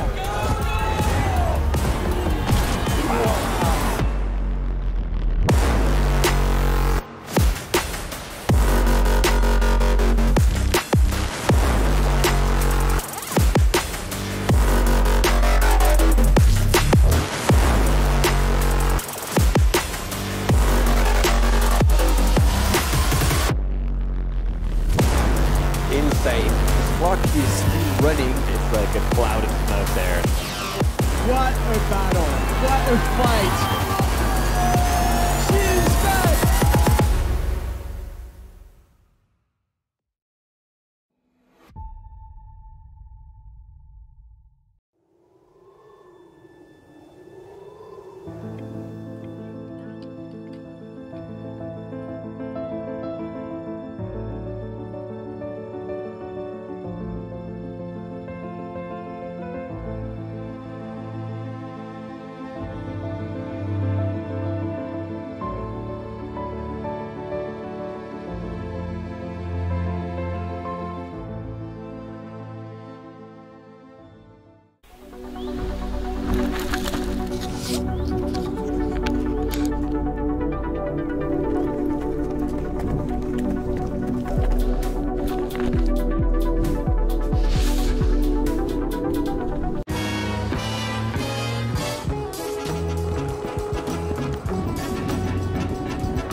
I'm so hot, I ain't coming down.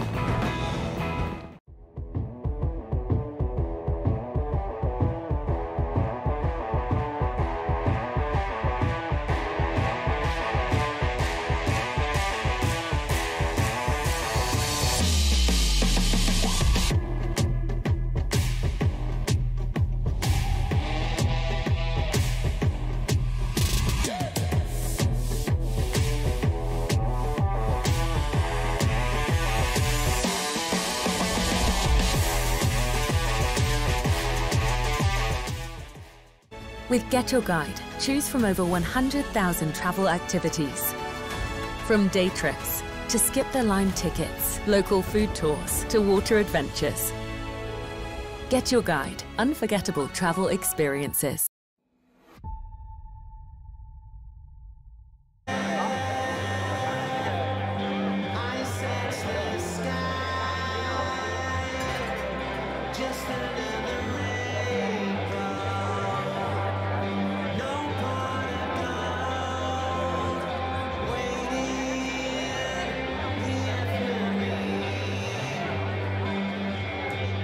Just another rainbow.